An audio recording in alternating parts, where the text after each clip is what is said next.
3. When the season opened, Mantle was living alone in a suite at the St. Moritz Hotel on Central Park South. Merlin had stayed home in Dallas with the boys. Spring rains on the East Coast had played havoc with the first week of the season, scrambling schedules and pitching rotations. More wet weather was predicted. When the April 19th game against the Angels was postponed, Mantle invited his former teammate Eli Gerba up to the suite for a party. Gerba, who'd gone to the expansion franchise in the off-season draft, gladly accepted. As soon as he arrived, Gerba said, Mickey took off. So here we are, 2 guys and 4 of the most beautiful girls I've ever seen in my life. As he's leaving, he says, "Take your pick. And they're not prostitutes. Lord have mercy." It wasn't like he was pimping. They were friends. He went someplace with Bobby Lane. Left us there. Here! Party! Gerba got home at 4 a.m. and awoke 6 hours later to find a cloudless sky and unwelcome news in the morning paper. Doubleheader. Yankees versus Angels. Game 1, starting pitchers, Ditmar and Gerba. "Oh, shit," he said. When he got to the ballpark, a teammate pulled him aside and said, "What did you do to Mickey last night? He doesn't feel too good. Son of a bitch isn't going to play." "But see, I know better," Gerba said. "Because when Mickey wasn't as strong, he hit the ball further. He didn't swing as hard. I get out there, and I'm pitching a pretty good ball game. First inning, I get a man on base. He comes up. The son of a bitch hits a home run. I hung a slider. What the hell? He's Mickey Mantle." In the bottom of the 5th inning, with 2 on and 2 out, the score 2-2, and Mantle due up next, Angels manager Bill Rigney walked to the mound for a conversation. "Do you want to pitch around him?" Gerba considered his options. His control was never that refined. He decided to waste a pitch inside anyway. But which pitch to waste? "I have a hard time hitting your fastball," Mickey had told him the night before. "Your ball is like a metal ball." "He's setting me up," Gerba reasoned. "He's going to look for the fastball, and he's going to hit that son of a bitch 9 miles. So he threw Mantle a hard slider inside. "Well, that's what he was looking for all the time," he said. "He hit that son of a bitch 9 miles. As Mantle circled the bases, Gerba circled the mound, calling him every name he could think of, beginning with Okie. Mantle drove in 5 of the Yankees' 7 runs and was personally responsible for 5 of their first 7 wins of the season. When he hit his 4th homer of the year the next day, the New York Times took the measure of his auspicious start. He's 8 games ahead of the pace set by Babe Ruth when he hit 60 homers in 1927. The drumbeat of historical imperatives sounded often and early. By the end of the 2nd week of the season, he had 7 home runs. He had driven in the winning runs on April 17th, 21st, and 26th, and had saved 2 games with his glove. Cartoonists puffed out his chest. West Point cadets saluted him, awarding him an adjutant's pin with 3 stars. Mantle finally meeting destiny, Mickey taking charge of Yanks with Stengel gone. The Boston Globe. On May 2nd, he hit a 10th-inning grand slam to beat Camilo Pascual in Minnesota. "Never felt better in my life," he said. 2 days later, he hit his 9th home run and embarked on a 16-game hitting streak. "Just like 1956, he observed.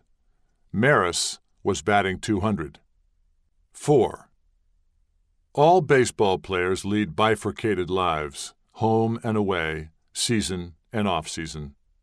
The sport's immutable schedule causes stress fractures in even the strongest marriages. Tom Tresh, who made his major league debut in 1961, once calculated that he saw his family perhaps 6 weeks between February and September. "I was an absentee father," said former Detroit Tiger Denny McLain. "Mickey was an absentee father. That's what we did for a goddamn living." Mrs. Mickey Mantle, envied for the presumed benefits of being married to a baseball demigod, was often miserable. Her life was equal parts glamour and loneliness, comfort and emotional deprivation. The Yankee wives, as they are collectively known, mostly to team broadcasters, were an entity in name only.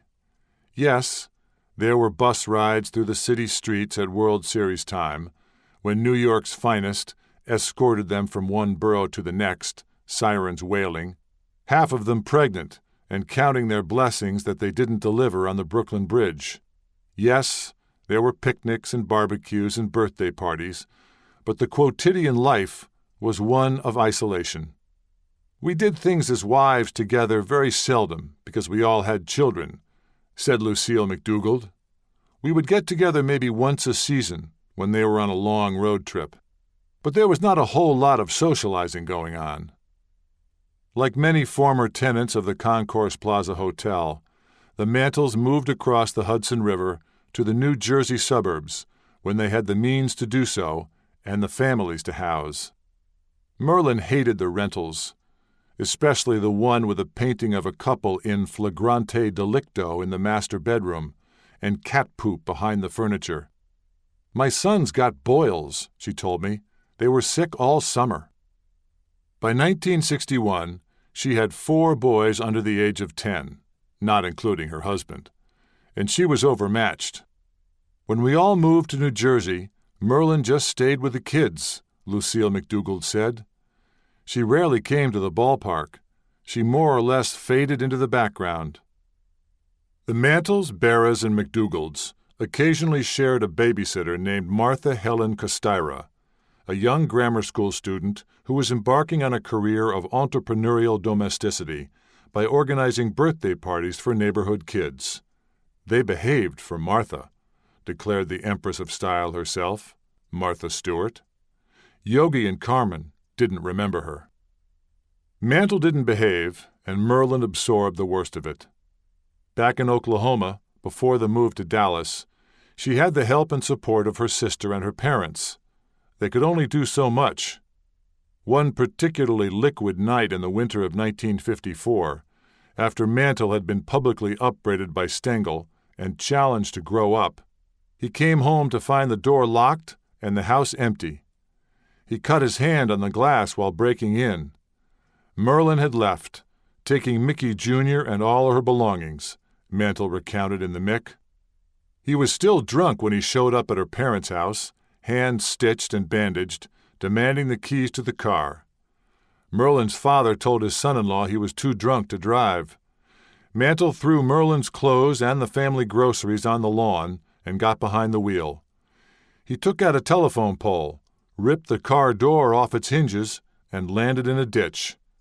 She and Mickey Jr. returned home the next day. Merlin took a terrible mental beating that winter, Mantle confessed in The Mick. The following year on Christmas Eve, when she was 9 months pregnant with their second child, she came home after opening gifts with her parents to find a crew of drunken revelers on her front lawn. One of Mantle's pals had made off with his house keys. He blamed her. He grabbed me by the arm and pushed me aside, she wrote in A Hero All His Life. If I had fallen, I probably would have had the baby then and there. Lovell gave him what for when the twins told her what had happened. David Mantle was born 2 days later. His father was away on a hunting trip with Billy Martin in 1958, when the Mantles' third son was born.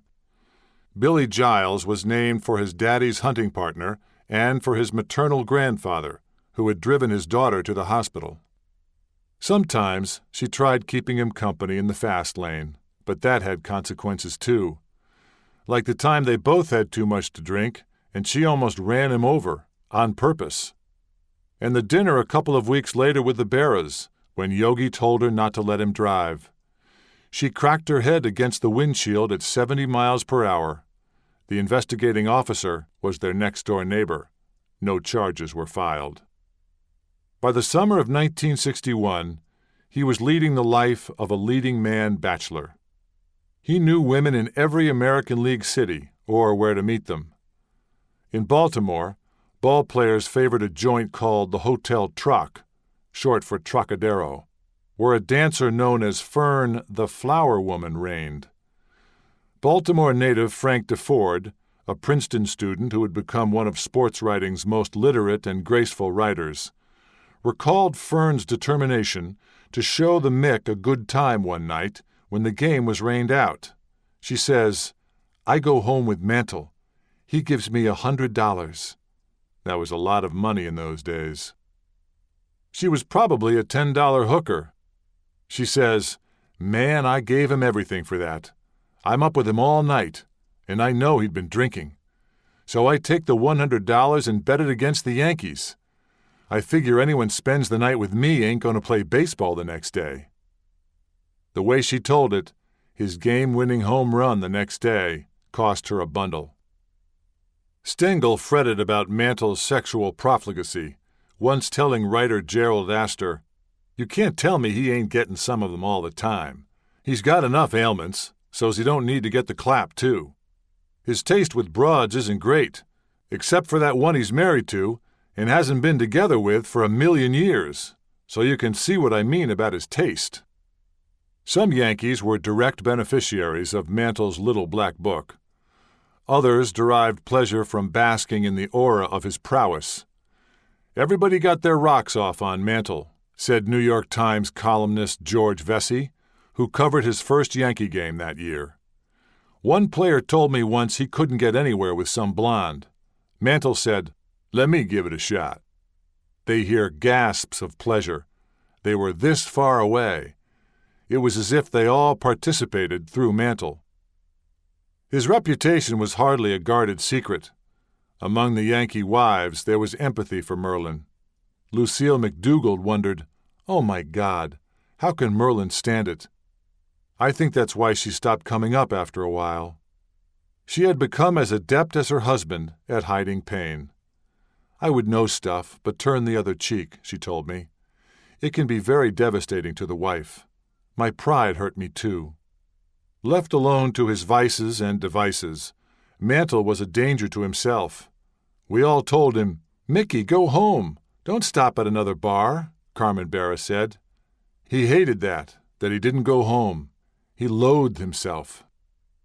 Finally, she and Yogi lured Mantle and a handful of other Yankees to their house in Montclair for a homestand retreat. Yogi said, "We'll make Mickey come out, and we'll keep him out there," recalled Joe DeMaestri, one of the guests. "We were trying to sober him up, so to speak. I guess it was 61, because Houck was involved with this too. He said, 'Yeah, good idea. Take him out there.' We were going to stay for like 4 or 5 days. Mickey was there for, I think, 2 days, and he says, 'I got to get out of here. I got to go back to town.'" 5. One day, Big Julie Isaacson got a call from a friend who owned a bar down the street from the St. Moritz. "Mickey was in the bar the night before," Isaacson said. "2 girls tried to roll him. Mickey always walked around with a lot of money.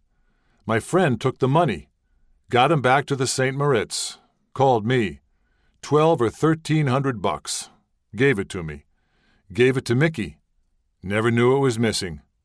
Roger said, 'Jules, we got to take Mickey out of the St. Moritz.'" Isaacson had rented a 2-bedroom apartment in Queens on the Van Wyck Expressway for Maris and his roommate Bob Serve. The building was popular with stewardesses who flew in and out of nearby Idlewild Airport. We go to the St. Moritz and talk to Mickey.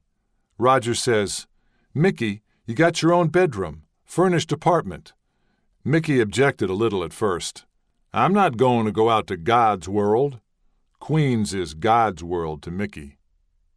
In Serve's recollection, it was Mantle's idea to come to Queens, and he wasn't sure it was a good one.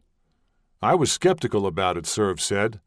"I didn't know if I wanted him or not, because I knew what he did." Roger and I talked it over, and he said, "Oh, hell, let him come." So I said okay, but I said, "These are the rules. If you break them, you're out of here. No partying, no girls." We talked to him pretty heavy. He said, "I'd like to have a summer like that." Mantle and Maris appeared so opposite that people assumed they couldn't possibly be friends, but they had much in common. Both were miners' sons. Both were three-sport high school athletes. Both halfbacks recruited by the University of Oklahoma. Both married their high school sweethearts, who stayed home to raise their families in the shadow of the big time. Together, they had the best summer of their baseball lives. For fun, they frisbeed Big Julie's collection of Yiddish LPs across the Van Wyck from the balcony of their apartment. Over breakfast, they read Dick Young's account of Mantle-Maris acrimony in the Daily News, and then read it aloud in the clubhouse again for everyone's benefit. We all laughed that summer, Mantle-Maris feuding, and we were living together, Serve said. Isaacson recalled one Sunday morning SOS from Whitey Ford. The M&M boys had banged up their car and were sleeping it off at a gas station. He went to ransom them and pay off the gas station attendant. Gave him $100, Isaacson said. I told him, anybody finds this car, you're a dead pork chop. It was Roger's car, license KC9. Pushed the car into the garage. I took Mickey, Roger, and my car. We went to the ballpark. Captain Kelly, police captain, is in charge, a good guy. I said, Captain, can I see you a minute? He looks inside.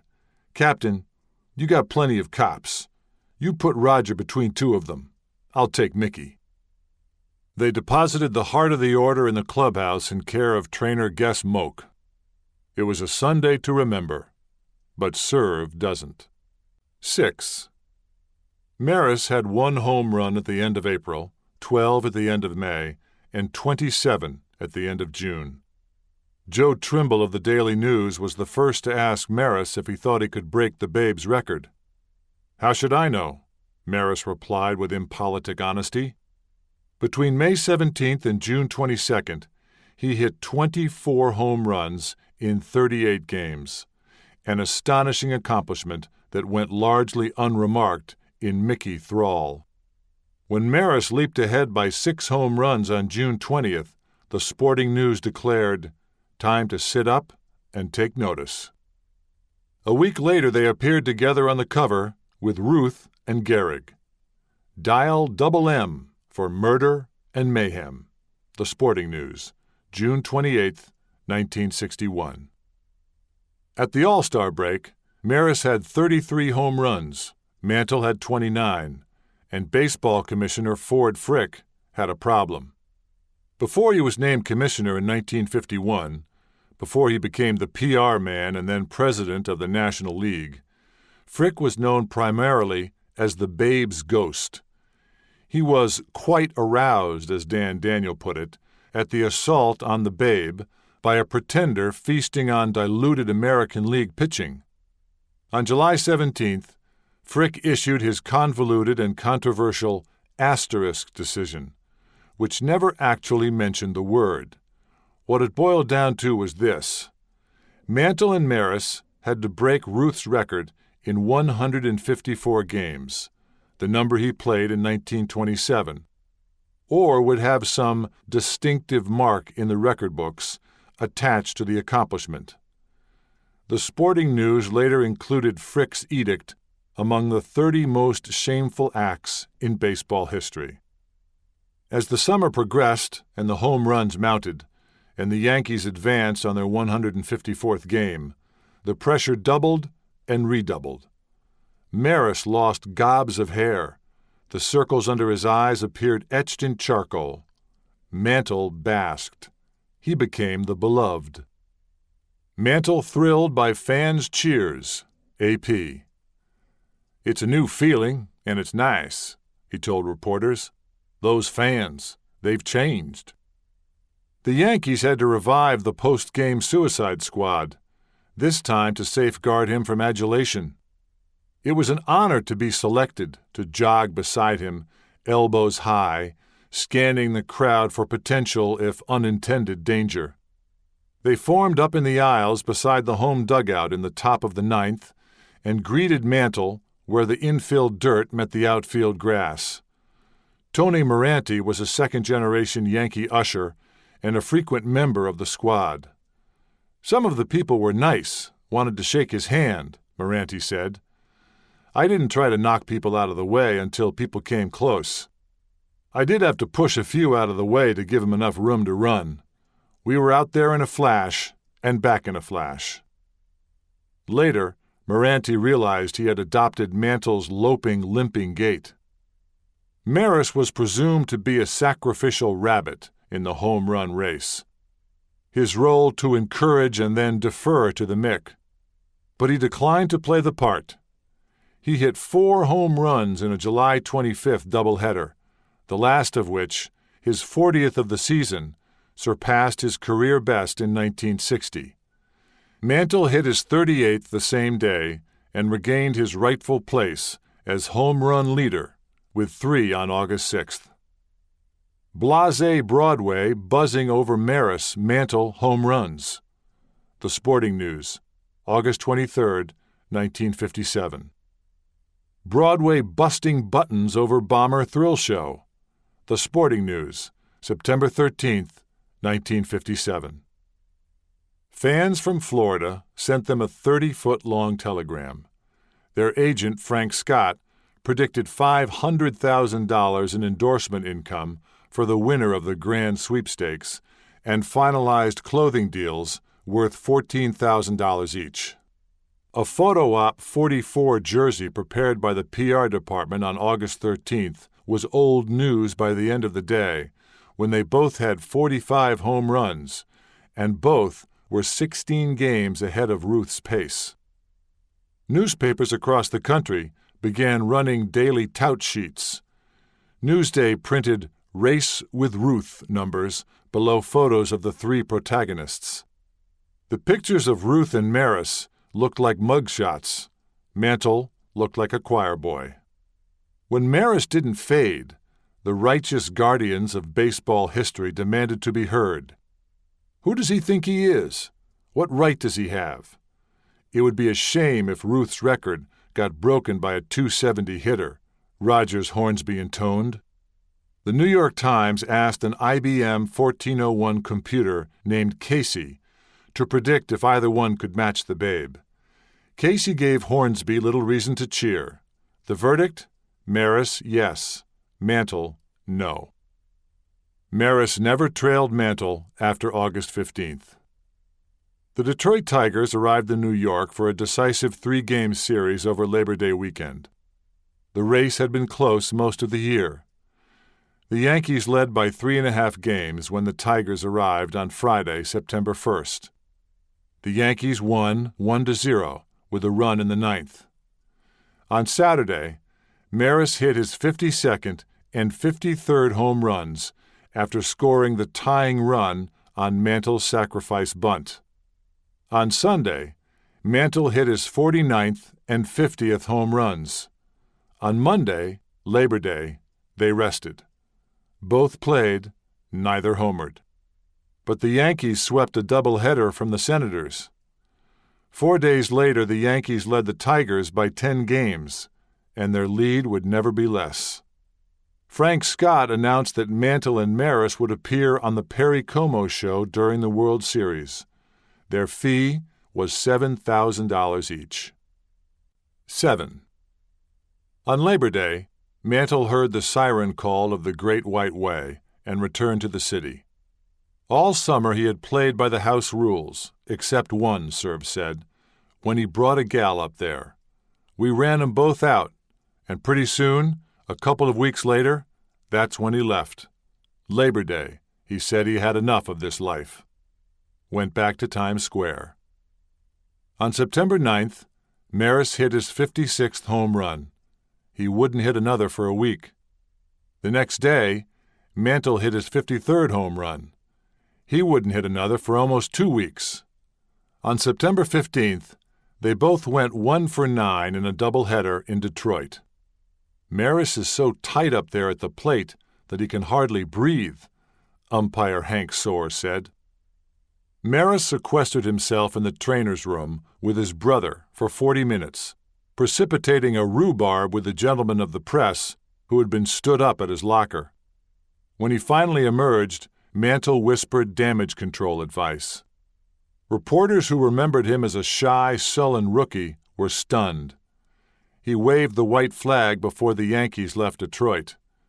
"I can't make it, not even in 162 games," he said.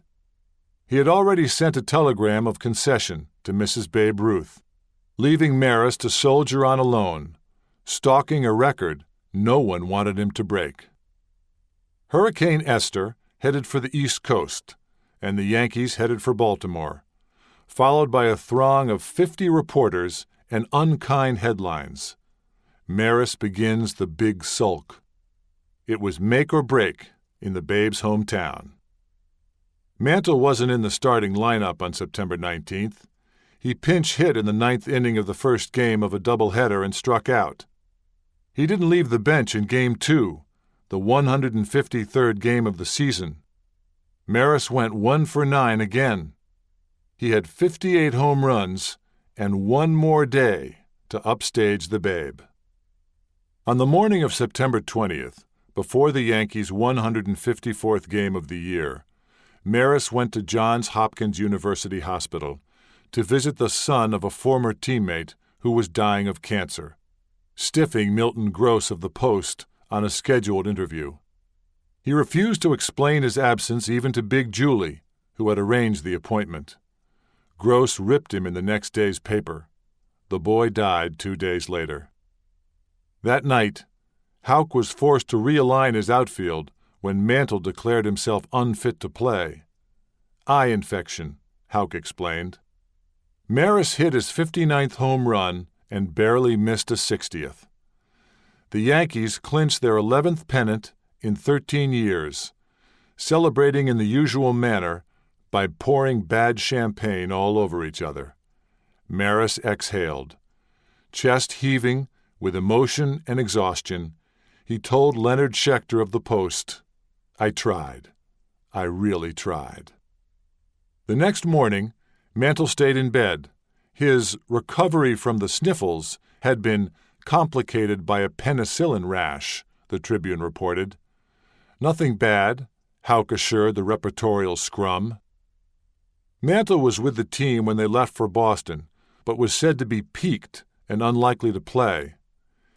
In the first inning Saturday afternoon, he hit his 54th home run, the most he would ever hit in a season. He was replaced by Tom Tresh after singling in the 7th inning. On Sunday, he went 0 for 3 and left the game in the bottom of the 6th. On the plane back from Boston, Mel Allen mentioned he knew a doctor named Max Jacobson. 8. Most patients left Jacobson's New York office feeling energized. Billy Crystal's grandmother would come home after her vitamin treatments and make 9 pot roasts in an hour, her grandson said. No wonder. Jacobson was injecting patients with up to 30 to 50 milligrams of amphetamines, speed, a highly addictive stimulant that made them feel as if they could run forever, sing forever, or cook forever. But Mantle left the doctor's office in excruciating pain. The needle felt like a red-hot poker, he wrote in the Mick. Jacobson advised him to play hurt. Walk it off. Don't take a cab. You'll be fine. He wasn't fine. An elderly Good Samaritan offered to call a doctor when she saw him staggering down the street. No, just a cab, he replied. Mick drug his leg all the way back to the hotel, Merlin told me. The next morning, he was burning up with fever. She was due to arrive that afternoon. The hotel sent someone to meet her train. He awoke to find his wife at the foot of his bed asking, "What happened to you?" "I just got sucked dry by a vampire." Mick told me, "I think the guy wanted to hurt me," Merlin said. He said the place was filthy and he had blood on his coat. Jacobson's son, Thomas, a cardiologist practicing in Arizona, said his father never kept any of his records. They spoke about Mantle only once, a brief conversation in which Dr. Max acknowledged treating him, but offered no details about his care. He'd taken care of so many well-known people that it was just matter of fact, Thomas Jacobson said. I don't think he had any of these special amphetamines or anything that I know of. The New York Times exposed Jacobson's practices in a series of investigative reports in 1972. His medical license was revoked 3 years later, after the New York State Board of Regents found him guilty of 48 counts of unprofessional conduct and 1 count of fraud or deceit. Unable to account to the Federal Bureau of Narcotics and Dangerous Drugs for quantities of amphetamines in his possession in July 1968 and March 1969, Jacobson was also found guilty of manufacturing and combining adulterated drugs consisting in whole or in part of filthy, putrid, and/or decomposed substances. Mantle said he never knew what was in Jacobson's syringe, and he never paid the bill either. Mark Shaw, the Kennedy family photographer, paid with his life, dying of amphetamine poisoning in 1969. Tennessee Williams's brother told the Times that the playwright had spent 3 months in a mental hospital that year as a result of taking drugs prescribed by Jacobson. Truman Capote collapsed after a series of injections and had to be hospitalized with symptoms of withdrawal. When Mel Allen was fired by the Yankees after the 1964 season, the infamous medical referral was widely cited as cause. Mantle played only 2 complete games after September 17th, and started only 2 after seeing Jacobson on September 25th. The morning after, New York papers were filled with medical bulletins. Serve was in Lenox Hill Hospital, having surgery on his right knee. Mantle showed up at the stadium, looking as if he hadn't seen daylight in a year. He's limping as heavily as he ever has in his life, the Post reported. He says he's stiff. Some of the injections he's been taking to cure the cold have proved painful. It's possible that Mantle is hurting more than either he or the Yankees will admit. On Tuesday evening, September 26th, Merlin kept Pat Maris company in a box beside the Yankee dugout. Mantle left the game after walking in the first inning. He watched Maris hit his 60th home run on the clubhouse TV. Mrs. Babe Ruth cried. When Mantle did not report to the stadium the next day, the Yankees sent a doctor to examine him. He was admitted to Lenox Hill Hospital with a 101-degree fever. Sidney Gaynor, the team physician, operated that night, incising and packing an abscess in the area of the right hip. It was like a boil, Gaynor explained, only under the surface of the muscle. In the Post, Schechter came up with an explanation befitting a fretful grandma. Mantle had contracted the infection, possibly as a result of playing on a wet field. Sunday, October 1st, was a beautiful day to make history. Maris did not feel up to it. The 35-inch, 33-ounce bat with which he had hit number 60 felt empty. The crowd was as sparse as his hair. Paid attendance, 23,154. Despite the $5,000 reward a California restaurateur had offered for the 61st home run ball. The right field stands, however, were packed. He did not want to play the last game of the season, said Whitey Herzog, who became close to Maris during their tenure with the St. Louis Cardinals. His teammates talked him into it. He really didn't want to break that record. It was 2:42 p.m. when he came to the plate in the bottom of the 4th inning. The game was scoreless, the bases empty, the count 2-0. Tracy Stallard, the young Red Sox pitcher, threw the ball. A strike, he said later, knee-high on the outside corner of the plate, and Maris hit into the right field stands, 6 or 7 or 15 rows deep, and just to the right of the Yankee bullpen, where it was caught on the fly by a 19-year-old Coney Island boy named Sal Durante. As the scoreboard flashed the official news, Maris' 61 homers break Ruth's 1927 record for a season, His teammates forced him to take a second curtain call. In the clubhouse, a radio guy asked, "As you were running around the bases, were you thinking about Mickey Mantle?" It would always be about the Mick. "Nobody knows how tired I am," Maris replied. All they had to do was look at him, slumped on a stool, drinking a beer, inhaling another cigarette. He was smoking 2 or 3 packs of Camels a day. It was close to 8 p.m. when he and Pat left the stadium with Julie and Selma Isaacson, heading downtown for dinner at Joe Marsh's Spindletop.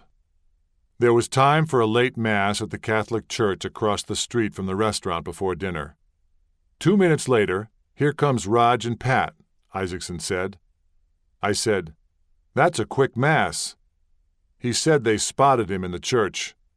Priest started talking about Roger Maris is here, so he walked out. They made another stop at Lenox Hill to visit Mantle and serve. Mantle sat up in bed when Maris came in. Raj went over, and they hugged one another, Isaacson said. He said, "It should have been you, Mick." His eyes started to tear up, Mick. Maris was too exhausted to eat. Big Julie had invited Milton Gross along to dinner to make up for the snub in Baltimore, and he recreated the scene in the Post the next day. A little girl approached their table to ask Maris for an autograph. "Would you put the date on it too, please?" she asked. "The date?" Maris said. "What is today's date?" "The date is the one you did what nobody else ever did," Big Julie replied. Maris would never be that good or that healthy again. Although he played 5 more years in New York, it was almost as if he ceased to exist after 61, *. 6 years of hell, he called them. The accomplishment of a lifetime became a source of pride and torment. The mosaic tile he commissioned for the bathroom floor in his Kansas City home, showing him mid-home run stride, attested to the former. The sports writers he had long and loudly disdained contributed to the latter, seeing to it he never got his rightful place in the Hall of Fame, an omission that appears more glaring with each passing year and every steroid-soaked revelation. His bat is in Cooperstown, his jersey too, and the ball Sal Durante gave him without asking for anything in return. The unasked or unreported question was, why had Mantle sought treatment from someone other than the Yankees team physician? "It was just prior to the World Series," said Johnny Blanchard. "He didn't want anybody to think that he wasn't healthy, because any time you go to the team doctor, immediately it goes to the front office." Blanchard didn't say what it was. Cleet Boyer finally copped to the obvious. "I can't believe you goddamn media people are so dumb," he said. "Nobody ever figured it out. Ever think why Mickey Mantle went to another doctor other than the Yankee doctor? Ever think about it?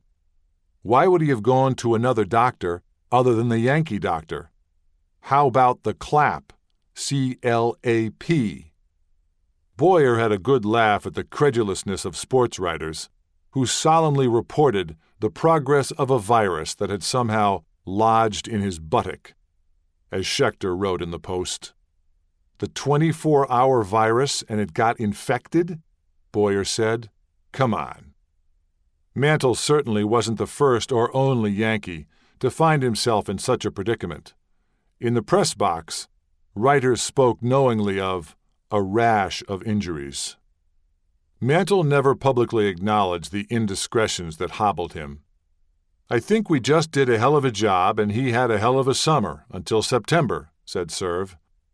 Then he said, "I've had enough of this. I got to have some good times." In 2 weeks, he was so screwed up, he didn't even play in the World Series. His condition wasn't news to the Cincinnati Reds pitching staff. Jim O'Toole heard it from Darrell Johnson, the former Yankee catcher, as they watched Maris hit his 60th home run. "Mantle's got a little problem." Jim Brosnan heard it from the author George Plimpton, who said, "Mantle was not going to be stealing any bases, because if he had to slide, he'd be bleeding all over the ballpark." I asked what the hell all that was about, and then he told me. What the hell else would you get a shot in the butt for? 9. The series was over before it began. It ended the moment Jim Turner, the longtime Yankee coach now with the Reds, decided to take a contingent of pitchers and catchers on a tour of the Cathedral of Baseball. He took us out with all the monuments like we were supposed to worship all those guys, said Johnny Edwards, an impressionable young catcher. I think it got us a little uptight about where we were and who we were playing. Their only hope was Mantle.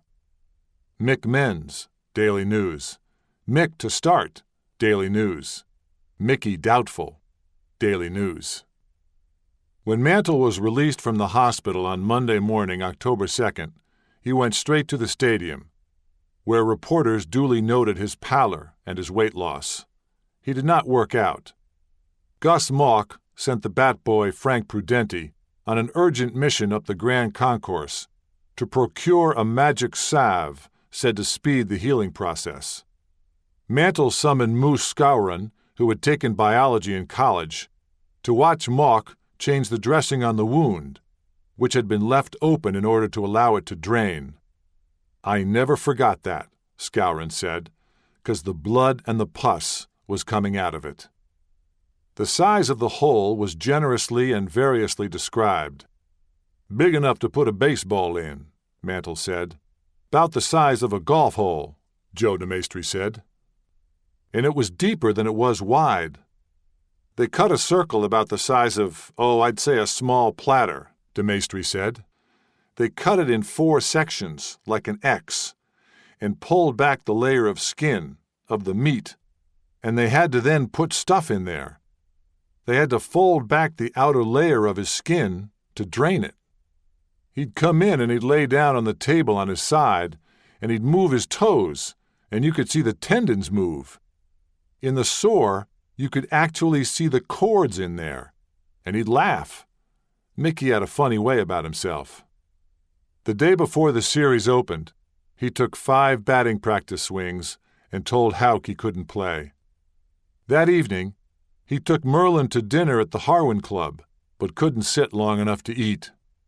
He played in neither of the games in New York, and the Yankees and the Reds headed for Cincinnati, tied at 1 game apiece. A crowd 10 deep waited behind the batting cage at Crosley Field when Mantle took his swings the day before Game 3.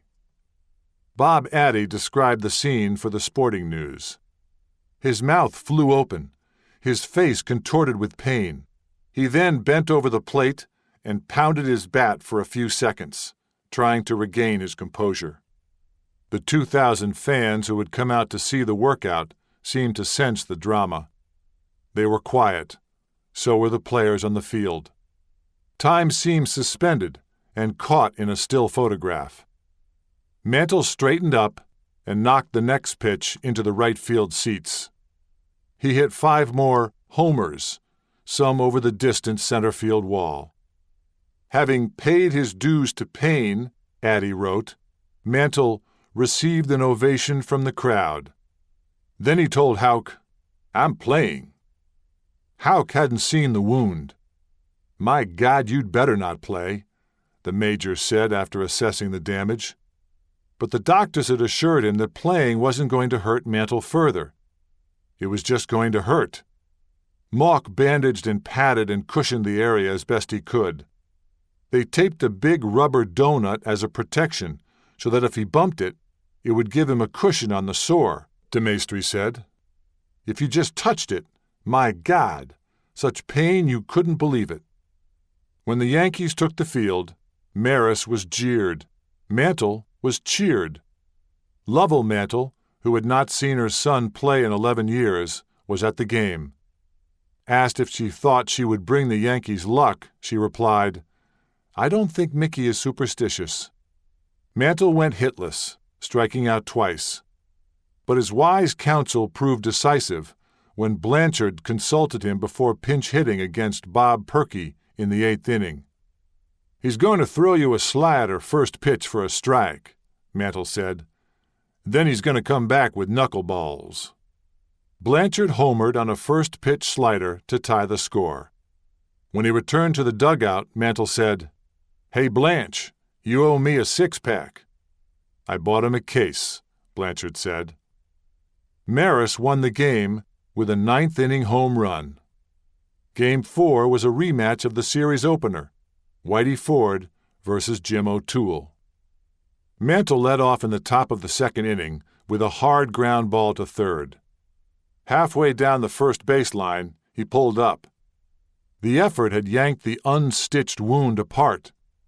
Blood began to seep through the layers of protective padding. Mantle tried to disguise the spreading stain with his glove when he returned to the dugout after the bottom of the third inning. Clete Boyer went to Ralph Houck and says, "Do you know Mickey's bleeding?" Prudenti said. Ralph went over and says, "Let me see that leg. Move the glove." And Mick was trying to hide it. And Ralph Houck says, "Come on, Mickey. I'm taking you out." He says, "Oh, that ain't bad. It's nothing." "You're bleeding like a stuck hog," Houck said, summoning the trainer. Mickey didn't believe him, Blanchard said. He had to drop his pants to look at the red spot, the blood. He couldn't see down the back of his pants. He looked down and there it was, he said. "Okay." And he left. Boy, talk about a competitor. After the game, Mantle gave a somewhat different account to Joe Reichler, the baseball writer for the Associated Press. Naked except for the bandage on his hip, he told Reichler he knew he would have to quit after the third inning. "At first I could only feel the blood running down my leg," Mantle said. "Then I could see it through my ball suit. When I came in at the end of the inning, I told Ralph I couldn't run, and he said he wanted me to bat, and if I got a hit, he would take me out for a pinch runner." Maris led off the fourth inning with a walk.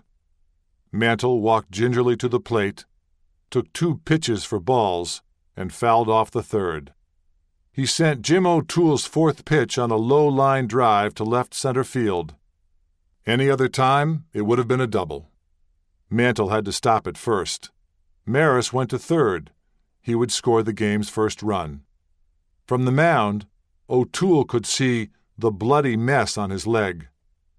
O'Toole saluted his courage 50 years later. He may have caused it all himself, but God bless him. Mantle left the game for a pinch runner and received an ovation from his teammates when he reached the Yankee bench. The entrance to the visitors' clubhouse at Crosley Field was through the home dugout. Everyone in the ballpark understood the significance when Mantle made his way across the field, down the steps, and into the shadows. Chapter 13. May 18th, 1962. His Best Self. 1. A mean May chill dampened attendance for the Friday evening game at the stadium against the Minnesota Twins, the first of a long homestand. A forgotten tributary of the Harlem River, on whose banks the ballpark was built, ran on a diagonal from left field through the hole at short. The ancient waterway, Cromwell's Creek, buried deep beneath layers of Manhattan schist and the sedimentary rock of urbanization, deepened the chill. A mist enveloped the scalloped copper frieze that ringed the upper deck of the stadium. There were not quite 21,000 hardy souls in attendance, every one of them thinking the same damn thing. If he hits one out tonight, nobody will ever see the ball again. That was the thing about Mantle. You never knew what might happen when he stepped to the plate, or what might happen to him. It was supposed to be his year. God owed him, didn't he? Mantle had greeted the spring with rookie enthusiasm, as if granted a reprieve. He seemed different, more patient. Cornered at batting practice one day by an unctuous Texas disc jockey, who insisted upon reciting Mantle's yearly home run totals and poking him in the shoulder for emphasis, Mantle let him yammer away, rolling his eyes heavenward when the soliloquy ended. "I care much more about other people's feelings now," he told the jabbering DJ. "I used to think, what the hell, and not waste any time with them. Now I realize they have feelings too." That winter the M&M Boys, new members of the Screen Actors Guild, made a cameo appearance with Rock Hudson and Doris Day in That Touch of Mink, and starred in a comic caper called Safe at Home, for which they each earned $25,000. Whitey Ford, Ralph Houck, and Big Julie had bit parts. The day they inked the deal, Mantle admired himself in the mirror and offered a disarming bit of quotable hubris. I can't understand how it could have taken them so long to discover me. Mantle got standing ovations wherever he went, including the men's room. Maris got mugged in the press. Rogers Hornsby called him a punk baseball player. Jimmy Cannon called him a whiner. Mantle understood that the terrible onus Maris carried to the finish line conferred on him, the loser, a certain grace. I became an American hero in 1961 because he beat me, he told me. He was an ass and I was a nice guy. He beat Babe Ruth and he beat me, so they hated him. Everywhere we'd go, I got a standing ovation. All I had to do was walk out of the dugout. Maris wasn't in the lineup on May 18th, having injured his groin 2 days earlier, nor was Yogi Berra, who was making his last trip around the bases as an everyday player. Mantle was the Yankees' offense. He was batting .326 with 7 home runs and 17 RBIs when the evening began. In his first 3 visits to the plate, he walked and scored twice. But in the top of the 7th, Harmon Killebrew hit a 2-run home run off Ford, and the Twins took a 4-3 lead, which they nurtured into the bottom of the 9th inning. Mantle was due up 4th. The murmuring began when Berra pinch hit to lead off the 9th. Mantle was at the bat rack. Berra popped out, but Tom Tresh singled. It was a measly infield hit, to be sure, but enough to get Mantle another at-bat. The buzz turned into a thrum when he emerged from the dugout, swinging a bat with that graceful torque of possibility. Mickey's on deck. Joe Pepitone, Pepe, lifted a fly ball to deep center field, where it died a predictable death, but not before moving Tresh into scoring position. Mantle walked to the plate, and Minnesota manager Sam Mealy marched to the mound, summoning lefty Dick Stigman from the bullpen. Amid the frenzied crescendo, Mickey, Mealy ordered Stigman to throw only curveballs, low curveballs. I won't be mad if you walk him, Mealy promised. The first curve hung high, a tantalizing offering, and Mantle mauled it, sending a ferocious one-hopper at Minnesota shortstop Zoilo Versailles. It looked like a sure out, an easy out, but the ball was hit so hard, as Jack Reed noted on the Yankee bench, it almost knocked him into left field. Twins second baseman Bernie Allen remembered, "The ball came up on Zoilo and hit him in his shoulder and popped up in the air." Mantle saw the momentary glitch and reached for a remembered burst of speed. He was tired. The week had been grueling, a doubleheader in Cleveland, followed by a 3-hour bus ride to Pittsburgh for an exhibition game, an abortive flight to Boston that returned the Yankees to New York at 5 a.m. because Logan Airport was fogged in. Then, after 3, maybe 4 hours of sleep, they flew back to Boston, played 2 night games, a day game, and flew back to the Bronx to face the Twins. With 2 outs, Tresh was running with the pitch. "I'm on second," he said, slipping into the present tense, as ball players do when recalling the past. "By the time he makes contact, I should be between third and home. He's behind me. I can't see him. I see Versailles bobble the ball." Just steps from the bag, some observers said 5, others 10, maybe 12, Mantle's body betrayed him. The legs wouldn't go as fast as his mind made him go, Houck said. Mantle wasn't surprised. He could always tell when something bad was going to happen. He collapsed in mid-stride, his legs extended beyond reach or reason. He hung there for an instant, or so it seemed, before the force of gravity sucked him to the ground, splayed in the base path, his cheek pressed to the dirt.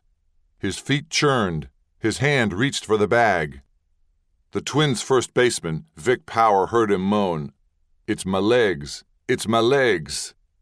Allen heard the muscle pop from second base. I thought, oh my God. From where Houck sat at the bench, it looked just like October 1951, when the world went out from under Mantle's feet. Watching him writhe in the dirt, Houck thought of the rabbits he had hunted as a boy. They rolled like that when they were shot. The big Longines clock in right center field read 10:23 p.m. Mantle lay in a fetal position, inert with pain. Everyone else in the ballpark was standing. "I've never heard a place that big get that quiet," Mantle told me, reflexively massaging his left leg. "I thought I broke this leg then. It wouldn't come back down. It just stuck up, and when I fell, I tore this knee up." Tresh never quit running. He cut across the infield and reached Mantle before the trainers arrived. Don Seeger, the assistant trainer, was one of those attending to him. "He really hurt himself," he said. "He tore his groin. It didn't detach, but it was strained enough that he lost function in the groin complex. I think he came out with a little meniscus on that one, too." Mantle refused the stretcher and was helped from the field, arms draped over supportive shoulders. Bob Serve cleared a path to the dugout, murmuring, "It's bad." The Yankees stayed away from the trainer's room out of fear and respect. All we could think about was, "Wow, there goes the pennant," said relief pitcher Roland Sheldon. "How are we going to go on without Mickey?" Houck briefed the press with wishful thinking. Maybe a Charlie horse. The team doctor was on the telephone making arrangements for Mantle's admission to Lenox Hill Hospital. He showered on crutches, telling himself, "I'll be out in a week." He was gone for 5. He hobbled up the steps to the players' gate, where 75 mournful fans, a phalanx of news photographers, and Dan Topping's chauffeur waited. His smile was tight. The buttons on his snazzy cardigan strained beneath his crutches. "See y'all," he said. Houck stayed up until 3 or 4 a.m., waiting for word from the hospital. Mantle had torn the adductor muscle in his right hip. Landing hard on his left knee, the good knee, he had strained the ligaments behind it. Gaynor called the injury reasonably severe. Houck already knew what no X-ray could detect. It was the beginning of the end. "Start of it, anyway," he said. 2. A locker room is as much an idea as it is a place, a state of mind requiring no fixed address. In Major League lexicon, locker is also a verb, as in, "I lockered next to Mickey Mantle." The Yankee locker room circa 1962 wasn't plush. Amenities were minimal: wire hangers, cubicles separated by chain link, 4-legged wooden stools. The concrete floor was painted a deep terracotta red and paved with corrugated rubber mats that stamped serrated edges into bare feet. Pepitone was lucky to find an electrical outlet when he showed up with his much-scorned hairdryer. But for Mantle, the Yankee locker room was a sanctuary, a safe haven where he was understood, accepted, and when necessary, exonerated. "I think the happiest time in his life was probably when he was in the locker room with the guys that he cared for," said Tresh, the American League Rookie of the Year in 1962. The locker room was ruled by the Petes, Big Pete, Sheehy, and his assistant, Little Pete, Previtt, who autographed 1,000 baseballs with a convincing facsimile of Mantle's signature and kept his locker tip-top. "He looked out for Mickey better than a mother would look out for their little kid," said bat boy Frank Prudenti. "If Mickey Mantle went around the corner into the trainer's room wanting to get a Coke or went into the lounge, he would run over to that locker, straighten out the stool, straighten out his clothes, his shoes. Mickey walked by one day, he grabbed his shoe brush and says, 'Come here, Mickey, your shoes are dusty.' Right there, he took the dust off him. Once he was shining his street shoes. He didn't like how they were shined." Mantle didn't want to stick out, but he did. He didn't want to be treated as special, but he was. He didn't want to be the center of attention, but he was the center fielder for the most visible sports franchise in the world. In this, he was quite unlike the arrogant, demanding star he replaced. DiMaggio demanded, "Attention must be paid." Mantle deflected it. "Go talk to Moose. Go talk to Hank." He didn't want to be exempted as one of the great ball players, said Tony Kubek. He just wanted to be with his boys. In 1962, Sheehy stationed Mantle between two rookie infielders, Tresh and Phil Linz.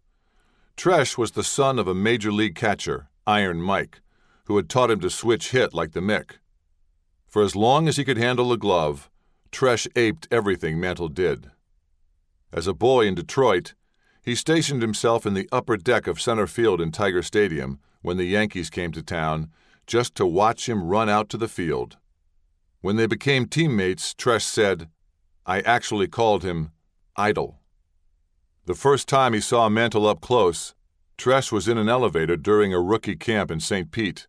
The doors opened, and there he was. Though they stood eye to eye, Mantle seemed 1,000 steps higher, a feeling Tresh never got over. I never could see him as just one step higher than I was. He didn't expect sweetness from the icon. Mantle gave him 4 pairs of spikes and the shirt off his back. And when the Yankees moved Tresh to the outfield, he gave him the glove he was breaking in to replace his gamer. Mantle had made the same transition from shortstop to outfield his rookie year. When Tresh's wife got pregnant, he told Mantle, "I'm naming my son after you." He wasn't the only teammate to do so. Mantle dismissed such tributes with laconic profanities. "What the fuck did you do that for?" He was always embarrassed about anybody paying him a compliment, Tresh said. I think he felt very honored, but he couldn't show it. The baby was indeed a boy, and Tresh named him Mickey. When he was born, he weighed 7 pounds 7 ounces. He's blonde-haired, blue-eyed. I told Mickey, "Did you miss a road trip? If that kid has a limp, you're in trouble." Linz took a more distanced approach. He watched how people talked to Mantle and was careful how he spoke to him. I wanted to be able to say the right thing. I was always in awe, but I never let him know it. The first sign that he would think he was special, he would want to be away from that guy. Mantle's "aw shucks" modesty was genuine. "I'm in the encyclopedia?" he'd say, and gasp, "Damn," when shown the entry under his name. He stared with incredulity when Tim McCarver introduced him to his insurance man, an old University of Oklahoma running back named Buddy Leak. "You're Buddy Leak? I can't believe I'm meeting Buddy Leak." He was a great storyteller and the fall guy of his best tales. A favorite was set during a game in Detroit. "I make this really good catch with the bases loaded," he told me. "I used to be bashful. Head up, I'm not. In front of a lot of people, I am. Everyone's applauding and I think it's the last out. I got my head ducked. I'm running back in, and I got the ball in my glove. All of a sudden, Billy Martin is going, 'Give me the fucking ball.' I'm going, 'What the fuck?' He says, 'God damn it, there's one out.' I looked up, and there's fucking people sliding all over Yogi. 2 guys scored on a fly ball." That was the thing other players, teammates and opponents, admired most about him. "No ego," said Gil McDougald.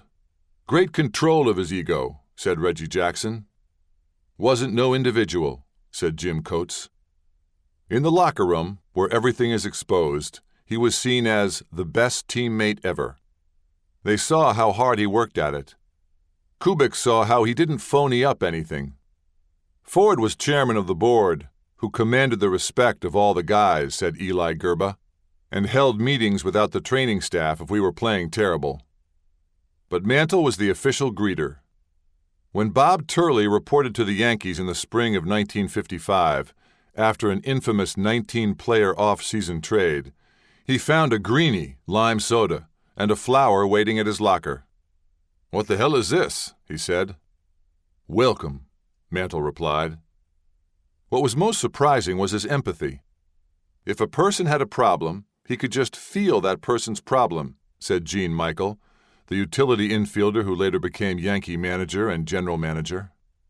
His people skills, emotional intelligence in modern parlance, made a lasting impression on Mark Freeman during the brief time they played together in 1959. "I think he's basically one of the most decent guys I've ever met," he told Leonard Schechter of the Post. He's learned to swap places with rookies, so he understands them, sympathizes with their aspirations. He has a way of making you feel he's really interested in what you're saying.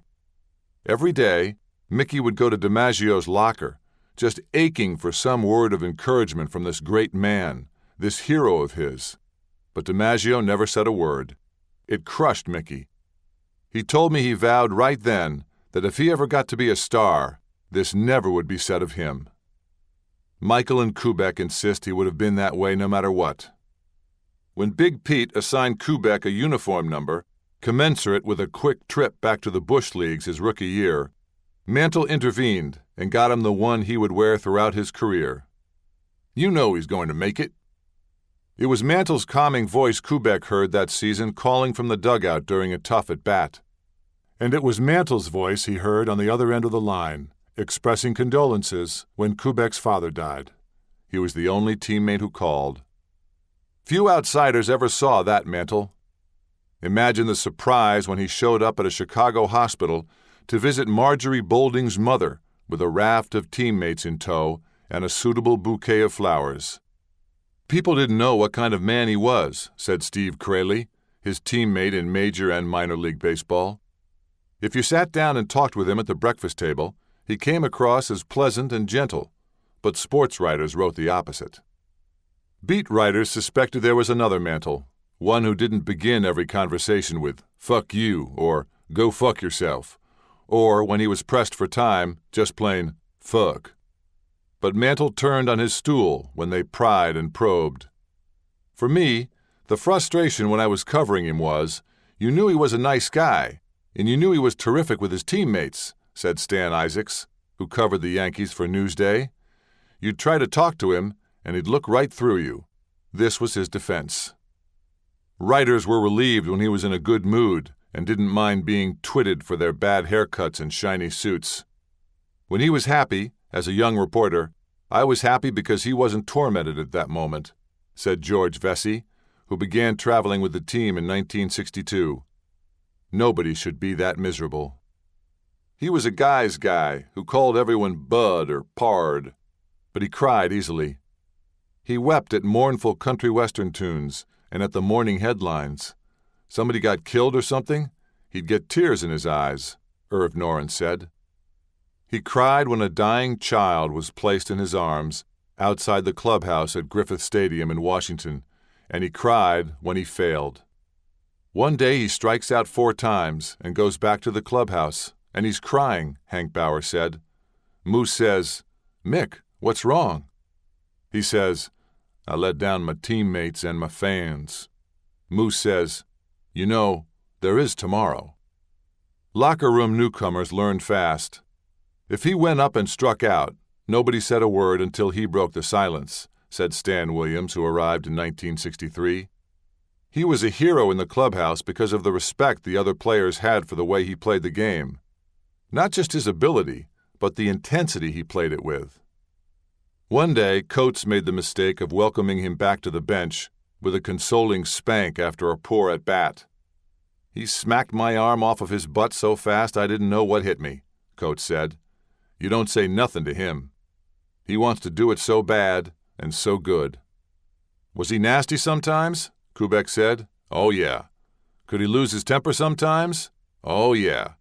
"Did he snap his bat sometimes?" "Oh, yeah." But he just wanted to be among his people. No one was spared the Mick's unrepentant teenage humor. He was the guy who froze a plastic snake and stuck it down Marshall Bridges' pants. The relief pitcher had a serious case of ophidiophobia. He left a dead fish in the whirlpool for Johnny Blanchard one spring training morning because he knew Blanche would be needing to sweat off a hard night. He put the talcum powder in Pepitone's hairdryer. Pepitone retaliated by putting Joy dishwashing liquid into Mantle's whirlpool. Nothing remarkable about that, except that he was a rookie. One day after Al Downing, the Yankees' first African-American pitcher, joined the club, Mantle and Ford joined him in the shower room. Taking the measure of their new teammate, Mantle told Ford, "Hey, Slick, he's one of us." Downing wasn't amused hearing the story for the first time 50 years after the fact. "Who gave you that information?" he demanded.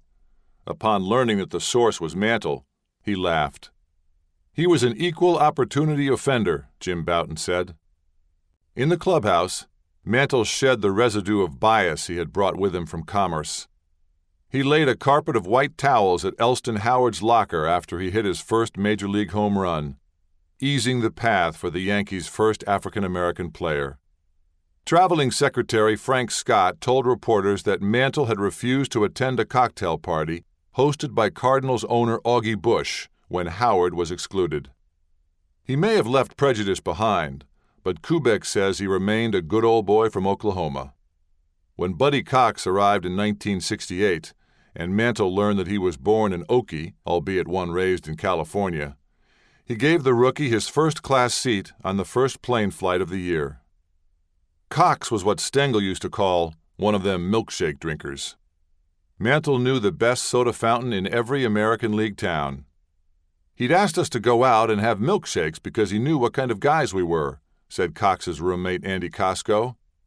He'd say, "Come on, there's a great place across the street." One of his favorites was having Coke and milk together. After a while, it really didn't taste too bad. He loved that drink. He'd have it even on airplanes. It's like a root beer float. There was some self-interest involved. Nobody went looking for the Mick at a soda fountain counter. He knew if he went with us, he wouldn't be bothered, Costco said. Rookies or veterans, slumping teammates got invitations to dinner. "You come with me tonight." He'd take you downtown for a steak and a talk, but not a word about baseball, Blanchard once told a reporter. If you were a farm boy, he'd talk about farming. If you were a city boy, he'd ask where you went to school. He took in homeless teammates like strays. When I got divorced, he saw I was depressed, Pepitone said. He says, "I got 2 rooms at the St. Moritz. You come stay there." So I stayed for a year. One season he gave Jerry Lumpy the keys to his house in New Jersey. Merlin and the boys had gone back to Oklahoma. He'd already paid the rent, and he said, "Just go out," Lumpy said. We stayed for 2 months or something. He never asked for a dime. Lumpy also inherited the sports jackets Mantle left behind in the closet. "Take 'em," Mantle said. "They fit." Lumpy would have worn them even if they hadn't. As with many who grow up poor, money didn't stay in his pocket long unless he had mislaid it, like the paycheck that Sheehy found stuck between the cracks of the trunk he used to store players' valuables, or the uncashed $1,000 check from Wheaties he dug out of his pocket one day on a Manhattan street corner while searching for a piece of paper on which to write his home address for a visiting Oklahoma fireman. He was a soft touch, always good for a loan. He picked up every tab that wasn't picked up for him and over-tipped on every one of them. Mickey would tell you before you go out, "Don't even try it," Clete Boyer said. If you tried to pay your share, he'd say, "I won't go out with you no more." And he meant it. Pepitone saw him leave $50 on a 50-cent cup of coffee. He'd say, "You working? You deserve whatever I'm going to give you," Pepitone recalled. A lot of these waiters, they'd come up to Mickey, "Can you autograph this?" Well, he didn't like that. "But you didn't say nothing. You served him. Shit, you'd get a $200 tip for a $1.50 sandwich." Once on a spring training bus ride from Tampa to St. Pete, he saw a man lying on the railroad tracks. "Hey, Bussy, stop!" The driver pulled over. Mantle got off and gave him $100, Kubek said. Years later, Kubek was greeted by a homeless man as he left his New York hotel. "Hey, Tony, Mickey just walked by an hour ago and gave me $100. He always did it in the dark, so no one knew, Kubek said. I gave him $20. Mantle gave away so much, including his first uniform, at a birthday party.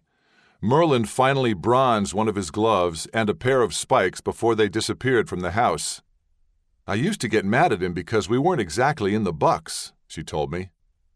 The quarter horses he received on Mickey Mantle Day in 1965 were shipped to Harold Youngman's ranch as a gift for the ranch foreman's children. A matched set of holsters and replica six-shooters handed over to a lost boy being minded by a cop at the Players' Gate. Every winter, just before spring training, He hosted an elaborate banquet at Mickey Mantle's Holiday Inn in Joplin, inviting all the major leaguers who lived within a 200-mile radius, all expenses paid. "The first year it was a very formal dinner," said Shirley Verdon, Bill's wife. "Everybody was all dressed up in white gloves and tuxes. We had all this service, wine for every course, silverware all lined up. None of the ball players knew how to use it. I can still hear him giggling." His generosity was reflexive and dutiful. After Mutt died, Lovell never worked or wanted. She received regular checks from the Social Security Administration and the New York Yankees. Every time the Yankees paid him, his sister Barbara said. He provided in a way that Mutt never could, far more than the necessities. He made sure Barbara had the fashion accessories the popular girls flaunted. She never forgot that pair of beaded Indian moccasins. His childhood friend Leroy Bennett thought his largesse did not always benefit his twin brothers. Mickey brought back big cars and big hats and big money to Commerce. Mickey kind of spoiled them rotten before they got to the point where they could be men of enough character to play baseball. Fay Davis, his half-brother's widow, thought some family members, including his mother, treated him like an ATM machine. Whenever Ted's friends brought up the money he fronted for Merlin's engagement ring, her husband replied, "Yeah, but he gave it back to me 100-fold, many times over." What's more, she said, Ted was always getting arrested or something, and he'd get him out of jail. His teammates saw the guilt he felt about his absence from his own family. "Really, really, really guilty," Tresh said, and how, out of the spotlight, he doted on other people's children. Some days when he was carpooling with Ryan Duran, Merlin would call and say he didn't need a ride to the park. Duran figured the son of a bitch had gotten drunk without him the night before. "I found out later that Mickey Mantle visited an awful lot of kids in a hospital," Duran said.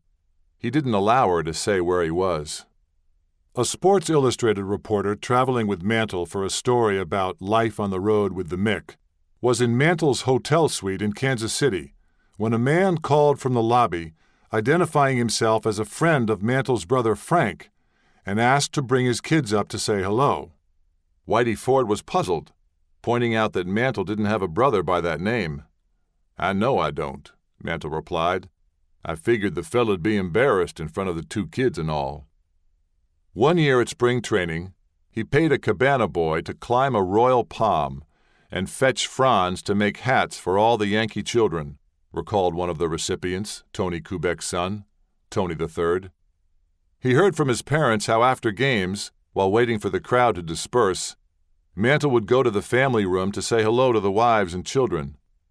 He was the only player who did that, his mother told him. When arrangements needed to be made for the inevitable World Series trips, Kubek said, he always made sure the players' wives knew where they had to be. His father, the Yankee shortstop, wondered whether it was because Merlin and the boys weren't there. 3. Mantle remained in the hospital for 5 days after collapsing in the base path on May 18th. He was released at noon on May 23rd and appeared in the clubhouse an hour and 15 minutes later. He was still on crutches. He told reporters he could do without them if he dragged his leg, but not if he planned on bending it. The Yankee brass was counting on the whirlpool to heal him sufficiently to make the West Coast trip the first week of June. When that didn't work, he went home to Dallas, where the Cowboys' trainer, Wayne Rudy, supervised his rehabilitation. Running back Don Perkins said the Cowboys didn't know who he was, but they knew he was somebody when he took off his shirt. In his absence, the Yankees won 14 of 28 games. Ford sent him a bouquet of 8 tired daisies, because that's what the batting order was without its heart. General Manager Roy Hamey summoned him to join the team in Los Angeles to provide moral support. "I won't say the players are brooding about him, but maybe they'll feel better if he's around," Hamey said. The Yankees won 2 out of 3 games from the Angels and moved back into first place. Mantle cracked wise to the boys. "I got you into first place. Now you're on your own." For 5 weeks, he was team mascot and comic. Elmer, his locker room nickname, appeared in the dugout during batting practice one day, decked out like Mortimer Snurd, Edgar Bergen's dim-witted puppet, with a shred of chewing tobacco pasted over a prominent front tooth, his cap pulled low on his brow, and his ears protruding. Mantle rendered the Orioles' batting practice pitcher incapable of throwing the ball over the plate. When he began taking batting practice, Sports Illustrated reported that his legs trembled like those of an old card table. His teammates gave him a new nickname, B&G, for blood and guts. He replied to the incessant inquiries for medical updates by pinning a sign to his chest, "Slight improvement, back in 2 weeks, don't ask." He came off the disabled list on June 16th, summoned to pinch hit against Gary Bell in Cleveland. 50,000 witnesses saw him blast a 3-run homer in the top of the 8th inning to give the Yankees the lead. That proved fleeting. The memory endured. It was his first, albeit unacknowledged, hangover home run. Pinch hit, 8th or 9th inning, when he was too drunk to play, Lynn said, one of perhaps 3 or 4 times he saw Mantle play in that condition. Mantle returned to the starting lineup on June 22nd. Sports Illustrated excoriated Yankee management for taking a cold and ruthless gamble with his health. Faced with a losing streak and the distasteful prospect of not winning the pennant for a change, the New York Yankees rushed the most valuable property in baseball back into action last week and ran the risk of losing him forever. The Yankees insisted that it had been his decision. 10 days later, they were back in first place, and he was back in a groove. He celebrated his independence from the disabled list by going 6 for 10 with 5 home runs, 6 walks, and 7 RBI during a July 4th series against the Kansas City A's. He hit .340 for the month with 25 RBIs. On August 5th, he had a slugging percentage of .635. If Mantle doesn't get the MVP award this year, and get it unceremoniously, there should be an investigation, Bill Veeck, baseball's beloved renegade, declared. He finished the year with 89 RBI and 30 home runs in 123 games. He led the American League in on-base percentage, .486, and slugging percentage, .605, and won the only Gold Glove of his career, despite playing 23 games in right field. He finished second in the league in batting with an average of .323, despite the help of Jim Ogle of the Newark Star-Ledger, who generously awarded him a base hit one day late in the season when he was doubling as official scorer. Seeing his benefactor in the locker room later, Mantle brandished a stack of World Series tickets and an impish grin. "How many do you want?" Mantle's sense of humor was severely tested during the series against the Giants, in which he hit .120 and drove in exactly 1 run. At one post-game news conference, a reporter solicited his opinion on the quality of the baseballs in use. "Are the balls livelier?" The timing was odd, given his dead bat. "No, but the players are," Mantle replied. In the end, the Yankees prevailed, because Ralph Terry won 2 games, exorcising the ghost of Bill Mazeroski, and because Bobby Richardson stepped in front of Willie McCovey's line drive with the tying run at third base in the bottom of the 9th of Game 7. Mantle was at a banquet in Terry's honor in Kansas when word came that he had won his 3rd Most Valuable Player award. He said Bobby Richardson deserved it more.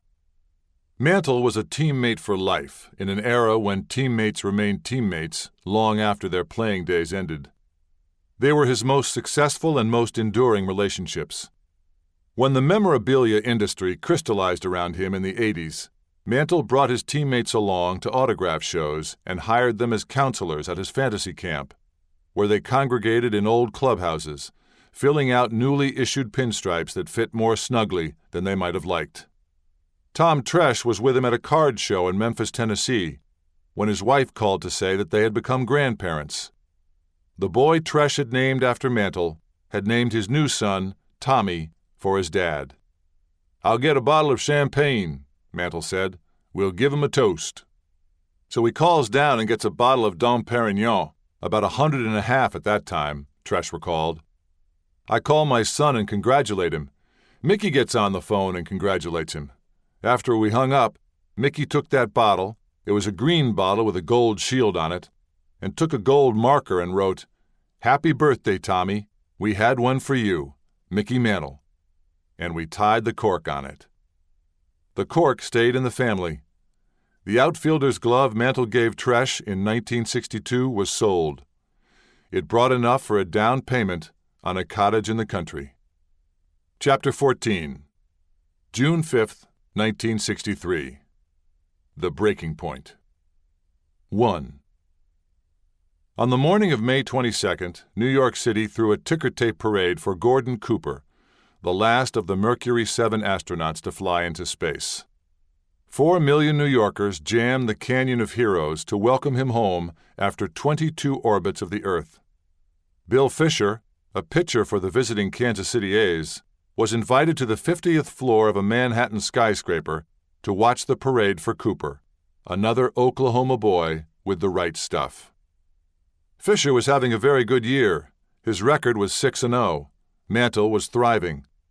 The Yankees had celebrated the Most Valuable Player award with a $100,000 contract, making him only the 5th player in Major League history to reach that financial pinnacle. The bosses were so proud of their largesse that they called a press conference to witness his signature. Red Smith wrote that Mantle looked healthy and expensive. The night before, he had smashed 2 home runs, driving in 5 of the Yankees' 7 runs, and smashed his bat in frustration at not doing more. His batting average was .303. The A's manager, Eddie Lopat, was an old Yankee, a junk baller about whom Stengel had once said, "He looks like he's throwing wads of tissue paper." He had a phobia about Mantle beating him, Fisher said. He had a rule that he wasn't going to let Mantle tie or win a game. There was a mandatory $200 fine for any pitcher who allowed him to do so. As cleanup crews were contending with 2,900 tons of ticker tape on Lower Broadway, Fisher was preparing for another evening in the bullpen, where he had spent most of his career. He was nearing the end. Tony La Russa, an 18-year-old bonus baby, was preparing for another night on the bench. He appeared in only 34 games in 1963, and this wasn't one of them. But rules governing the amateur draft meant that the A's had to keep him on the Major League roster. He watched as 3 A's pitchers hewed to their manager's admonition and walked Mantle 3 times. For some reason, Eddie got it into his head he was going to bench jockey, agitating Mickey, and that it was going to work to our benefit, La Russa said. The dugout was close to the plate. He yelled something like, "This is not your day. You don't have a chance." Mantle just looked over and laughed. Why not? The Yankees were leading 7-0 in the top of the 8th inning. Bored spectators began to chant, "Let's go Mets," inspiring the historically feckless A's to score 6 runs. Mantle was no longer amused by Lopat's remarks. "You're washed up. We got your number. You stink." You could tell, by the 3rd at bat, Mickey had enough, La Russa said. Eddie crossed the line. It was personal. Fisher was summoned from the bullpen in the bottom of the 8th and retired the Yankees in order. New York was 1 out from victory when Ed Charles came to the plate in the top of the 9th inning. Charles was a poet of the infield. He coped with racism by writing verse during 8 long years as a minor leaguer in the segregated South. Teammates called him the Glider because of his graceful footwork. Mantle called him Muffy, baseball talk for a less than comely female. Muffy tied the game at 7-7 with his 2nd home run of the year. Fisher walked Mantle leading off in the bottom of the 9th. "I pitched around him," he said. They bunted him over. But he didn't score, and the game went into extra innings. Fisher stranded another runner in scoring position in the bottom of the 10th. It was a school night, a Wednesday. There were 10,312 people in the stadium when the game began, and notably fewer than that when Mantle led off again in the bottom of the 11th inning. The upper deck in right field was almost empty. The A's defense shifted toward right field, expecting Mantle to pull the ball. Center fielder Bobby Del Greco was stationed almost in front of the Yankee bullpen. Right fielder George Alusic was playing 20 to 25 feet in front of the outfield wall and about that far from the foul line. Fisher was not supposed to give Mantle anything to hit, to walk him intentionally if he had to. "I threw him 4 straight curveballs," he said. "He hit one of them a little, a weak grounder foul by inches. Haywood Sullivan, my catcher, called for another one. I shook him off. I figured he would know it was coming." The count was 2-2.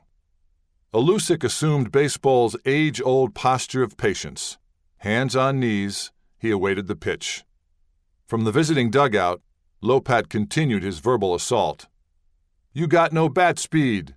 You can't get it out of the outfield. You were up too late last night." "Eddie's really having a good time," LaRussa said. "He thinks he's doing something good." Mickey literally stepped out, gave him a look. You know that phrase, "if looks could kill"? That vein in the side of his neck when you get angry? That vein was out there, and the adrenaline was pumping, he was so pissed off. When he cranked up to stride into that ball, he unleashed every bit of that anger and frustration. He made a perfect swing, everything working.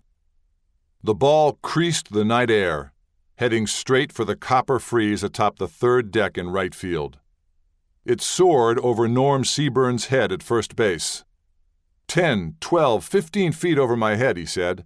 I couldn't leap up and get it. It was too high for that. So I just turned right around and watched. It just kept going up and up and up and up. No one had ever hit a fair ball out of Yankee Stadium. Mantle had come closest in May 1956 against Pedro Ramos. The faithful had been waiting ever since for the next assault on the stadium facade. "My God, that's it!" Yogi Berra yelped, leading a charge up the dugout steps. As Mantle came around, he looks around to Eddie, and he just looks in, LaRussa said. Eddie didn't say a word. He just looked at him like, "You know what? That one was for you. You should have kept your mouth shut." The flight path took the ball directly over Alusic's head in right field, maybe a smidge to his left. He never moved, except to straighten with the pitch. His reflexes were no match for the speed of the ball.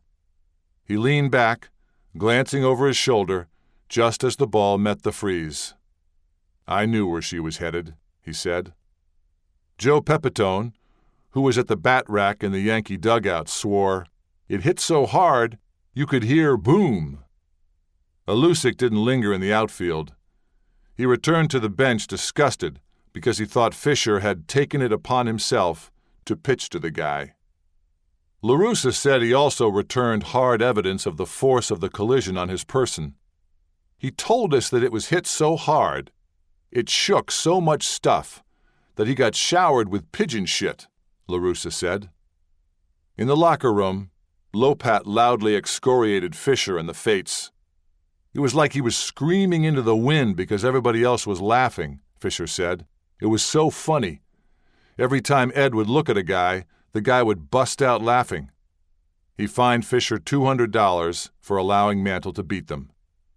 Mantle always said it was the hardest ball he'd ever hit. "The one in Washington I hit had a 50-mile-per-hour tailwind," he said. "The one off Ramos was coming down more." This was the only time the bat actually bent in his hands.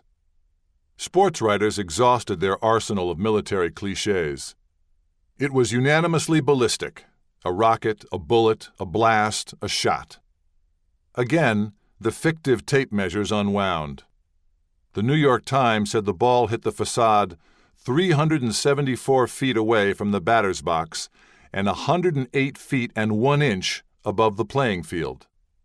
The New York Post said it traveled at least 475 feet, sailing over the 367 marker about 100 feet high and was moving in a 45-degree trajectory.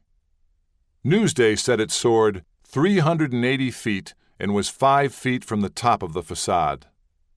James E. McDonald, a professor at the Institute of Aeronautical Research at the University of Arizona, told the Associated Press the ball was traveling 230 miles per hour and would have gone 620 feet, uninterrupted. Cleet Boyer offered a more accessible calculus. That's a $3 cab ride up there.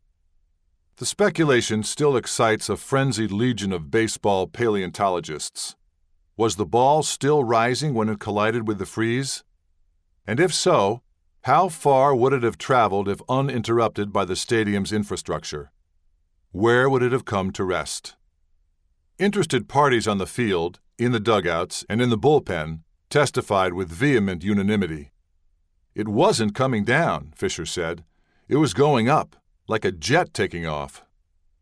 Only 2 of the next day's stories addressed what became of the beleaguered ball. The Daily News said, it dropped down into the upper deck. The Post said, it bounced against a seat and came back down on the field. Pepitone said, it bounced back about halfway between the right fielder and the second baseman.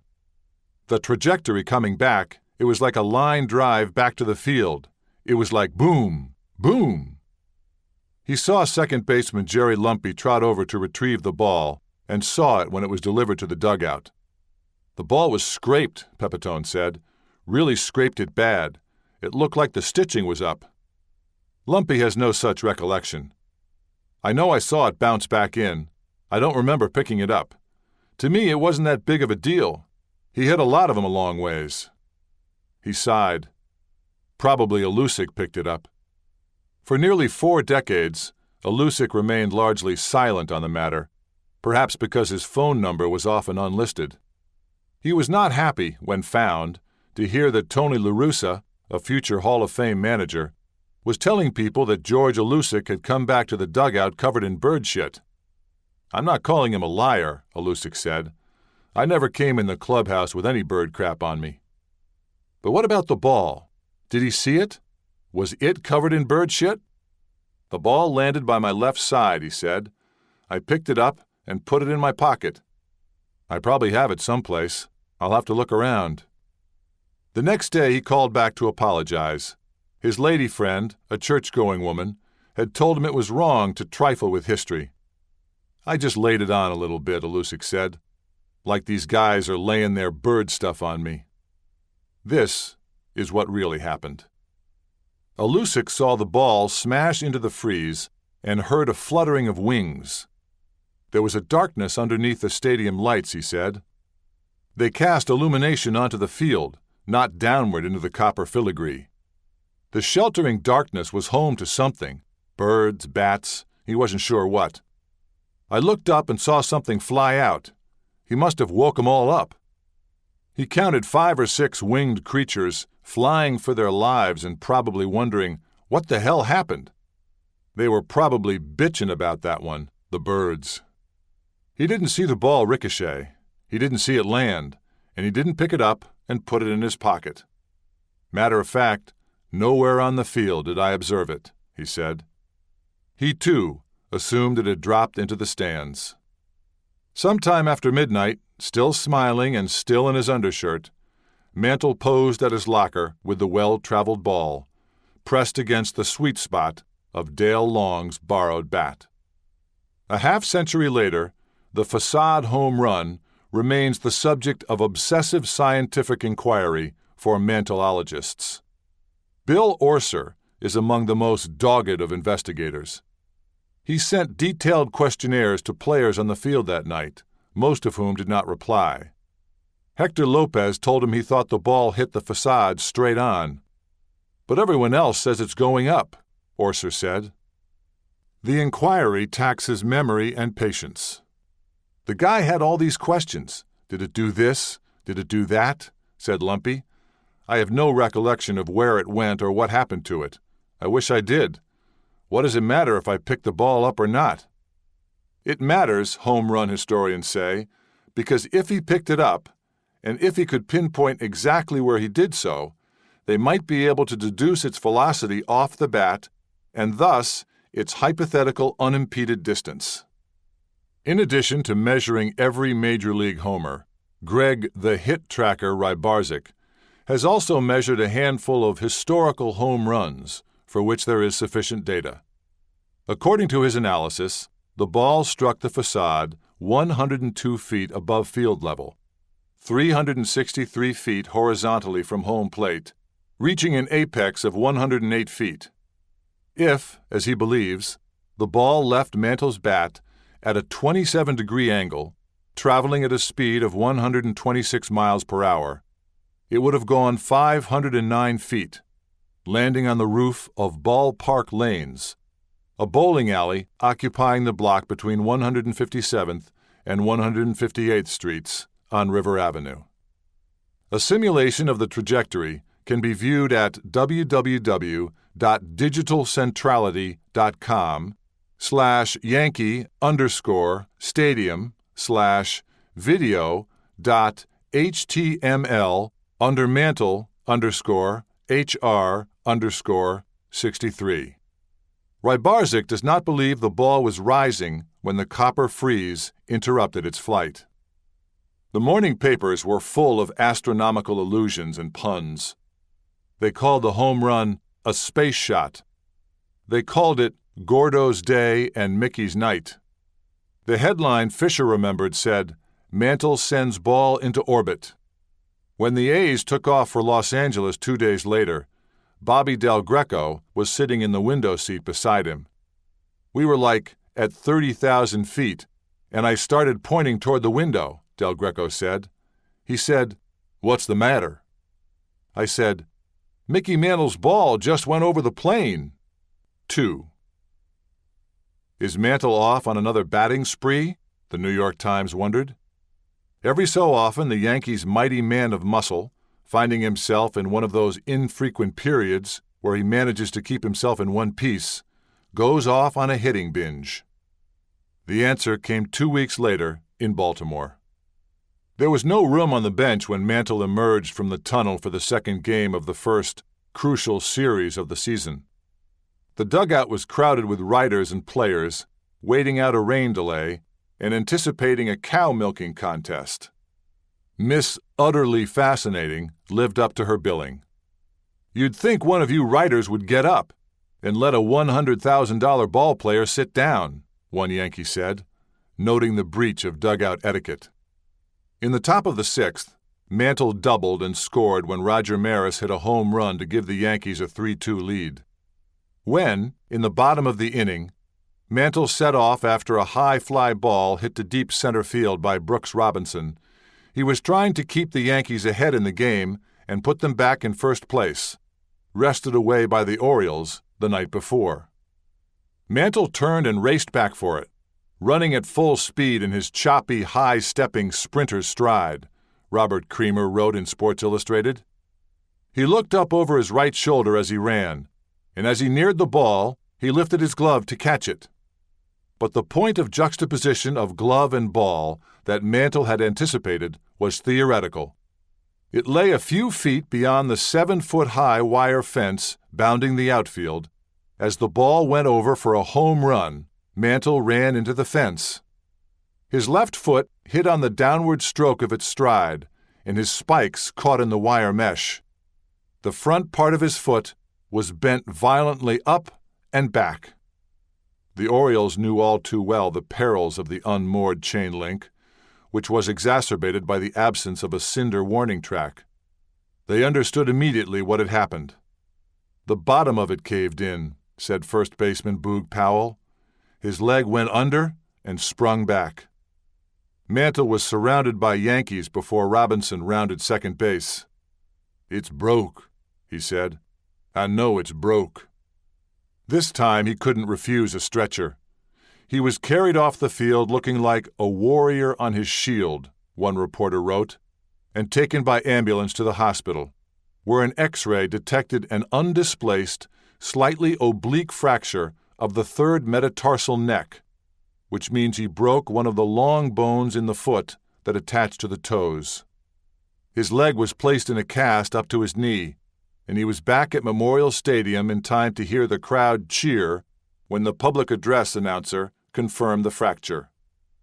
"Isn't there some way they can strap this thing up so I can play?" he asked when trainer Joe Soros predicted, accurately, that he would miss at least 6 weeks. Dan Topping dispatched his twin-engine Grumman Mallard from Southampton, where he had been fishing the waters off Long Island. Reporters met Mantle on the tarmac at LaGuardia Airport and watched as he was helped off the plane. A photograph taken as he hobbled toward a waiting limousine was converted into an annotated medical chart with dates and arrows fixed to every part of his body except the grimace on his face. Knees, tonsils, shoulders, rib cage, abscessed hip, fractured finger, fractured foot, pulled, sprained, and torn muscles, surgery, surgery, and more surgery. In the limo, Milton Gross tried and failed to get Mantle to say he was unlucky, which furthered the apotheosis of the Mick. By the time the morning papers rolled off the presses, the man of mishaps had been transmogrified into a tragic figure, the champion hard luck guy, and the most fabulous invalid in the long history of sport. Team physician Sidney Gaynor removed the cast on June 24th and happily predicted a return by the All-Star game on July 9th. But on July 26th, the cartilage in his left knee, torn in May 1962 and torn some more in the altercation with the cyclone fence, gave way. "It's my fault," Mantle said. "My foot hurts, so I have to run on the side of it. I think that's what makes my knee bad." He had reached a breaking point. The cumulative injuries and mishaps, the residue of unacknowledged bad luck and primitive sports medicine, rendered him a part-time, one-dimensional player. He would play only 65 regular season games in 1963. Of those, 5 would become intrinsic to the mythology of the Mick. He soared, he crashed, he persevered, he indulged, and he looked bad. 3. Mantle was in the trainer's room when Al Downing arrived early Sunday morning, August 4th, for the usual day-after ministrations on his pitching arm. He had won his 7th game the day before, having joined the starting rotation in Mantle's absence. Though it had been 2 years since his major league debut, Downing felt, "I had no credibility. Until you showed what you could do, nobody's going to be around every day asking you how you feel." Mantle called the kid over. He said, "You've been doing a great job. Keep it up." This was the first time he had a chance to say something to me, and that meant a lot, because all the guys had been telling me all along, but of course, he hadn't been there. Mantle was feeling chipper. On the field before the first game of the Sunday doubleheader with Baltimore, Ralph Houck asked if he thought he could hit. Mantle said yes. Houck said he might use him, if Mantle promised not to run. The Yankees were trailing by a run in the bottom of the 7th inning of the second game when Mantle emerged from the dugout to pinch hit. The ovation began at the bat rack and reached a crescendo when Bob Shepard announced his name. The roar shook the windows of the Bronx County Courthouse, one paper said. Equally shaken, Mantle dug his spikes into the dirt on the right side of the plate and told himself, "Don't just stand there and take 3 pitches. Swing." The Orioles were well aware that it was his first at-bat since the injury in Baltimore. "Big George Brunette was on the mound," Brooks Robinson said. "He just reared back and threw on every pitch." Brunette threw one pitch, which Mantle took for a called strike, and then another. Mantle swung his bat in anger for the first time in 61 games, the Times reported, redirecting the ball into the left field stands. "The most amazing thing is, it was not a pitch that most right-handed hitters are ever going to get airborne," Downing said. "And not only was it airborne about 20 feet off the ground and just hit those seats and ricocheted like a rocket." Mantle wasn't sure he had pulled the ball enough. When the umpire signaled home run, he thought, "Gee, I'm a lucky stiff." He broke into a cold sweat and something that resembled a trot. Later, he said he wasn't sure how he made it around the bases and, in fact, didn't remember doing so. The roar of adulation eclipsed the 2-minute standing ovation that had greeted him when he hobbled to the plate. It got louder and louder as he headed toward home. The Orioles applauded silently. "Gives you chills standing over there at first base," Powell said. Just being in the ballpark gave you chills. As Mantle rounded third base, Brooks Robinson thought, that's why he's Mickey Mantle. By the time he reached home plate, there was tears running all over his face, Yankee pitcher Stan Williams said. He noticed because it was one of the rare occasions when Mantle allowed the outside world to see how much it meant to him, how much the fans meant to him, how much the moment meant to him. After all these years, New York discovers Mickey Mantle. New York Herald Tribune. 4. In the days that followed, Houck made it clear that Mantle would be limited to pinch hitting duties for the foreseeable future. He batted only 7 times in August and started only 11 regular season games in September. One night after the Yankees clinched the pennant, Bill Guilfoyle, the assistant director of public relations, was leaving the stadium with Post reporter Maury Allen. We saw this figure walking up the stairs ahead of us, taking each step with both feet, like a small child, Guilfoyle said. It was Mantle. We stayed behind. We didn't want to embarrass him. He finally made it to the exit and departed in a waiting taxicab. Players around the league knew the Brute's reputation for playing hurt. So Mike McCormick, the Orioles' starting pitcher, was surprised that Mantle wasn't in the starting lineup when the Yankees returned to Baltimore on September 1st. And he wondered why Mantle wasn't in the dugout when the game began. Apparently he was in the training room on the table, McCormick said. I guess they were trying to sober him up. On the day Mantle and Ford were inducted into the Hall of Fame in 1974, they fessed up to Dick Young of the Daily News. Some tales they dare tell. Ralph told you didn't have to play the next day, so we visited those friends of yours, Whitey said. That was the Cressons, good friends of mine from Dallas, who had this farm near Baltimore. So when Ralph said I wasn't playing the next day, we went out to see them. I had pitched the night before, said Ford, so I knew Houck didn't need me. We stayed up most of the night, said Mickey. I slept a couple of hours on a hammock. We decided to go straight to the ballpark, about 8 o'clock in the morning, and we stretched out on the tables in the trainer's room till about 10. Then we suited up and were the first ones on the field. Their old running mate Hank Bauer was coaching third base for the Orioles. He took one look at Ford's eyes and said, Has Ralph seen you? Once a comrade, always a comrade. I sent the clubhouse boy out to get mouthwash, Bauer said. Whitey smelled real bad. Whitey said, It's July, but number 7 is lying on the table singing Jingle Bells. Actually, it was September, and the Yankees were losing 4-1 in the 8th inning, when Houck went in search of a pinch hitter. Mantle was asleep on Ford's shoulder at the far end of the dugout. Boyer, who was on first base, thought, he shouldn't have come out of the clubhouse. Anyway, Bauer said, Whitey hit Mickey in the ribs, woke him up. Here comes Ralph. He asks Mickey, Can you hit? Mickey says, Yeah, but I'm on the disabled list. He says, No, you're not. You came off today. In fact, he wasn't on the disabled list, so he couldn't have come off it. Like all the best baseball stories, this one has aged very well. So meantime, Mickey gets up and goes to the bat rack and gets all his stuff, and I go to manager Billy Hitchcock, Bauer continued. I told him, he's not feeling very good. I said, Billy, if Mickey's going to hit, tell McCormick, don't throw that ball upstairs to him. It might end it. It was McCormick's first year in the American League.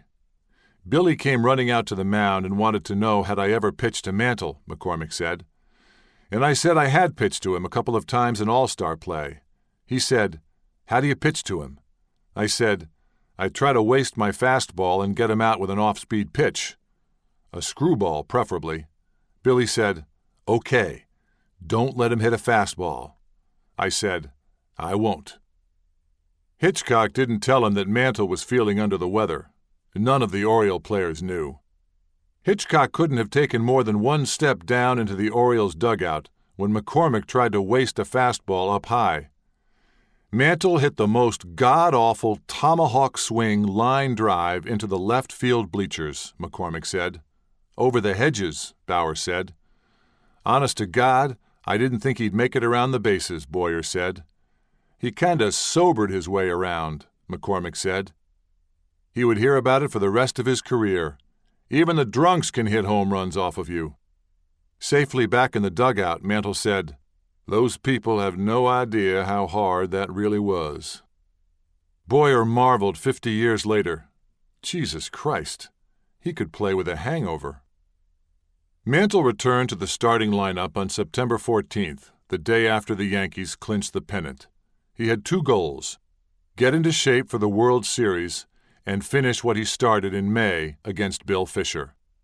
The still shell-shocked A's returned to New York a week later, this time with Mantle's old friend Tom Sturdivant, who had been traded to Kansas City in July. Mantle told him there was only one right-handed pitcher in the league with good enough control to help him hit a ball out of Yankee Stadium. He had been hitting the top of the stadium, Sturdivant said. He wanted to be the first one to hit it completely out of the stadium. The Snake agreed to help. Saturday, September 22nd, was a cold day in New York, almost football weather. The Yankees were ahead 4-3 when Sturdivant entered the game in the 7th inning. Bobby Richardson was on first base. Bob Shepard invoked the familiar words, "Now batting for the Yankees." The sparse crowd was treated to an unfamiliar sight. Mantle batted right-handed against the right-hander, a transgression his father had abhorred.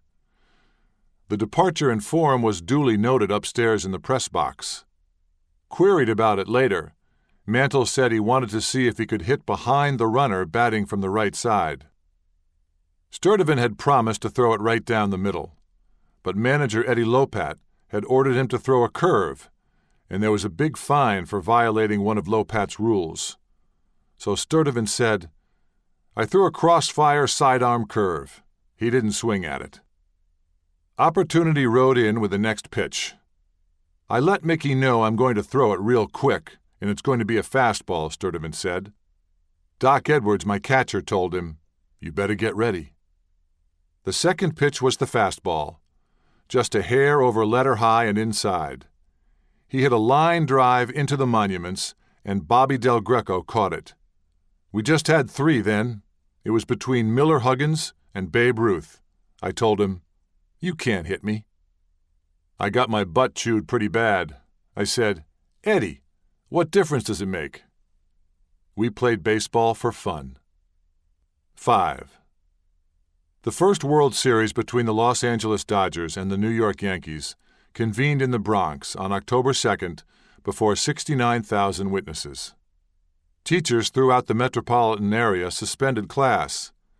Black and white TVs were wheeled into thousands of school gymnasiums for NBC's broadcast with Vin Scully and Mel Allen. 540 radio stations across the country carried the voices of Joe Garagiola and Ernie Harwell.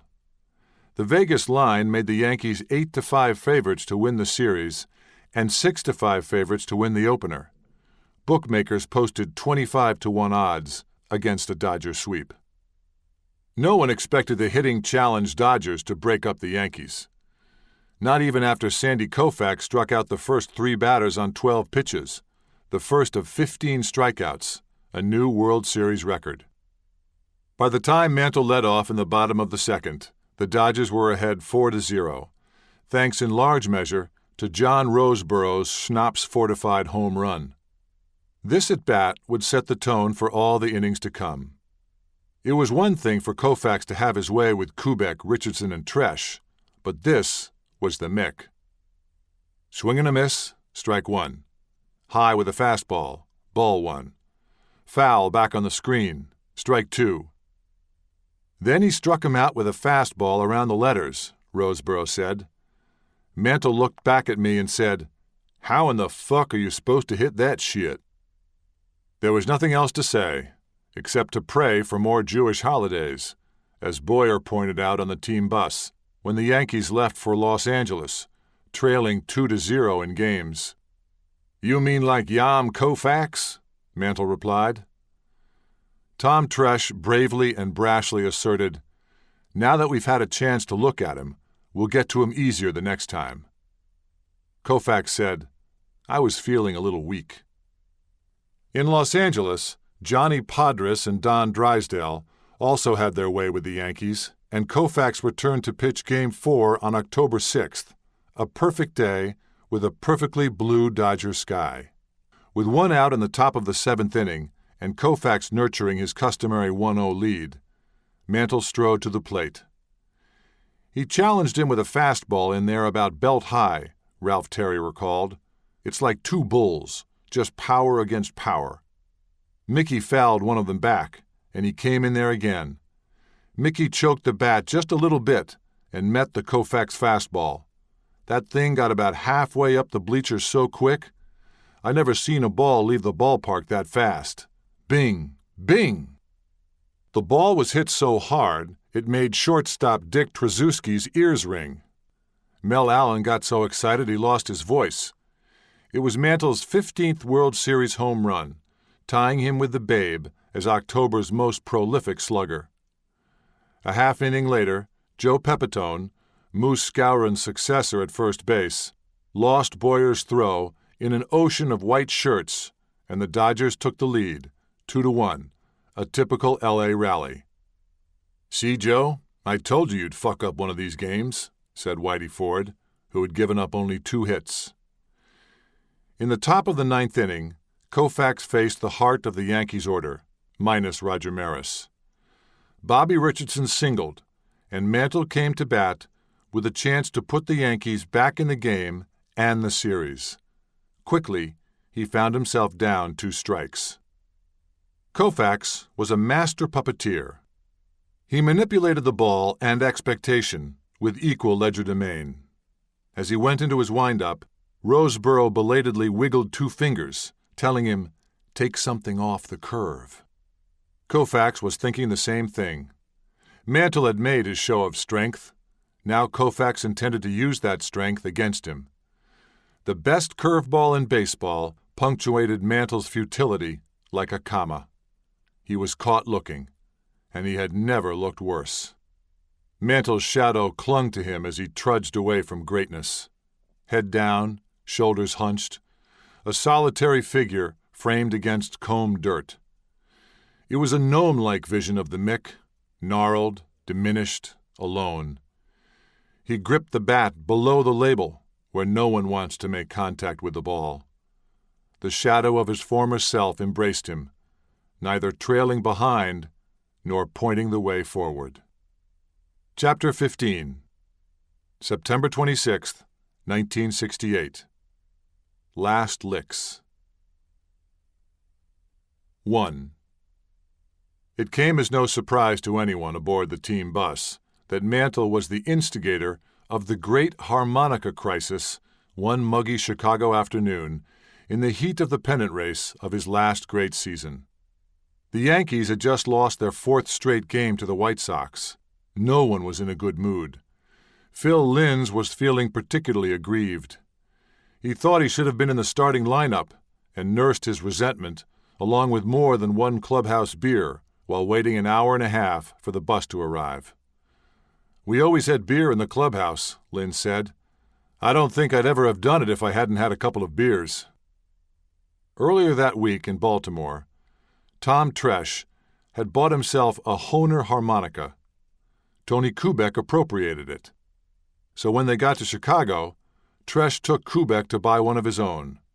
Linz tagged along. Kubek serenaded Neiman Marcus shoppers with his rendition of Streets of Laredo, a mournful cowboy lament about a guy who spent more time in the dram house than in the saddle.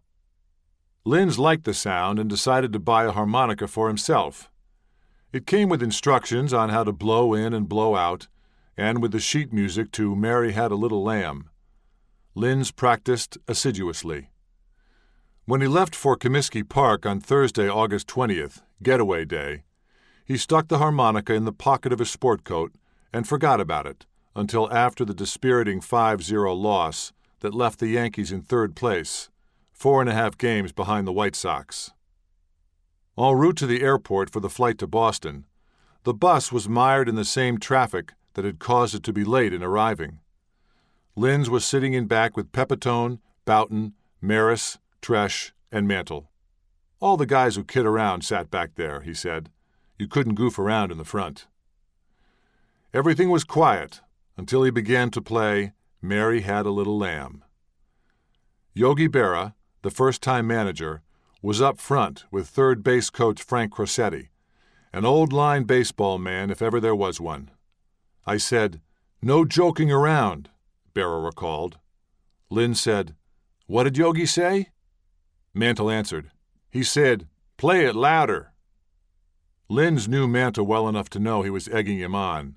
He recognized the wicked angel smile. But he played on anyway. "Shove that harmonica up your ass," Berra said, charging down the aisle, throwing an arm raised in anger. "Here, take it," Linz replied, and tossed it to the manager. I flipped it to him, a double play flip. And then, because he was in a bad mood, he added, "What are you getting on me for? I play as hard as I can to win." Berra cocked his arm and fired the harmonica at the bad boys in the back of the bus. "He threw it at me," Lynn said. "I mean, he threw it. It hit Pepitone in the knee." Pepitone swore it drew blood and left a scar. That might have been the end of it, except beat writers traveled with the team then and witnessed Crosetti's indignation at what he called the first case of open defiance he had seen by a Yankee player in 33 years. When we got to Boston the next day, it was all over the country, Lynn said. It was like World War III. That afternoon at Fenway, he apologized to Berra, who was serenaded throughout the game by hundreds of harmonica-wielding Red Sox fans. We shook hands. We hugged. He said, "Phil, I gotta fine you. The writers are coming. How much do you think I should fine you?" I said, "Whatever, Yogi. I was wrong." He said, "How about $250?" I said, "That's fair." More bold-face headlines. Yogi fines Linz $250. Writers pounded Berra with invective. He was a flip-top manager who had betrayed a sense of panic in un-Yankee-like fashion. His team was said to be cracking up. Berra's job was said to be in jeopardy. Western civilization was coming to an end. This grave insurrection was regarded by the Fourth Estate as prima facie evidence that he was incapable of managing his former teammates. In fact, what Berra lacked was not gravitas, but what he might have called young youth. It was getting late early in Berra's managerial career. The Yankees rallied for him, winning 30 of their next 43 games to overtake the White Sox. Mantle slugged them back into first place on September 17th with a double, a single, his 2,000th major league hit, and a home run, the 450th of his career. He got a standing ovation. Linz got a $10 check from a band leader, presumably for furthering the cause of music. He also received a barrel full of harmonicas, a $5,000 endorsement deal with Hohner, and a $250 bonus in his 1965 contract. Haug put it in, $20,000 plus $250 for music lessons. Mantle had a good year, a career year for anyone else. He led the American League in on-base percentage and on-base plus slugging. He batted .421 right-handed, .241 left-handed, drove in 111 runs, and hit more than 30 home runs for the last time in his career, 15 right-handed, 20 left-handed. On August 12th, in a home game against the White Sox, he hit one of each for the 10th and last time in his career. The left-handed homer came off Ray Herbert in the fourth inning. Mantle hurled his bat in disgust after the swing because he thought he hadn't gotten enough wood on the sinking fastball. Herbert thought so too, and turned to watch center fielder Gene Stevens make the catch. Back, back, back he went to the 461-foot sign in deepest center field. Is he going to sit in the bleachers and watch the rest of the game? Herbert wondered. The ball landed 15 rows into the black in the center field bleachers, where only one ball had gone before, also courtesy of Mantle. The stadium manager said it was the longest home run ever measured in the Bronx. "Nice play," Johnny Blanchard said, greeting him in the dugout. "You broke your last bat." Mantle was breaking down. Too often his right knee buckled beneath him when he swung left-handed. He surrendered center field to younger, more reliable legs. Reams of Conco tape and stoicism could not camouflage the deterioration of soft tissue. "They taped his legs so tight it cut off the circulation," Pepitone said. "Sitting on the bench, they'd puff up from all the blood rushing down to his feet." When the tape came off at the end of the day, his legs were chalk white. Multiple surgeries and inattentive rehabilitation had left him with almost no muscle above his knees, compounding the instability in the knee. "There was no skin, no cartilage, no nothing," Pepitone said. "Everything was gone. And scars. I mean lines down the side of his leg, X's across the top, underneath. It looked like somebody got a knife and just kept slashing at his knees. You could see the stitching marks where they cut." To his buddy Roy Clark, the country singer, Mantle's body looked like a statue by Michelangelo that somebody had just started chopping at. Mantle was self-conscious enough that he refused to put on a bathing suit at a family picnic when Frank Petrillo shot home movies. He played 125 games or more only 3 times after his 30th birthday. Kids who imitated his stiff-legged arrival at second base didn't realize it was the only way he could bring himself to a stop. His peers expected him to transcend because he always had. "He was like a horse who comes out of the stable just hobbling along," said pitcher Billy Heft. "You figure, the brute's not going to play. Then he's out there taking batting practice, and he's in the lineup. And then he hits a ball, and he's got to run like hell, and he does." 2. The 1964 World Series between the Yankees and the St. Louis Cardinals marked a paradigm shift ably documented by David Halberstam in October 1964. Stan Musial had just retired. The Cardinals lineup, with Curt Flood and Lou Brock in the outfield, showcased the future of America: young, black, ethnic, fast. They left the old white Yankee establishment in the base path dust.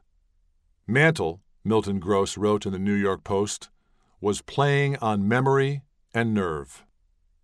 The shoulder injured in the 1957 World Series betrayed him and would require off-season surgery to tie the tendons together. 4 times he threw wildly to the infield. Twice in one game, he was caught off base. He was thrown out trying to stretch a single into a double and thrown out on an RBI grounder that should have been a hit.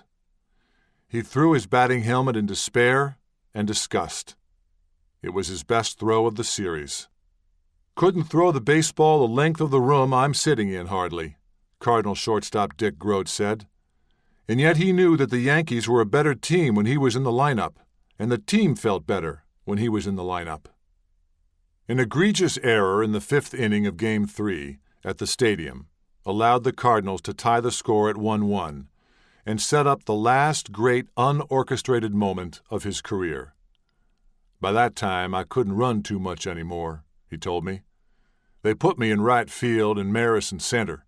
Somebody hit me a ground ball. I nonchalanted it. It went through my legs, and the guy scored." In the bottom of the 9th inning, the Cardinals' manager, Johnny Keane, gave him a chance at redemption by summoning Barney Schultz from the bullpen. Jim Bouton, the Yankees' exhausted starting pitcher, was at the water cooler at the end of the dugout when Mantle came to collect his bat. He was standing there with the bat on his shoulder, watching Barney Schultz. His warm-up pitches were coming in about thigh-high and breaking down to the shin, to the ankles, 2 or 3 in a row. Mickey said, "I'm going to hit one out of here." It wasn't a big announcement. He wasn't like that. He wasn't a grandstander. He understood that Barney Schultz was the wrong guy for them to bring in. Mickey had 2 different batting strokes. Right-handed, he would hit on top of the ball. He would tomahawk the ball. Even his home runs to left field, A lot of them were line drives with topspin on them. They get out there real quick and sink and dive down into the bleachers. Left-handed, he undercut the ball.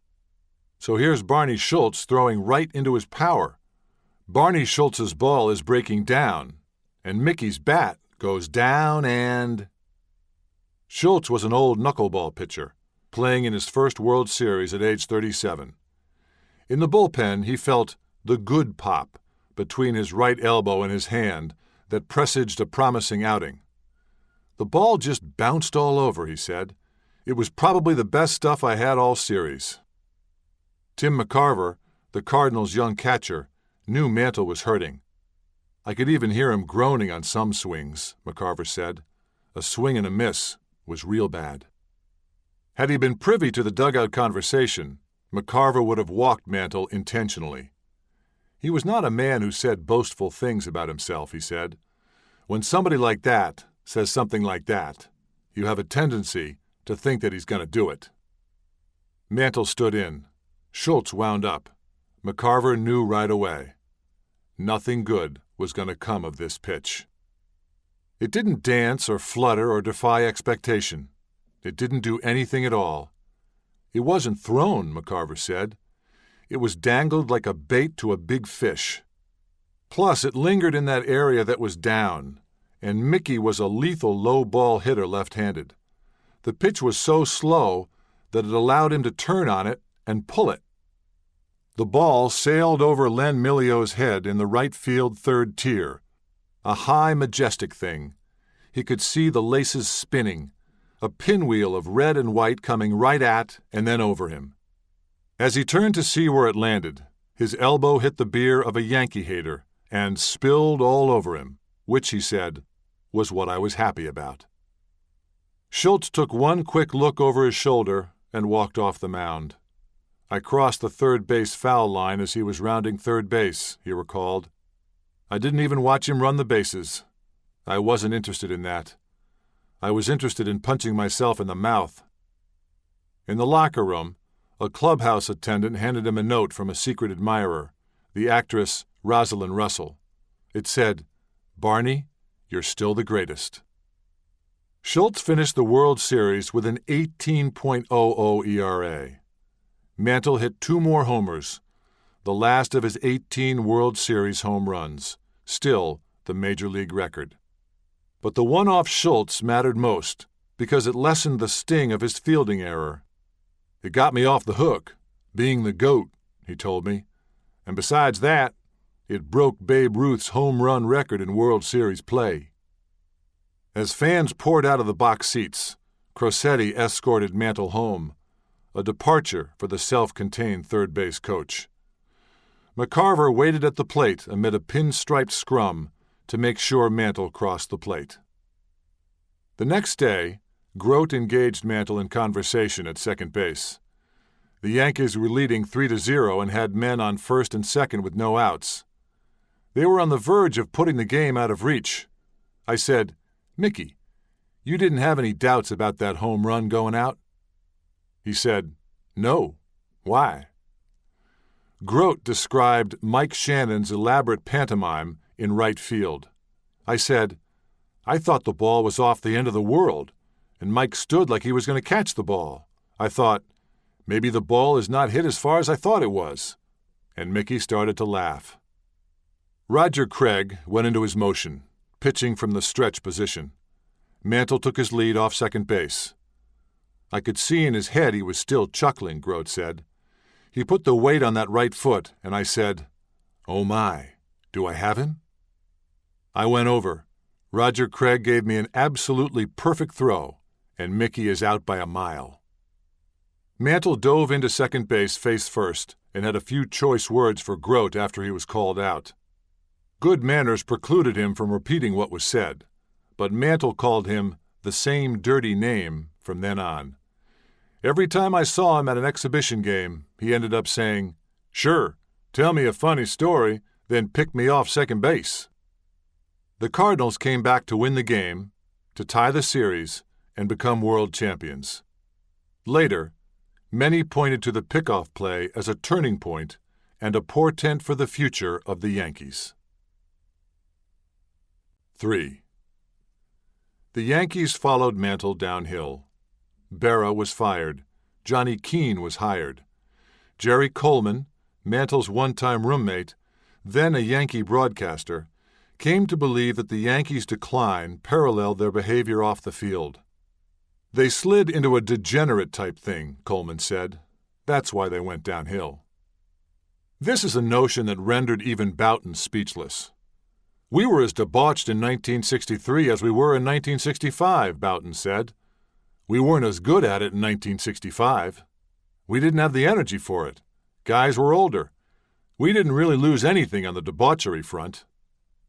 They just lost. In 1965, the Yankees lost more games than they won for the first time since 1925. I should have quit right then, Mantle told me.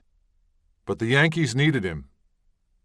He was really the only ball player on the club that anybody cared anything about, said Howard Burke, a team vice president from 1967 to 1973.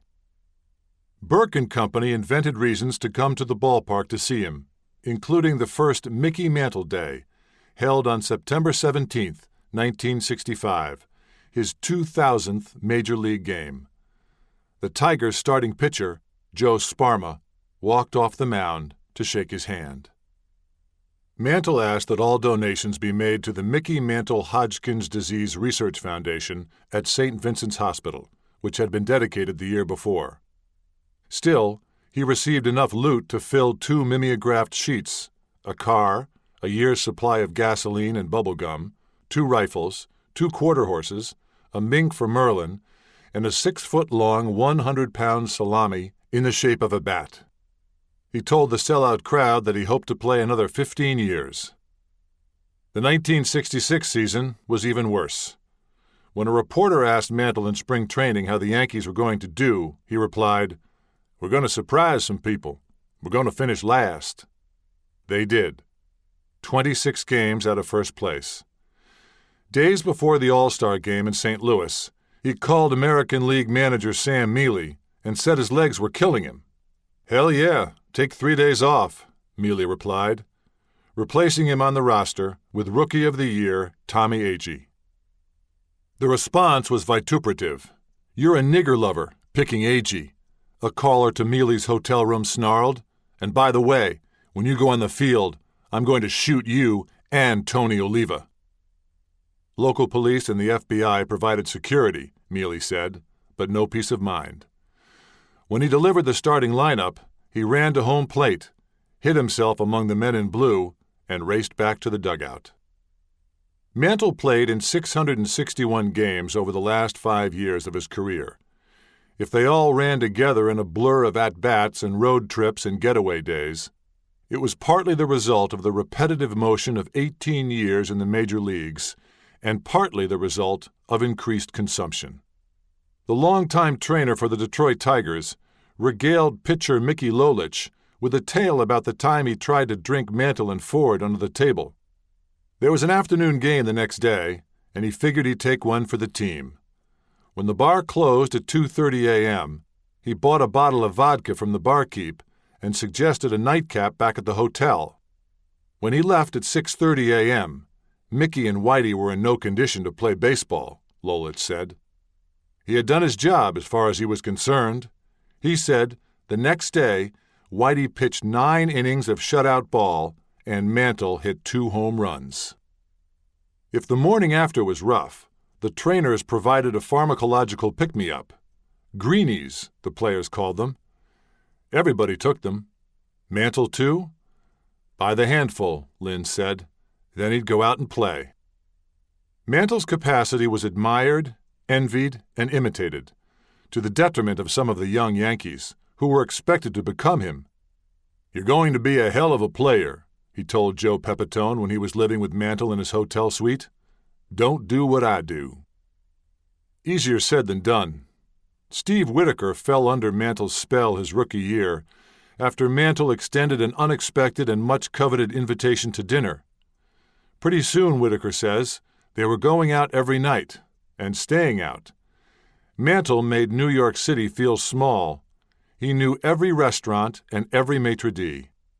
He introduced Whitaker to the life, as Linz calls it, to joints like Dudes and Dolls, where Goldie Hawn danced and Joe Willie Namath partied. I didn't care if I slept at all in New York, Whitaker said. It's open 24/7, and trust me, I closed it. There was a quid pro quo, though it didn't feel like one at the time. I was kind of like his shill, the guy to make sure nobody was hawking his table, Whitaker said. If there were women present, they had to be with him, not the Mick. The price didn't seem high until later, when he realized the opportunity he had squandered. In fact, he said, it probably was the end of my career. By 1967, Mantle was the only reason to go to the stadium. The weight of the listing franchise rested uneasily on his fragile pins. He became a first baseman and kept his promise to Merlin to hit his 500th home run on Mother's Day, which the Yankees turned into another occasion to honor him and boost attendance. The gimmick was every 500th fan entering the ballpark got an autographed ball, Burke said. We asked him if he'd sign. He did it. Signed for hours and hours. I got a summons from the state of New York for violating the lottery law, a $500 fine. Mantle conceded that he would never catch or match Willie Mays statistically. That debate was over. But Madison Avenue saw a different future for the Mick. George Lois, the groundbreaking art director and ad man, had a certain editorial genius. His conceptual covers for Esquire magazine were the subject of a 2008 retrospective at New York's Museum of Modern Art. He also had a keen instinct for marrying pop culture pitchmen to unlikely clients. He put Mantle and Joe Louis in TV commercials for a Wall Street brokerage house. When I came up to the big leagues, I was a shuffling, grinning, head-ducking country boy, Mantle said to the camera. But I know a man down at Edwards and Hanley. I'm learning. It became one of Johnny Carson's stock lines. Lois also put Mantle to work on behalf of the baby cereal Mapo. Mickey was visiting me on a set for some other commercial. I said, Mickey, do me a favor. He handed Mantle a bat and a Yankee jersey and explained how they were going to transform Mapo into the oatmeal cereal that heroes cry for. All he had to do was blubber, I want my Mapo. When the voiceover said, Mickey Mantle? Mantle boo-hooed perfectly and on cue. I shot that in 3 or 4 seconds, Lois said. The sales tripled. I hardly had to work with him at all. I gave him the shtick once or twice, and he'd give it back better. He was a natural, fluid. Mantle was such a hit, agents for Wilt the Stilt, Dandy Don Meredith, and the Say Hey Kid called, wanting in on the action. Mantle called too. Hey, George, go fuck yourself. It seemed that wherever he went, he elicited a chorus of, I want my Mapo. He was kidding, Lois said. He loved it. Probably got $500 and was happy to get it. 4.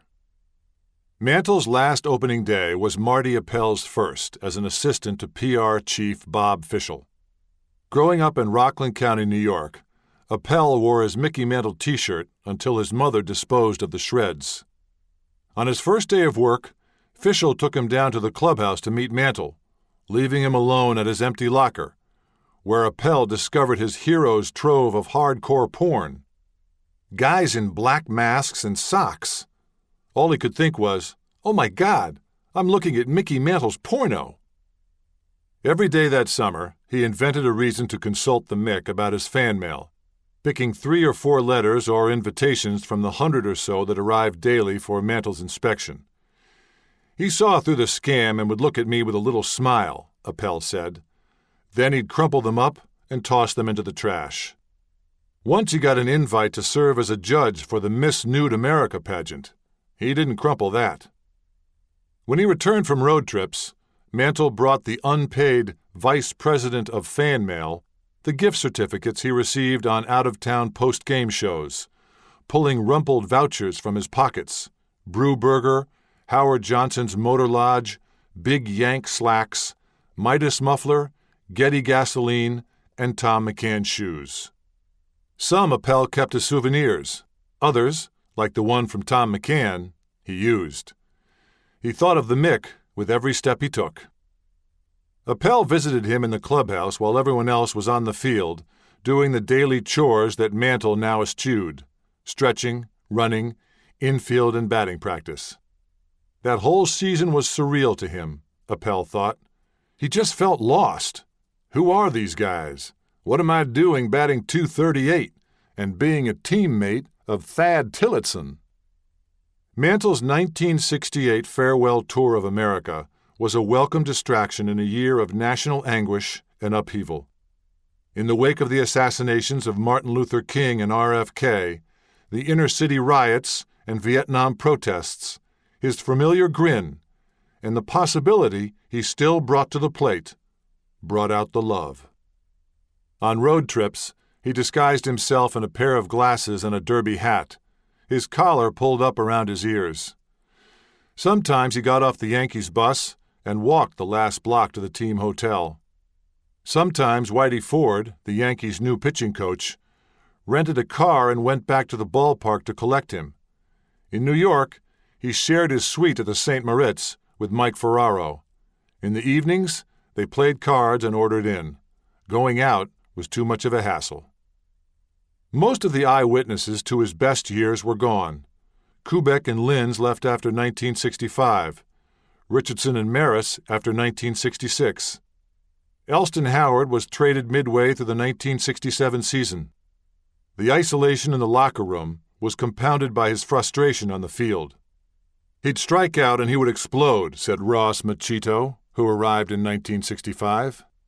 He would come in the dugout. It didn't matter if he had gone 3 for 4 the day before. Next time he struck out, he'd come back and wham, beat the locker. On May 30th, 1968, the 100th celebration of Memorial Day, the day the Beatles began recording the White Album, Yankee Stadium offered a reprise of the good old days. Mantle had one of the best days of his career. Frank Howard was stationed at first base for the Washington Senators. The starting pitcher was Joe Coleman, who had struck out Mantle 4 times in a row the week before. I went to the mound and said, "How are you going to pitch the big fella?" Howard recalled. He said, "I'm going to blow that dead red in the blind spot." 9 innings and 6 Washington pitchers later, Mantle had 2 home runs, a double, 2 singles, 5 RBI, and 3 runs scored. It was the 3rd time in his career that he went 5 for 5. He raised his average from .221 to .254. First inning, 2-run home run. Third inning, singled and scored. Fifth inning, home run. Sixth inning, RBI double. "I'm holding the runner on first base," Howard said. "He hits a line drive between me and the bag that's no further than it is across this table. I go to stab it. If it had been hit right at me, it would have taken me to the 296-foot marker." Eighth inning, RBI single. "I've never seen 5 balls scalded like that in a ball game before," Howard said. He laid out 2,000 feet of line drives. The scoreboard flashed the news. Mantle's finest game since his Triple Crown season of 1956. Privately, he was wistful. The performance served to remind him of what he could no longer do. One night, he asked Ferraro, "Did you ever see me run? When I could run?" Clark Griffith was then vice president of the Minnesota Twins, and he and Mantle had become drinking buddies. "Near the end of his career, I had a marvelous evening with him," Griffith said. "He was hurting and in decline. He said, 'Man, it really hurts. I just can't do it anymore.'" We got into a long discussion about how the game had changed. He started talking about pitchers he had to hit against in the 50s and early 60s. Chuck Stobbs, Spec Shea, Connie Marrero, short, round guys who didn't throw hard, and who he has to hit against now, guys who are 6'5" and throw hard. His skills had not been able to keep up with the evolution of the game. The size had gotten to him. It had literally outgrown him. In July, Mantle was named captain of the American League All-Star team. but he stayed in Anaheim only long enough for a quick how do you do. All-Star games were like a cocktail party to me and Whitey, he told the writer Tom Callahan years later. I got there late, missed the team picture, hurried to get dressed. They pinch hit me in the first inning. I got dressed, got back on the helicopter, flew back to Dallas, changed clothes to play golf. I went to Preston Trail, and the game was still on the TV. Tony Perez hit a home run in the 15th inning. I'm damned ashamed. As the Yankees headed into a series at home against Cleveland on the weekend of July 19th, Bill Kane, the team statistician, walked into the PR department and told Appel, "Mick's lifetime average is going to drop under 300 this weekend unless he goes 3 for 10 or better, and he's not going to do that." He went 2 for 8.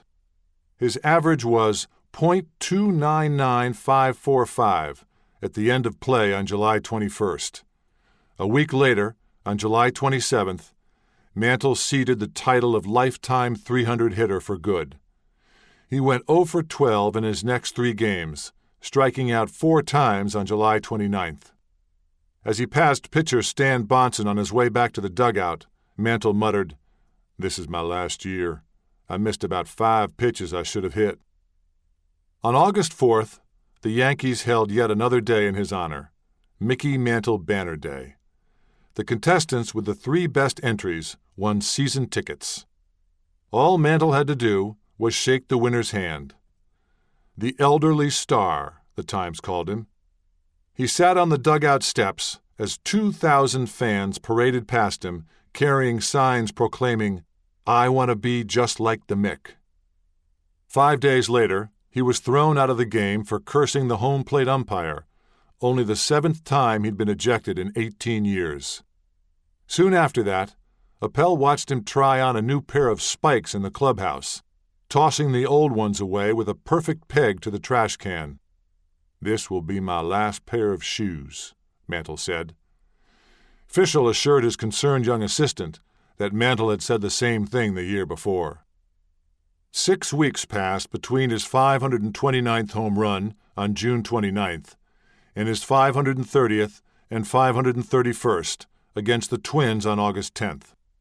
He tied Jimmy Fox for 3rd place on the all-time home run list with 534 home runs 12 days later. On September 17th, the Tigers clinched the American League pennant by beating the Yankees in Detroit. A rainout the next night enabled them to recover their senses in time to play an afternoon game on September 19th. When Mantle came to bat in the 8th inning, Denny McLain walked off the mound to allow him to bask in the standing ovation offered by the meager crowd. Mantle was his hero, the reason he had become a switch hitter in high school. McLain had already won his 30th game of the year, becoming the first pitcher since Dizzy Dean to do so. He could afford to be magnanimous. None of the Tigers knew what he was thinking when he called his catcher Jim Price out to the mound. "Listen, he only needs 1 home run," McLain said. "Let's give him a shot at it. You just go behind home plate, put your glove up, and let me see if I can hit it." Price nodded and squatted behind the plate. Like McLain, Price idolized the Mick. He still had that look, that Mickey Mantle look, but all he had was the look. As Price got down in his crouch, he gave Mantle a look. McLain gave him a batting practice fastball. "So the first pitch it was like 50 miles per hour and almost on an arc," McLain said, "and Dummy takes it for strike 1. Mantle looks down at Price and said, 'What the fuck was that?' And Price says, 'I don't know.' So Mantle says, 'Is he going to do it again?' And Price says, 'I don't know.' So Price starts trotting out to the mound.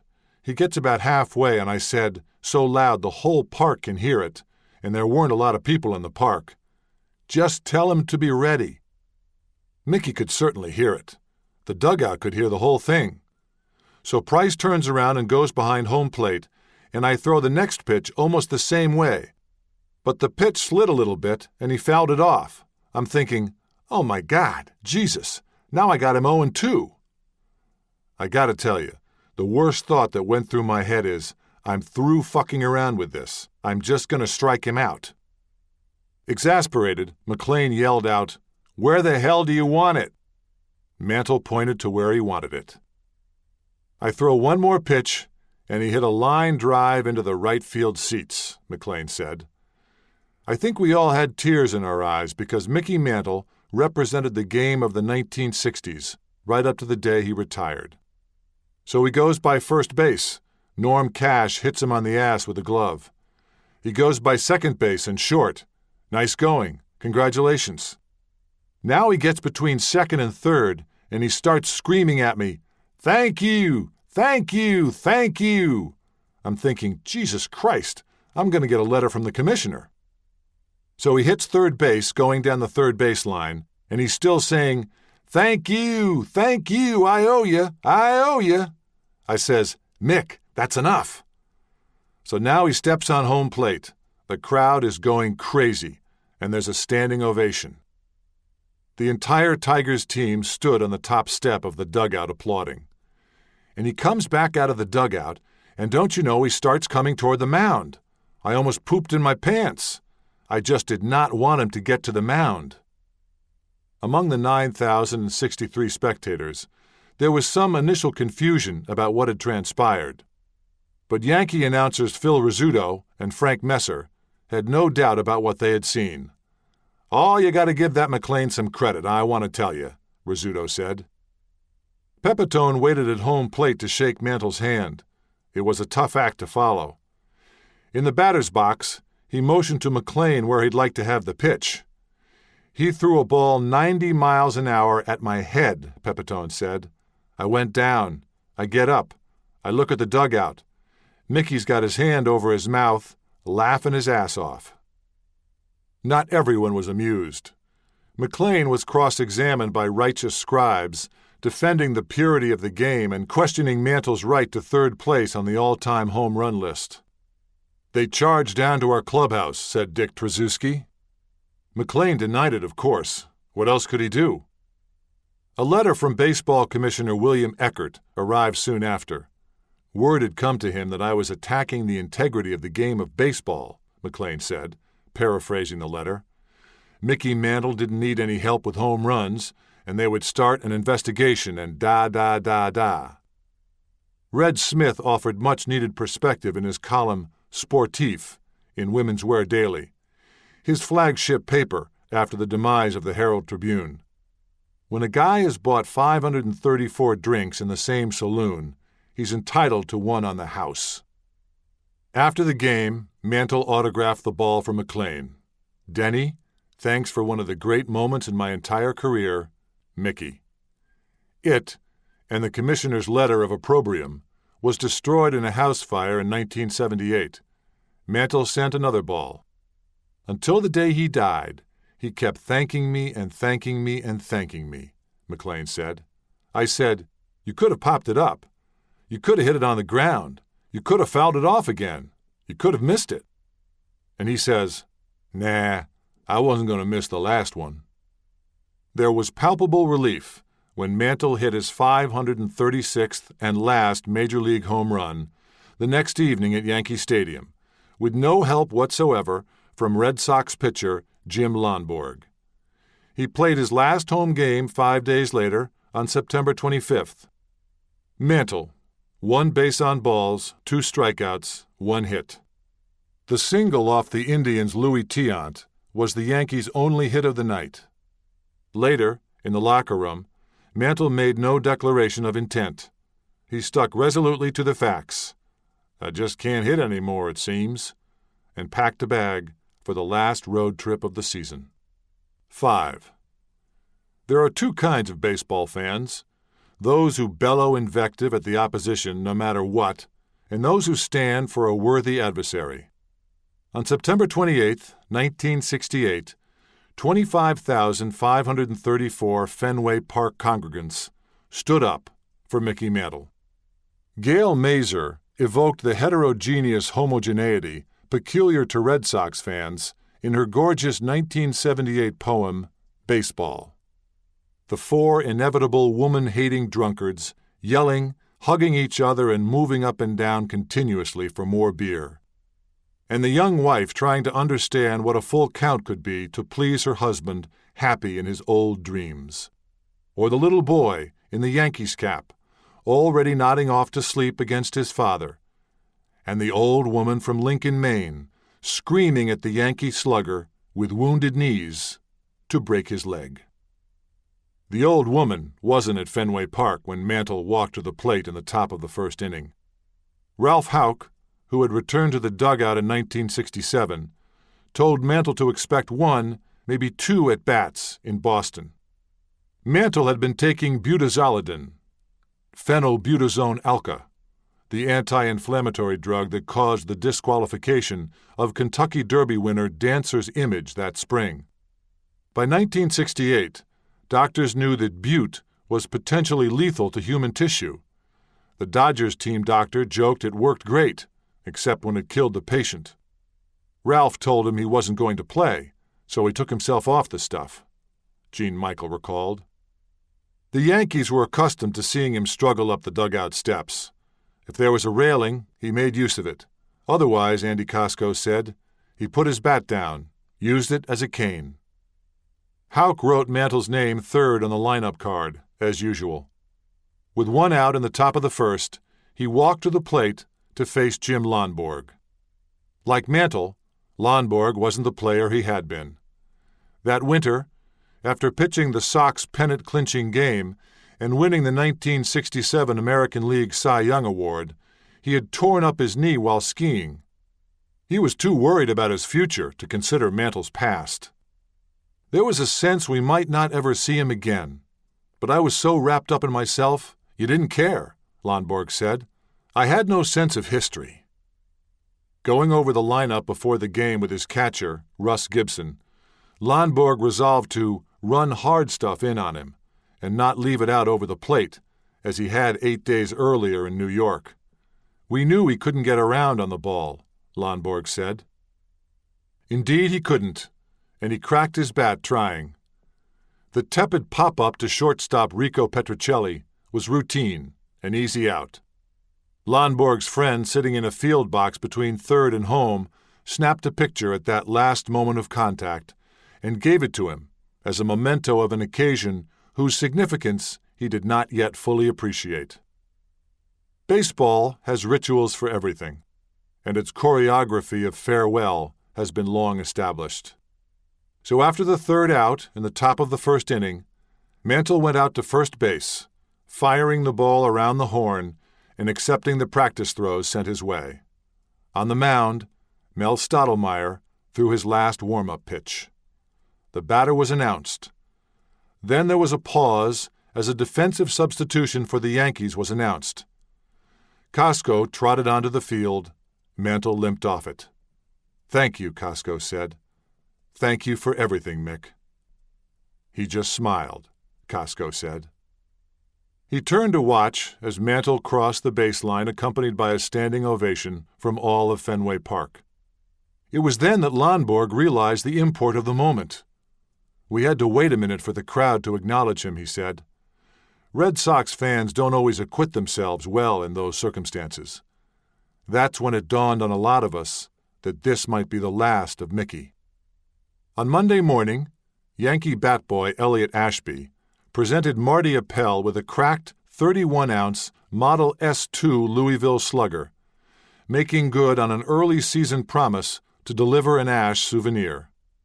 Neither of them realized that it was Mantle's last game-used bat or what it might be worth until Appel sold it in 1997. He tried and failed to locate Ashby to share in his good fortune. The bat paid for 3 semesters of his son's college tuition. In February 1969, Mantle made his annual pilgrimage to spring training, having delayed the inevitable in deference to the Yankees' desire to use his name for season ticket sales and in deference to the leadership of the Major League Baseball Players Association, which wanted to use his name in negotiations with the owners. "We asked him not to tell anyone he was going to retire," said Marvin Miller, former director of the MLBPA. Miller wasn't optimistic, given what he had heard about the anti-labor sentiments Mantle had absorbed as a boy in the tri-state mining district. But he agreed with alacrity, Miller said. He said if it would help other players, absolutely. You could have knocked me over with a feather. Mickey and Merlin checked into the Yankee Clipper in Fort Lauderdale on Friday afternoon, February 28th. Sitting by the pool, she told clubhouse man Mickey Rendine, "My husband knows he can't play." Houck tried to persuade him otherwise. The Yankees needed him. The major would take care of him. Bob Fischel related the conversation later to Howard Burke. He said, "I can't do it anymore," Burke said. "My body doesn't respond." Ralph said, "You know I'll never let you embarrass yourself. I'll handle it." He thought about it and said no. On Saturday, March 1st, the Yankees called a press conference. Mantle's expression was as somber as his plaid sports coat was loud. "I don't hit the ball when I need to. I can't score from second when I need to. I can't steal when I need to." His uniform was hanging in his locker when he went to the clubhouse to gather his things. He gave the ribbons of unused Conco tape to Pete Previtt to give to trainer Joe Soros.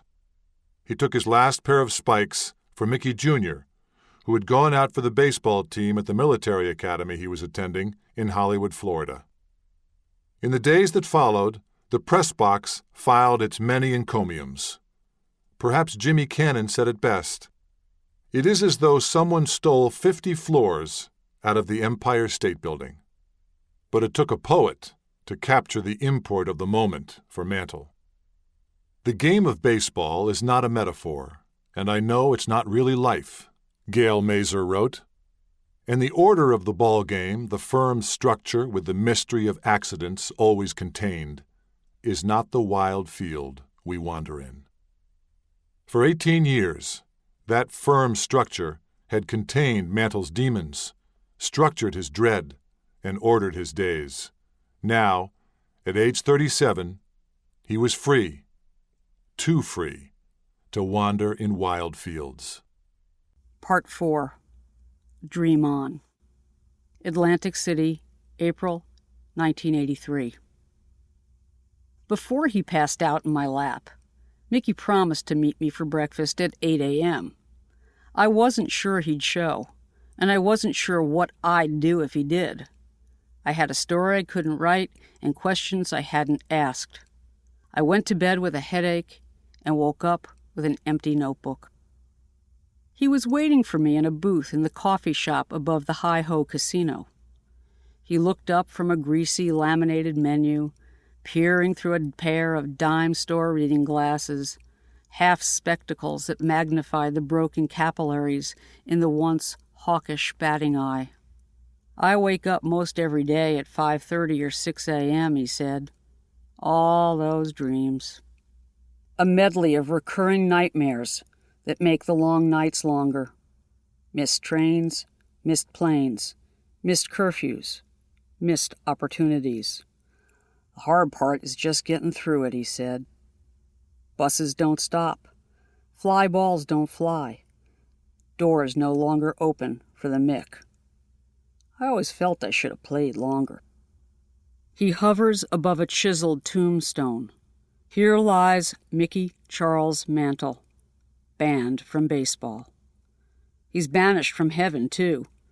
St. Peter meets him at the pearly gates and delivers the bad news.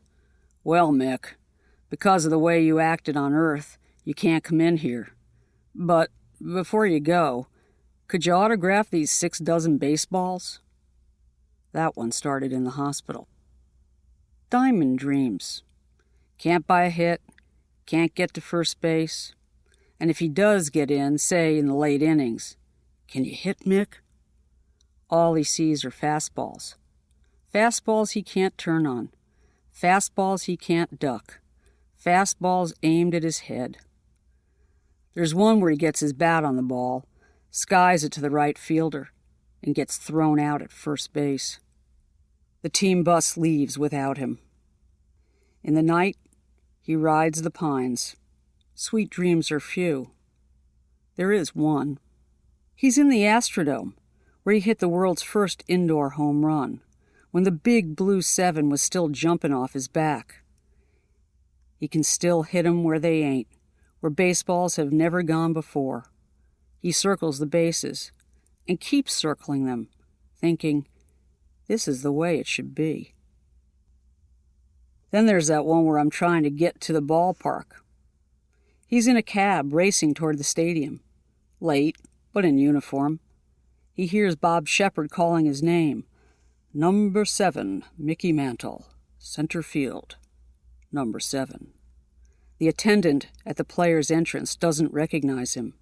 He's turned away at every gate. Billy and Whitey and Casey are waiting for him on the other side of the fence. He tries to crawl under, but he's too fat to squeeze through.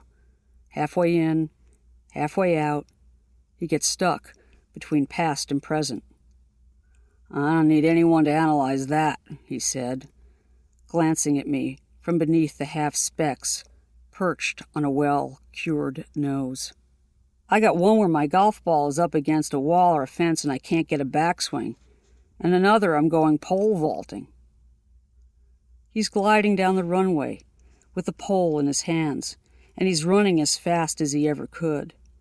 He plants the pole and thrusts himself high into the air, soaring over the bar. When I get to the top, it's like 50 stories high, and you look down and there ain't nothing, and you think you're going to die. He's in free fall, plummeting, down, down, down. He sees the people looking up at him, but there isn't anything anyone can do except watch him fall out of the sky. Then I wake up, he told me. Sit straight up, sweating. Home in Dallas, in the dark middle of the night, he takes refuge in the trophy room that Merlin did up with pinstriped flannel on the walls, one whole wall plastered floor to ceiling with Mickey Mantle magazine covers. The shelves bulge with the jewels of accomplishment. The Triple Crown, the Gold Glove, the Hickok Belt, 3 most valuable player trophies, a golf ball, the travel to the moon with Alan Shepard, and scrapbooks assembled with glue and ardor by fans who have outgrown them. He's amazed they care enough to send them. I was just a fucking ball player. He doesn't recognize himself in their avid eyes or see his likeness in the remnants of the frayed yellow newsprint they collected. It's like I'm reading about somebody else, he said.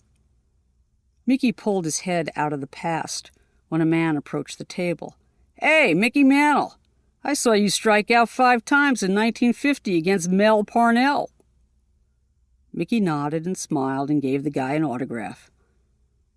There's an example of being nice, he said.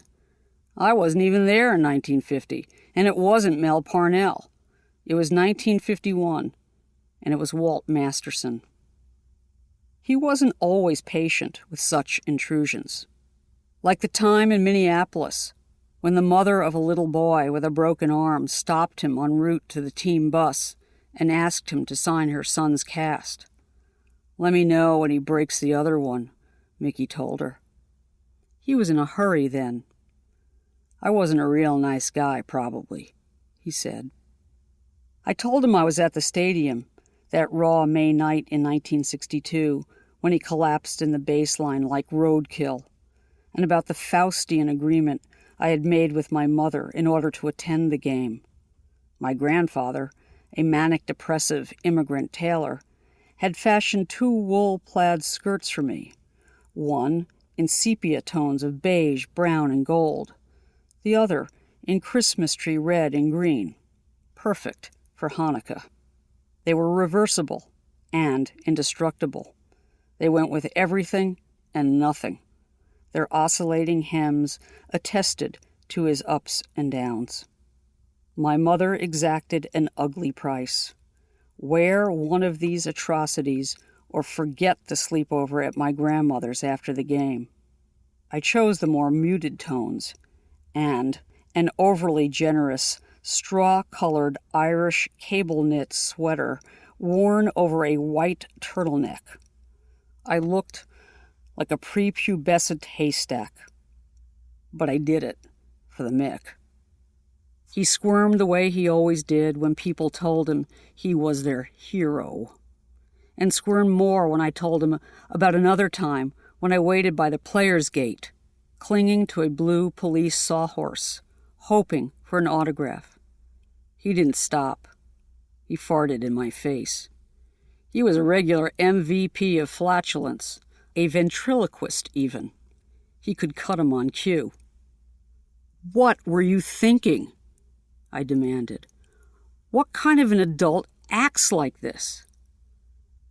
If I'd have been a guy, he probably would have told me to go fuck myself. Instead, a look of wounded incredulity passed over his face. "Well, hell, I'll give you an autograph now." Signing his name had become a default mode of apology. Out came the signing pen and an 8x10 glossy, a headshot of the aging slugger, resplendent in a fuchsia golf shirt, Mickey Mantle, in the pink. "To Jane. Sorry I farted. Your friend Mick."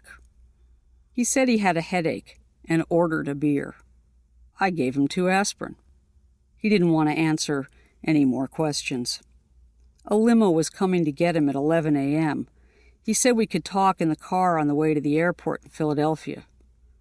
I decided to wait to deliver the high, hard one.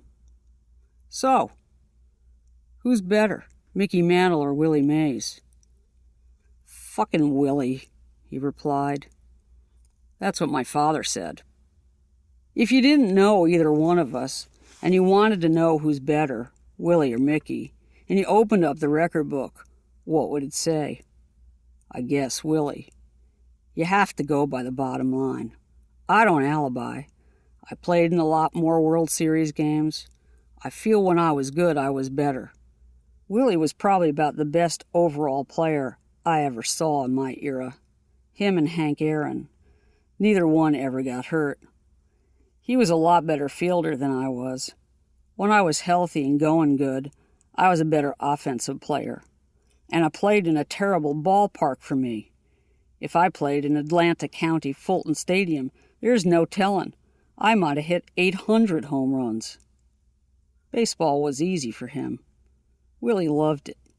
You could see it in him. I did too, when I felt good. What about the injuries? The knees, the hamstrings, the shoulder, the spike caught in the drain. The what-ifs. That was overplayed. A lot of times I felt great. I wasn't always a one-legged guy who looked like a mummy. I never had any problem from the waist up. I didn't hurt as bad as everybody thought I did. I still ran down to first base faster than anyone. I played 2,400 games. That's 300 more than anyone ever played for the Yankees. At 18 years, probably 14 was good. Just not the last 4. Well, I don't know if I was ever 100%. I was 80%. Does bug me that I'm not up in the record books more. Every time I'm introduced and someone says, "Lifetime .298 hitter," I think, "You cocksucker, quit saying that." He began to hum. Have you heard that song, Willie, Mickey, and the Duke? That guy made some money. The refrain was all he knew of Terry Cashman's 1981 anthem to 50s baseball. Say hey, say hey, say hey. I know all the words to I Love Mickey. Teresa Brewer wrote it. They recorded it together in Counterpoint in 1956. I Love Mickey. Mickey who? You know who. The fellow with a celebrated swing. It reached number 51 on the charts. Bet you don't know what's on the B-side. Keep your cotton pickin' patties off of my heart.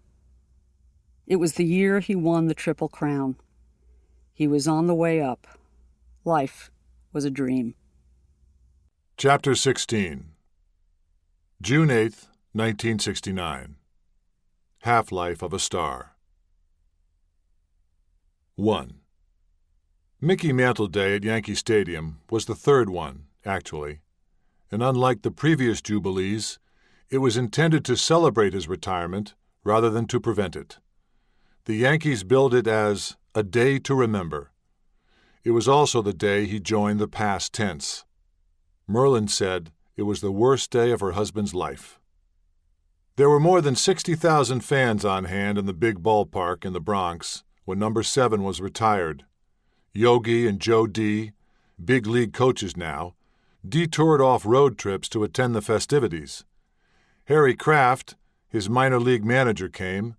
So did Tom Greenwade, who had given him over to Kraft's care, and Greenwade's son, Bunch.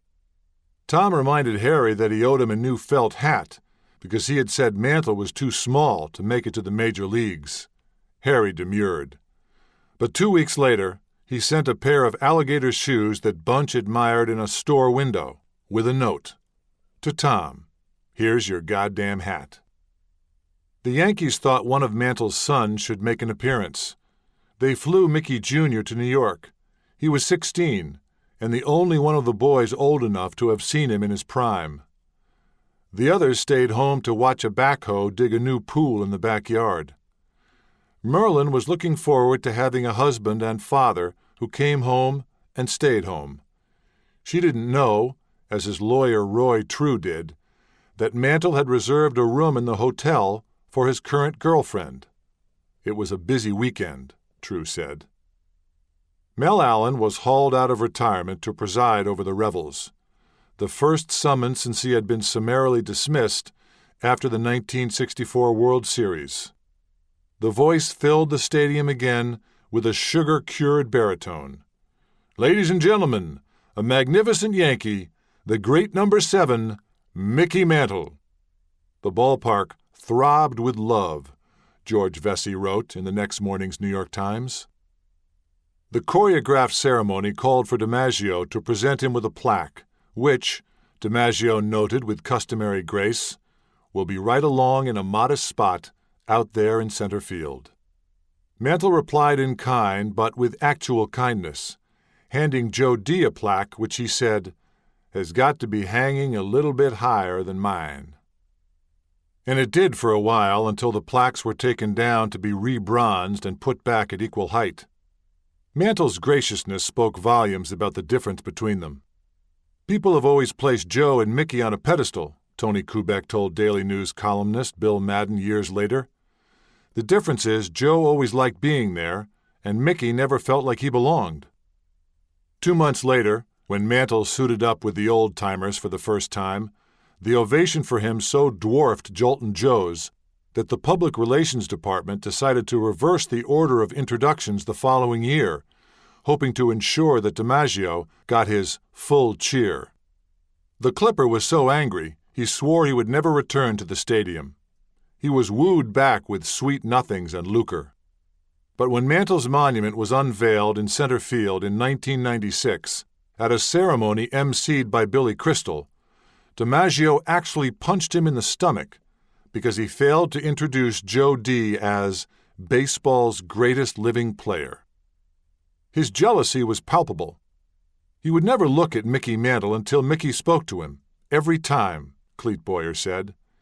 Mickey never said a bad word to the public about Joe D., just to us. But he had ways of making his feelings known. One day in the dugout at yet another command performance of The Living Legends, Mantle asked his aging comrades, "You want to see me piss the son of a bitch off?"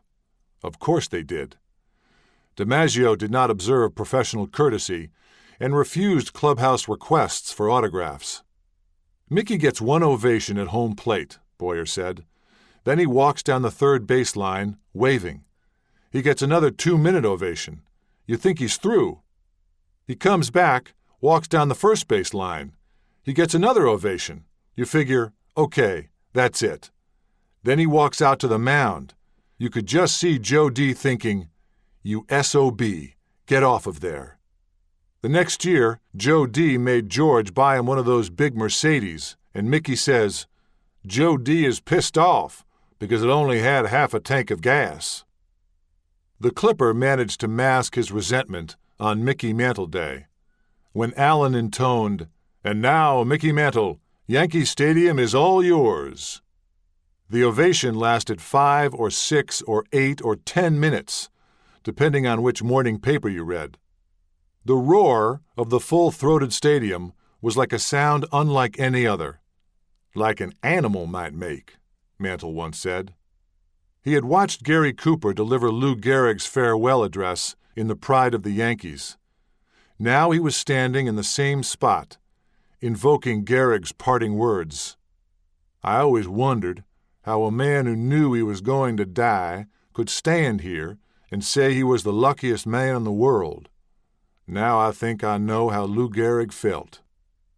What was lost in all the huzzas attendant to the occasion, the last lap around the stadium, in a bullpen cart with hand-painted pinstripes, was that he cast himself as a dying man.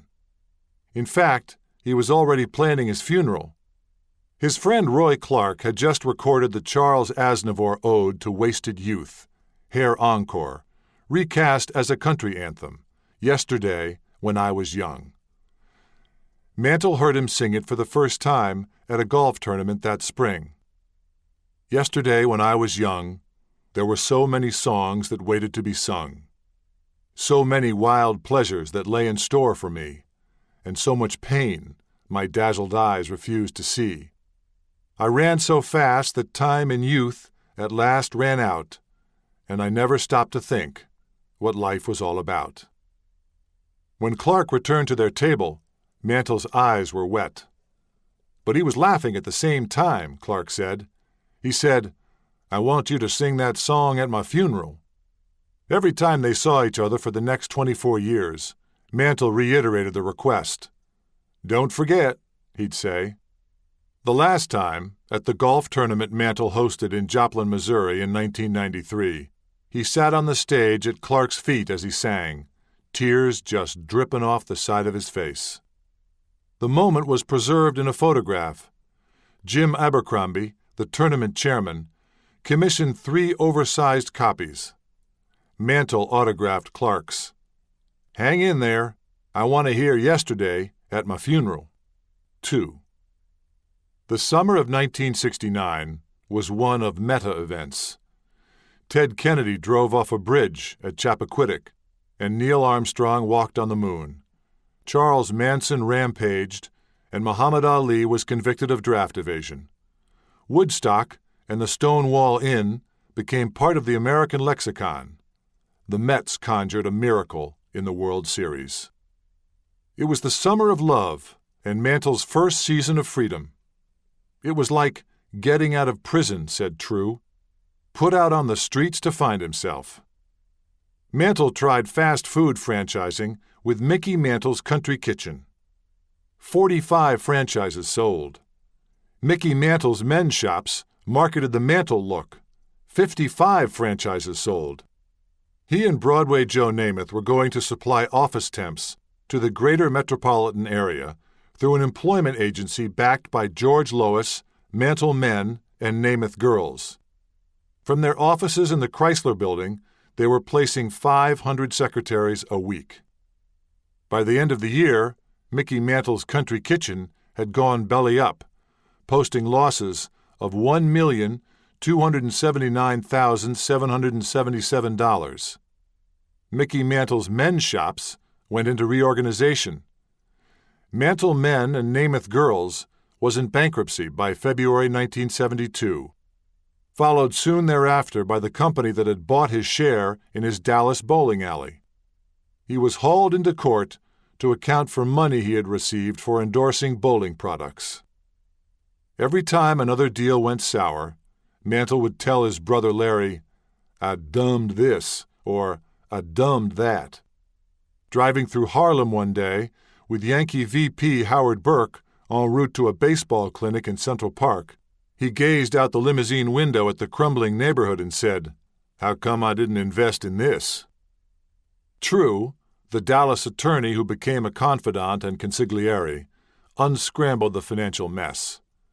But, he said, the biggest losses were psychological, not financial.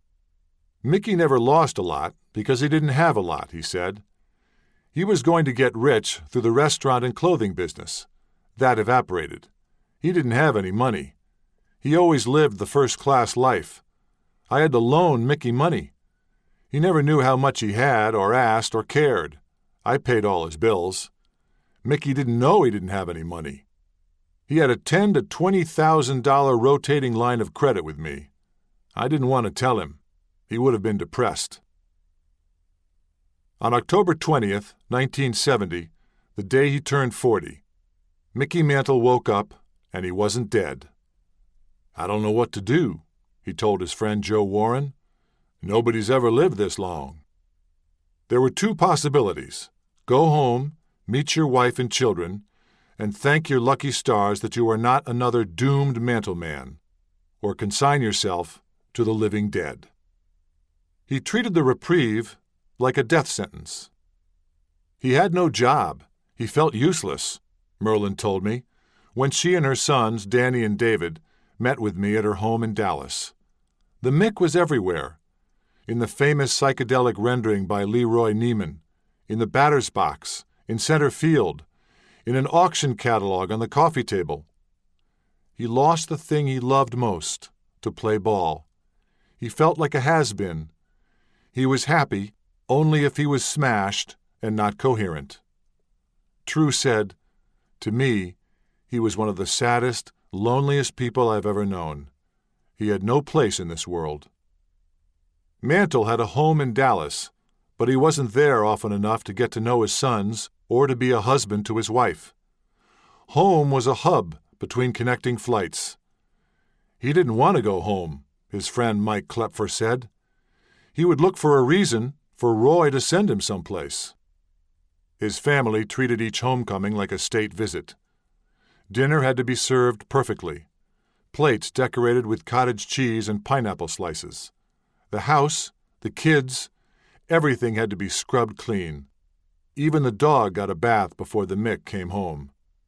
They feared that the slightest domestic misstep might set him off or send him away again. We all walked on eggshells, Merlin told me. He had profound mood swings. One moment he was happy and joking. 1 second later, that mood turned angry. I often wondered if he was manic-depressive. The boys, Mickey Jr., David, Billy, and Danny, watched what they did and what they said. And there were few heart-to-hearts with Dad. "That's what was bad," David said. "It taught us how not to communicate. When Dad was at home, we just wanted to be close to him, and we didn't want to do something that might upset him, that he might leave the room. I was always amazed. Why were we so scared?" "'Cause we didn't know him," Danny replied. "That's why." "No," David said. "I think it was respect." "Maybe we had a feeling he might hit us," Danny said. That never happened, though he did challenge them on occasion when he'd had one too many. He taught them not to back away from a fight, to stick up for themselves, and to stick together, which they did, bonded by their love for an AWOL dad and by the fierce resentment they encountered in toughs who thought they had it so good. The last Christmas they spent together was the first time David could recall that his father stuck around for his birthday the next day. After his father's death, David went through a box of several hundred family photos, looking for one of just him and his dad. He couldn't find one. There was always somebody else in the picture. He never asked his father to pose with him because he was worried what he would think. When Billy Crystal told the Mantle boys he wished he'd been Mickey Mantle's son, David replied, "We wished we had been too." Mantle never paid attention to what his boys did with their lives, admitting later, "I didn't even make them finish high school." Nor did he object when David opted to skip his own graduation because, he told me, Dad didn't get to go to his. He affected Mutt's absolute control without actually asserting it. "Who's the boss?" he'd ask. "You are, Dad," they'd reply. "Don't you forget it." He was as absent and laissez-faire as Mutt had been present and domineering. He was not going to repeat, David said, but I wish he would have. I needed discipline. He never told us to do anything, Danny said. Billy was the wild child and also the most fragile of the boys, slighter than the others, built like his grandfather, Giles. Like his father, Billy wet his bed as a child. Like his mother and his brother, David, he struggled to read and attended a school for learning disabled students. He was frustrated and scared a lot, Merlin told me. Actually, he shied away from the family, which broke our hearts. One morning in 1977, when he was 17, Billy woke up with a lump in a lymph node under his ear. He got the biopsy results the same day. Non-Hodgkin's lymphoma, the disease his father had been waiting for his entire life. Billy had to wait to tell his parents the diagnosis. The doctor wanted to inform them at the same time, and Mantle was out of town. Danny, the youngest, said the only time he spent alone with his father was when he poured his beer while watching college football on TV. He was the practical son, the reliable child, always there to fetch another cold one, to mop up any mess. He was the first to clean up his own life when it spun out of control. He felt his father's absence in the family occasions they missed and the stories they didn't share. I wished he had talked to us more about his childhood, he said. But then, Danny said, he didn't have time to be a child. It would have interfered. David was the poetic son, who gave his mother a talisman she always wore around her neck, inscribed, "Also my hero." He was the family clown, who hid his sadness with manic energy and verbal overflow. In 1995, I was diagnosed as having attention deficit disorder, ADD, and obsessive-compulsive behavior, he wrote in A Hero All His Life. That should not have surprised anyone. As children, Billy and I were both dyslexic, and those disorders often go together. I might have been a much better student if the professionals figured this out 30-something years ago. In school, he was teased about being Mickey Mantle's numbskull son. I wasn't good at sports like Mickey Jr., he said. I had heart. I played softball with Mickey Jr. when they needed somebody. I slid into second and broke my ankle. I finished the game. I wasn't going to be a quitter. When Dad was at one of our things, he'd be in the car. He never said if we screwed up. One game, I struck out 3 times. The guys jumping up and down on the mound. I struck out Mickey Mantle's son. Dad, he'd never get mad or anything. He never forced baseball on us. We had to do it on our own. Like with Mickey Jr. If he would have worked with Mickey Jr., shit, there'd be 2 Mantles in the Hall of Fame. Mickey Jr., the oldest, was most like his father and just as hard-headed. He floundered in school, quit the military academy his parents had hoped would instill discipline in him, earned a GED, and made a belated stab at a baseball career, in part to please his father, in part to gain his attention. But it was too late. He didn't blame his father. It was Mickey Mantle who kept saying what an awful father he was, not his sons, Mickey Jr. wrote in A Hero All His Life. I thought he was a great dad. He wasn't what you would call a regular dad, but then he didn't lead what you would call a regular life. He had a hard time believing that they loved him. One day, David awoke to find his father sitting on the edge of the bed in the room he shared with Billy. He was sitting there at the foot of the bed, and I said, "Dad, what's up?" He said, "You hate me, don't you?" I said, "No, Dad, I love you." When I said that, I remember him walking out of my room and saying, "Merlin, he said he loved me." Upon seeing a homemade Father's Day card his friend Tom Melito received one year from his son, Mantle told him, "I never got a card like that from my sons. They don't love me." I had to reassure him that they did. Merlin said, he thought no one ever loved him. 3. On August 30th, 1970, Mantle went back to doing what he knew best. He climbed back into pinstripes to coach first base for the Yankees, a team that couldn't get anyone aboard. He quit his part-time gig as part of NBC's Game of the Week broadcast team without bothering to tell anyone at the network. He described his new job as patting a guy on the ass and saying, "Nice hit."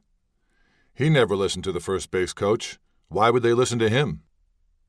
For these 2 months of hard labor, he earned $37,500, including the $12,500 the Yankees paid him for making himself available on important occasions. He hated it. Hated the way the Yankees trotted him out to the coaching box for the middle 3 innings, embarrassing himself and the incumbent first base coach, Ellie Howard, who had to go sit on the bench until the bottom of the 7th. It was like being a lawn jockey. But writers wanted to hear what he had to say, to size him up in column inches, which was the whole point. Diane Shaw, the elegant sports writing pioneer, interviewed him for the September 7th National Observer, a story headlined, "A Lady Fan Has a Chat with Mickey Mantle." He told her about the dream he'd had the night before, where he couldn't get into the stadium and nobody knew who he was. The dream became a recurring nightmare and a recurring narrative theme. Soon, every interviewer wanted to hear about the dream. He told it funny. He told it sad. He told it to further an unstated agenda. On the golf course one day, Tom Callahan of Time magazine asked, "Did you really dream that?" "Nah," Mantle said. "I was just trying to get laid." It was the beginning of a life as performance art. He became his own ventriloquist. When reporters came around, he had time for them he never had before. Hell, he said he missed some of the old beat guys, and he had answers to their questions ready to go when the red light flickered on, polishing sound bites of self until all the edge was gone. That summer, Jim Bouton committed the ultimate betrayal of clubhouse protectionism. He squealed, loudly. Ball 4 was a shocking exposé of groupies and greenies and beaver shooting with the Mick from the balcony of a Washington hotel. It may appear positively Victorian by today's debased standards, but baseball responded with righteous indignation. The public evinced hand-wringing shock, as if it had never crossed anyone's mind that the Bombers might be bad boys. The Yankees excommunicated the Bulldog. 40 years later, Arlene Howard, Elston's wife, still referred to Bouton as a person who's such a dog, I hate to mention his name in the same breath as Mickey. When he was in Dallas, Mantle organized his life around the clubhouse at Preston Trail, the posh all-male Dallas golf club he had joined as a charter member in 1965, trying to recreate the camaraderie of the locker room. He made new friends, among them Doctors Art Delarios and Mark Zibelich, who would later help with his medical care. Bill Hooton, a commercial real estate broker, and Lanny Wadkins, the 1977 PGA champion. I think the places he felt comfortable were probably the Yankee clubhouse and Preston Trail, Wadkins said. Outside of them, he couldn't be himself, and in both situations, they were men's places. His stories were laughed at and appreciated, and you never got tired of hearing them. Mantle behaved as if the same locker room rules applied, which explains his penchant for playing a round of golf or two in the buff and passing through the buffet line buck naked. His liberal interpretation of acceptable attire necessitated action. You had to wear something, Zibelich said.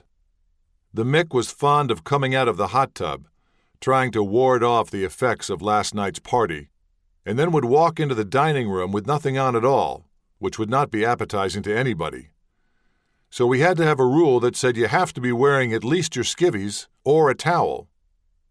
But one day, Mantle abruptly ordered True to sell his membership, telling him, "They're presidents, vice presidents, rich. I don't have anything in common with them." Of course, all they wanted to do was play around with the Mick to brag on later.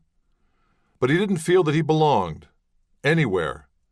When he and Merlin were invited to a state dinner at the White House in 1976, he called True from the shop where he was getting fitted for his tuxedo and said he wasn't going. What the hell do they want me there for? True reminded him that the Secret Service clearance was done, that Merlin, who didn't get many opportunities to go places with him, was counting on it. You can't back out now, True said. After an hour, Mantle relented, only to call again at 5 a.m. to say, "I've been up all night. I don't have a thing to say. I won't understand what the hell they're talking about." After another hour, he said, "Oh, fuck it, I'll go." He sat with President Gerald Ford and talked about golf. Merlin sat with Vice President Nelson Rockefeller and talked about children. In the afterglow, Merlin and Mickey indulged in some rare alone time. They had the best time in the world, True said. So good they went to Vegas, booked a room, and had 3 great days together. The second honeymoon didn't last any longer than his encore in pinstripes. By the time Mantle reported to spring training camp in 1971, 3 days late, his coaching career was over. In retirement, he no longer had to genuflect before Bomber pomp and circumstance, the Yankeeography that dictated, for example, the identity of his boyhood hero. Given the opportunity, the Mick unloaded on the cannon with a Bronx cheer. In 1973, when the Yankees celebrated the 50th anniversary of the house that Ruth built, the Public Relations Department sent a questionnaire to former players. It read, "I consider the following my outstanding experience at Yankee Stadium." In the line space provided below, Mantle wrote, "I got a blowjob under the right field bleachers by the Yankee bullpen." This event occurred on or about, give as much detail as you can. "It was about the 3rd or 4th inning. I had a pulled groin and couldn't fuck at the time. She was a very nice girl and asked me what to do with the cum after I came in her mouth. I said, 'Don't ask me. I'm no cocksucker.' Signed, *, Mickey Mantle." Beneath that he added, *, the All-American Boy. Marty Appel, who crafted the questionnaire and received and edited the infamous reply, substituting the Barney Schultz home run for posterity, gave the original document to Barry Halper, the minority team owner and memorabilia maven who would later sell his vast collection for more than $30 million. The X-rated writing sample circulated through the baseball underground for years before emerging into the LED glare of the World Wide Web. Appel was appalled. Mantle was just trying to shock the Yankees' straight-laced PR chief, Bob Fischel, he said. Absent Mantle's impeccable 1930s Palmer method penmanship, the asterisks and the appellation, it's just another example of locker room crude. The self-mocking touches turn it into something altogether different and far more interesting. A send-up of Yankee grandiosity and a self-knowing appraisal. Who knew he had a sense of irony? "That may be the best thing I've ever heard about him," said Robert Pinsky, the bard of Red Sox partisans, and the former poet laureate of the United States. He's saying, "I am not going to be your all-American boy." The literary effort can also be read as a bad boy's cry for help. "He was looking to get caught," Boughton said. "Stop me before I fuck up too much." No one did. Mantle lurched from city to city, banquet hall to banquet hall, fashioning a life and a living from a string of absurdist events. He raced Whitey Ford at harness tracks and won praise as a sulky sitter, piloting big time to victory over Ford's anchor boy. He accompanied Max Patkin, the clown prince of baseball, on a grand tour of minor league ballparks. He made a promotional appearance at a Florida mobile home community and toured the Lone Star State on behalf of Cameron wholesalers, hawking Mickey Mantle Grand Slam specials. Buy 50 doors and get one free. He batted in a home run hitting contest before the second game of a doubleheader between the Rochester Red Wings and the Memphis Blues.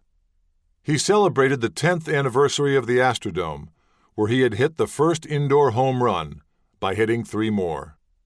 He flacked for New York's new baseball instant lottery and was signed by the Oklahoma Malt Beverage Association to appear in ads endorsing the proposed legalization of beer sales in the Sooner State. He received the Earl Smith Nostalgia Award from baseball writers in Kansas City and the Pride of the Yankees Award at the team's annual Welcome Home Dinner, and he graced the dais at social functions, though not always graciously. "Craig, you've gotten fat," he said by way of greeting his former whiz-kid teammate, bank president Ben Craig. But he astonished Joe Torre at the 1971 MVP award banquet by recalling Torrey's first home run as a major leaguer a decade earlier in an exhibition game. To be remembered by the Mick told you something no award could about who you were. He counseled students at the Saints Philip and James School in the Bronx and Quaker Ridge Junior High in Scarsdale not to drop out. He earned his real estate license. His golf pal Bill Hooton arranged for him to take the broker's exam. Though Mantle didn't know what kind of real estate they were in, he called Hooton every year when it was time to renew the license. It was a big deal to him, Hooton said. It was something he got on his own. In 1973, Alan R. Nelson Research ranked him second behind Stan Musial as America's most trusted pitchman. But there was little to pitch. After he and Willie Mays sang their off-key praises for Blue Bonnet Margarine in 1980, gnawing on margarine-slathered ears of corn and wearing calico bonnets, Mays asked for 5 pounds of the stuff to take home. Who could blame him? It wasn't as though they were raking in big bucks. Mantle got $500 for his first post-retirement gig in 1969. He wanted to do something that mattered, but he didn't know how or what. "Is there something I can do to really help people?" he would ask Roy True, gazing out a smoke-tinted limousine window. True took him to meet executives from the Chase Manhattan Bank and the Rockefeller Foundation at the Rainbow Room, a planning session for a youth sports commission for the state of New York. Mantle was to head up a program for inner-city children. He was uninterested and too uncertain of himself to join the conversation until it turned to golf. That commission never materialized. Mantle settled for random and frequent acts of charity, such as the time he saw a young couple in a broken-down pickup outside a 7-Eleven on a sweltering Dallas afternoon. The daddy was buried under the hood, as the baby on its mama's lap howled in discomfort. Mantle emptied his pockets, sent a friend to deliver the contents, about $5,000 in cash, and took off. He played a lot of golf, for money, for charity, and for fun. He hit the ball a ton, but didn't always know where it was going. One of the game's greatest players, Tommy Bolt, the 1958 U.S. Open champion, assessed his skills this way. He was nice, but he couldn't play golf. One year at the Reynolds Plantation course in Georgia, Glenn Sheely, the golf writer for the Atlanta Journal-Constitution, watched Mantle attack the par 4 second hole, which had a low brick wall and a muddy ditch in front of the green. 2 of his first 3 approach shots stuck in the mud. Another ricocheted into the great beyond. His 4th ball reached the green. Instead of walking around the wall, he decides to hoist himself up on the wall and falls back into the creek, Sheely said. Everyone's going, "Mickey, Mickey, are you all right?" Number 7 emerged muddy but unscathed. "Tough fucking hole," he said. He needed the action.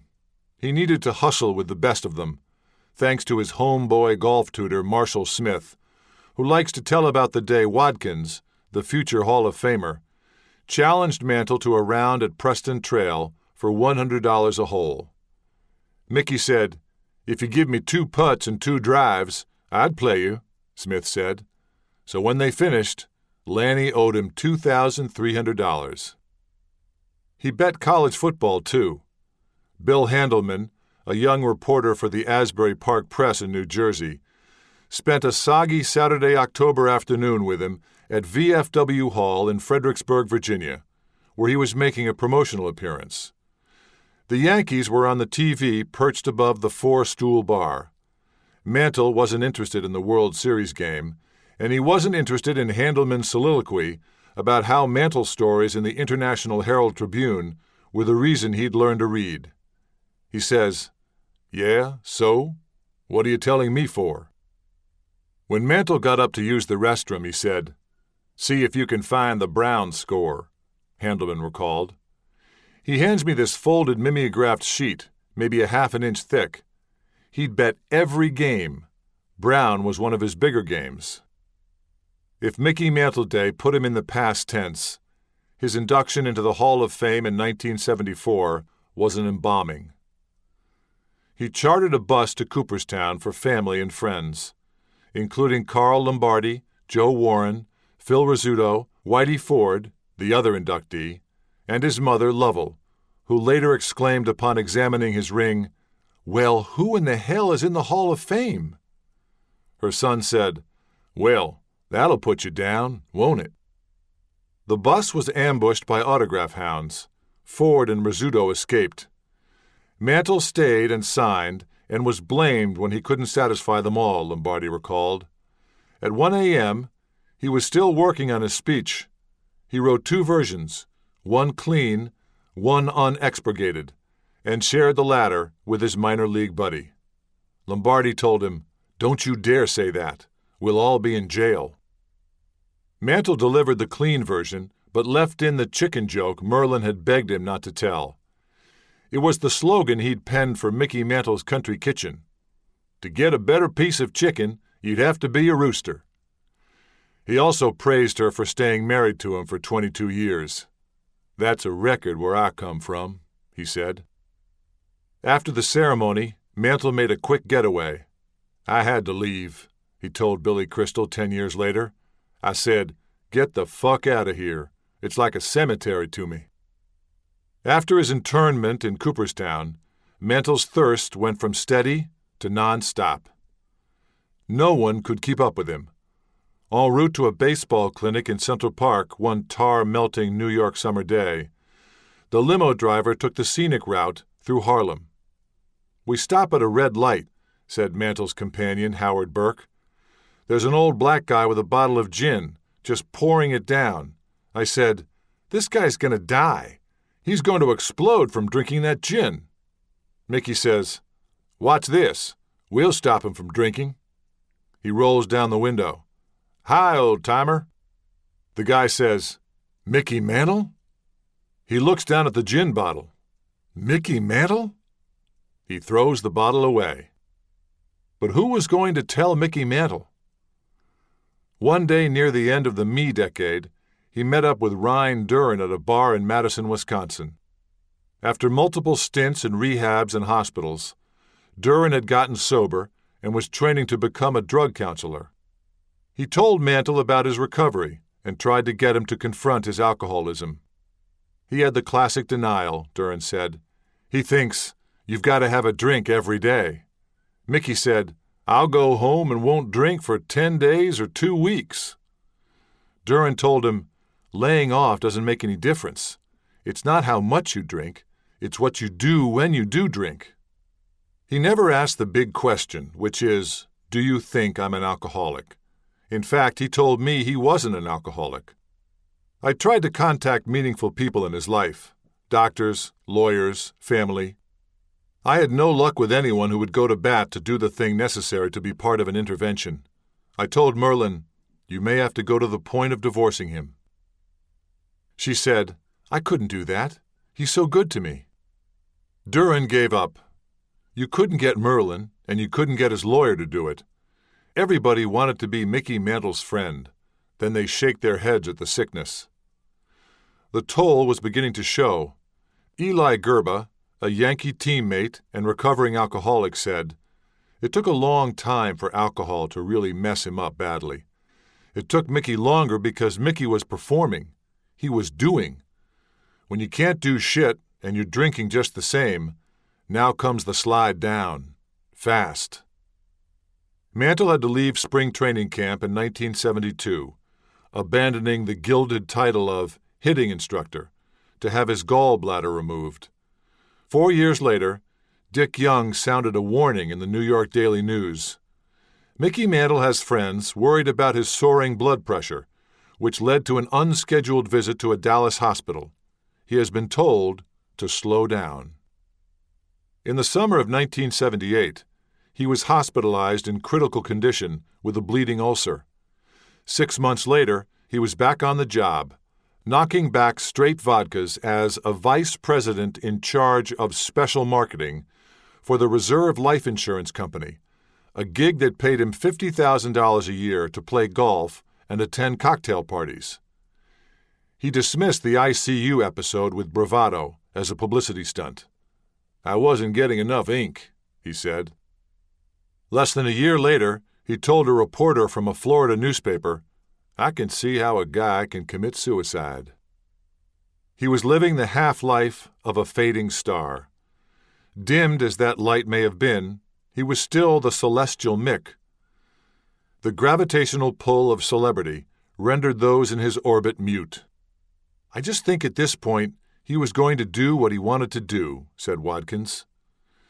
"It's a tough situation to have the skills and the talent he had, and then say, 'What am I good at?' All he was good at was destroying himself." Chapter 17. December 19th, 1985. 18 below in Fargo. 1.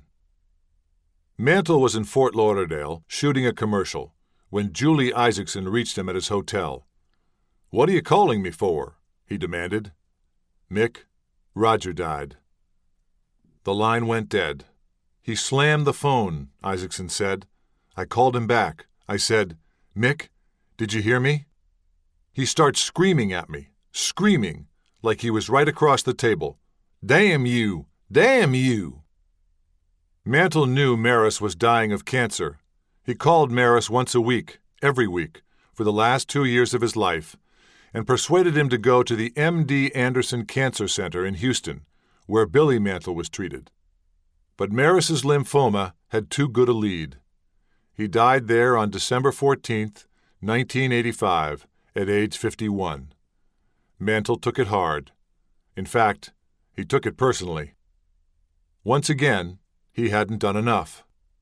"Roger was a better family man," he would tell friends later.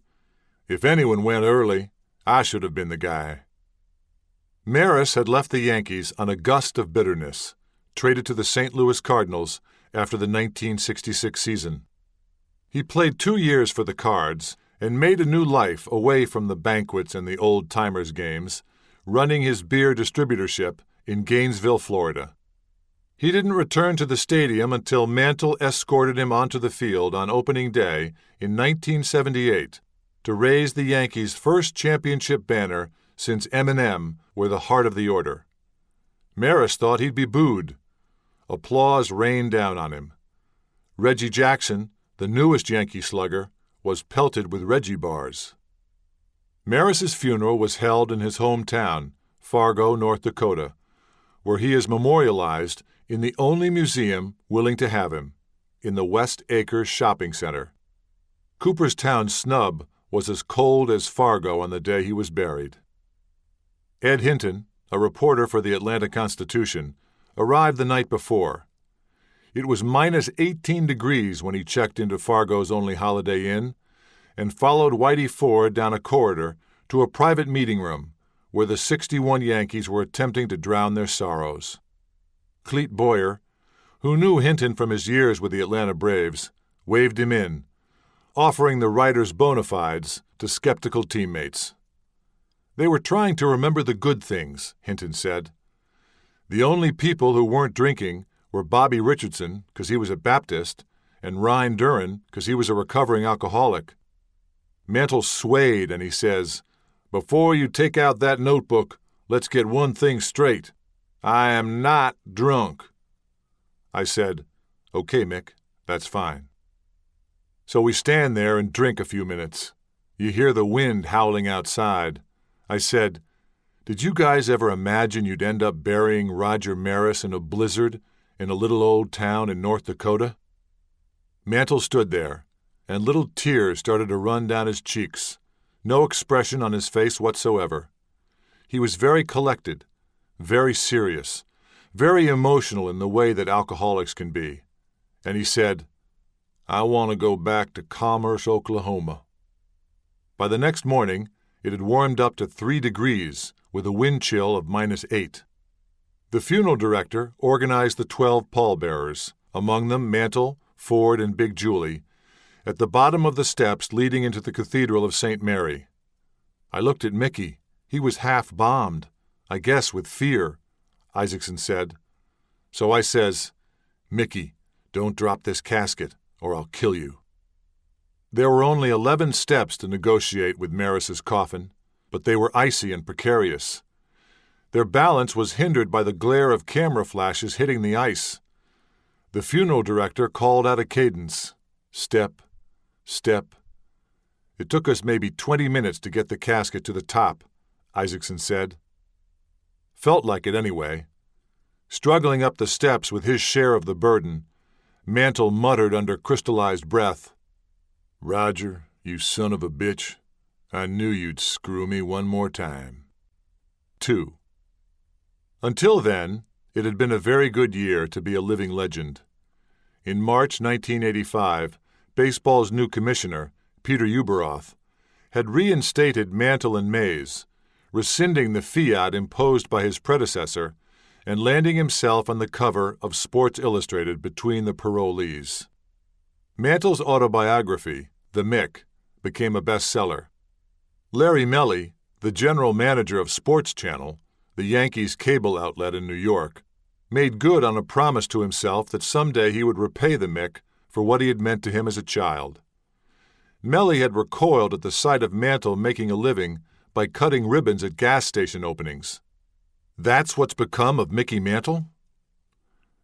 After witnessing Mantle's delirious welcome home at the stadium on opening day, his first appearance since August 1982, Melly hired him to join the Sports Channel broadcast team. In November, Mantle and Ford hosted their first fantasy camp in Florida, dividing the profits equally among their 7 children. The worrisome lump on Mantle's neck that reminded him of the onset of Billy Mantle's disease had proved to be no more than a buildup of calcium gravel. The Daily News hailed the diagnosis. Mickey Mantle no longer fears he has cancer. But Billy's prognosis was poor. After several years in remission, his cancer had returned in 1981, spreading from his lymph nodes to his liver and his bone marrow. That's when he was angry at the world, Melly said. It was supposed to be him. Billy had entered an experimental program at MD Anderson, an agonizing and toxic regimen that attacked the cancer cells but also caused him to lose all the hair on his body. Merlin moved to Houston to be with him. 2 years later, Mantle was offered the job at the Claridge Hotel. "We needed the money," Merlin told me. "We were paying for 2 homes. I think Mick was embarrassed he had to go to that to make a living." In 1983, memorabilia madness was not yet certifiably mad. An old baseball was still just a baseball. When Glenn Lilly, the hotel's vice president of marketing, asked Mantle to bring some things from home to display at the Claridge, he showed up with 2 old grocery bags stuffed with home run balls, including one of the last 36 he hit. A glove, a pair of spikes, and a Babe Ruth crown he won at the Top in Sports banquet in Baltimore. He said, "Is this the shit you wanted?" Lilly recalled. It wasn't memorabilia then. It was just shit. Mantle's job at the hotel was to schmooze the high rollers and put a good face on the gaming industry. Sometimes he ate lunch in the cafeteria with employees whose checks he helped deliver. Many of them didn't know who he was. Doorman Darrell Hammy saw how hard it was for Mantle to remake himself into a people person.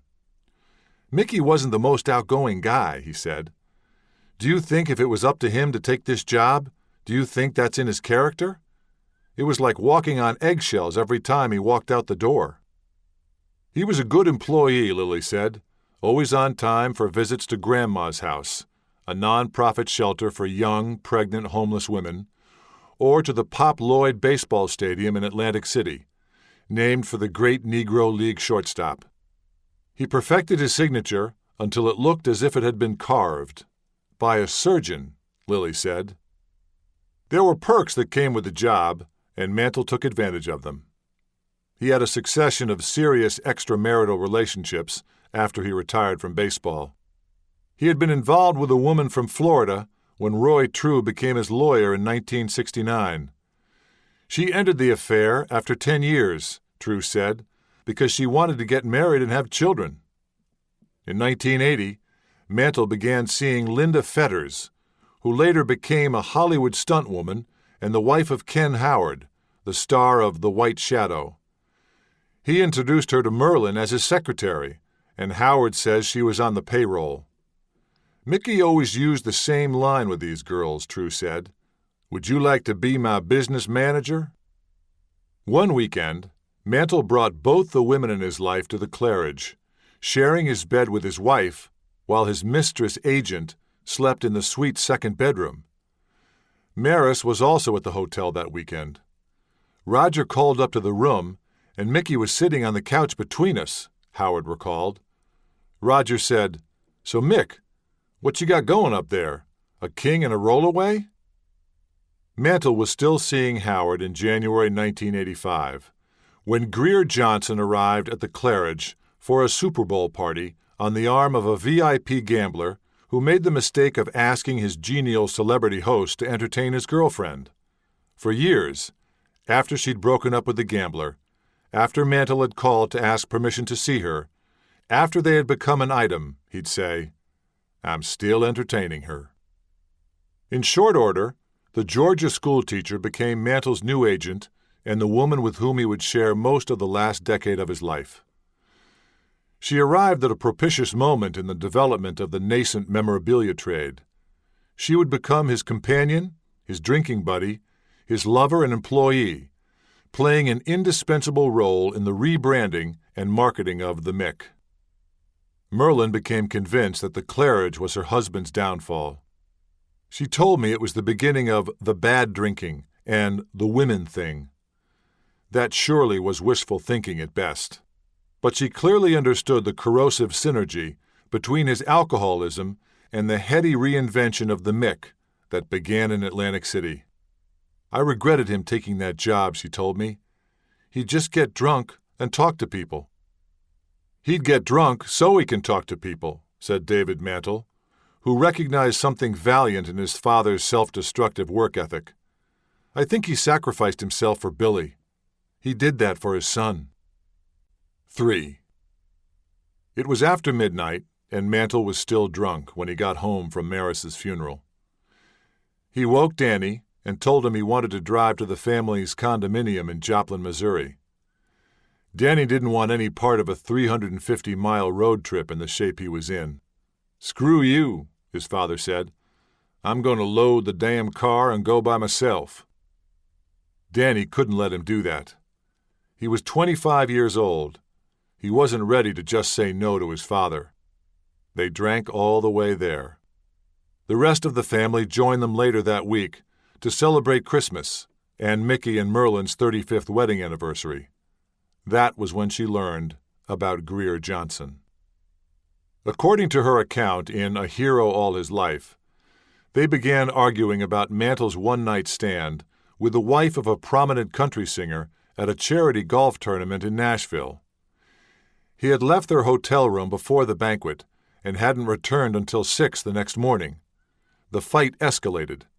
Merlin threw a wine bottle at his head, railing about Linda Howard. "Damn it, Merlin," he said, "there's already somebody else, and you're still fighting with me about the last one." Johnson said, "When she found out about us, she called me and she told me, 'I will never divorce Mickey. I like being Mrs. Mickey Mantle.'" Howard said she had ended the relationship that August when he rejected her plea to get help for his drinking. He told me, "What would people think if Mickey Mantle went to rehab?" So I chose to leave. He called me one last time, begged me and pleaded with me to come to New York. I just said, "If you're still drinking, I just can't do it." True recalled a different ending, a phone call from Mantle asking him to tell Howard it was over. After the fight with Merlin in Joplin, Mantle disappeared for a couple of days. In his absence, she resolved to travel with him more and drink with him more, which she did, resulting in scenes worthy of Who's Afraid of Virginia Woolf. Merlin had a mild stroke, stress-related. She was hospitalized for several days and was prescribed blood thinners and blood pressure medication to treat a blocked artery in her neck. He flew home to be with her, but she was not in a forgiving mood. There were separations and reconciliations. Once, after he'd been gone 3 months, he called in tears, asking to come home. He stayed 6 weeks that time, some of which Merlin spent in Arizona with Billy, who was in treatment for substance abuse. But the idyll didn't last. Near the end, he was really terrible to her, humiliating her, said a friend who spent time with them at the Claridge. She'd say she wanted to go to the hairdresser and ask for money. Mick would peel off a $1 bill and hand it to her in front of people, making her grovel. Many friends wondered why she stayed. Lucille McDougald, who knew her in the early days in New York, cited 2 reasons for her astonishing forbearance. She really loved him, I mean deeply, sincerely, truly, and accepted him with all his faults. The other one? She wanted the boys to have their dad. She wanted him in their lives, and she would do anything to keep that involvement, for better or for worse. It turned out to be worse. The boys ended up with the same addiction. Eventually, all 4 of their sons attended residential treatment programs for chemical dependencies, sometimes more than once. Merlin drank too, not to the point the family did, she said, first trying to keep up with her husband and then just trying to keep him. Our holidays were all drinking, she told me. Mick made eggnog. By the time I had dinner ready, they didn't want to eat. During one stay in rehab, Billy told her he'd had his first drink at age 9. And why wouldn't he? Merlin said. We had the best stocked bar in town. We made it so easy for them to do that. As they told it in A Hero All His Life, Danny and David were chugging Mad Dog and Boone's Farm in the backyard by age 13. Billy, who was drinking and drugging heavily by age 15 or 16, turned David onto cocaine. David almost killed himself one night when he snorted so much he couldn't breathe. Invariably, one thing led to another. If I didn't drink, I wouldn't have done the cocaine, Danny told me. You know you're screwed up when you drink a gallon of vodka and don't even feel it. Everyone had an opinion about why Mantle drank. He drank because he was good at it, because he got paid to do it, because he had nothing else to do. I think he'd drink to go to sleep, Clete Boyer said. After he got out of baseball, he'd drink to wake up. He drank, Mantle said, because it was there all the time for me. He drank because that's what alcoholics do. Everyone saw what was happening. His friend, Mike Klepfer, saw it at a dinner in New Jersey in the 80s, when his face fell in a big bowl of pasta and we had to pull him out and clean him up. Roger Wagner, president of the Claridge Hotel, saw it when Mantle failed the breathalyzer test the hotel planned for New Year's Eve guests. A photo op had been arranged so the local papers could promote the gimmick. So Mickey comes down to do this photo shoot about 10 o'clock, Wagner said. He blows in the breathalyzer, and it's about .2 at 10 in the morning. Anyway, the breathalyzer worked. Mantle's doctor, Art Delarios, a pal from Preston Trail, saw it in the blood chemistries that documented progressive liver disease. He warned him of the danger repeatedly, as had his previous physician. You couldn't talk to him about getting sober, Merlin told me. Our doctor, Dr. Wade, tried to talk to Mick, and he never went back. When he overdid it and overloaded his system, he'd call Delarios. All right, Double M, come on down and I'll have a look at you. I hospitalized him several times, just to get him IV fluids and get him off the booze. He was tough.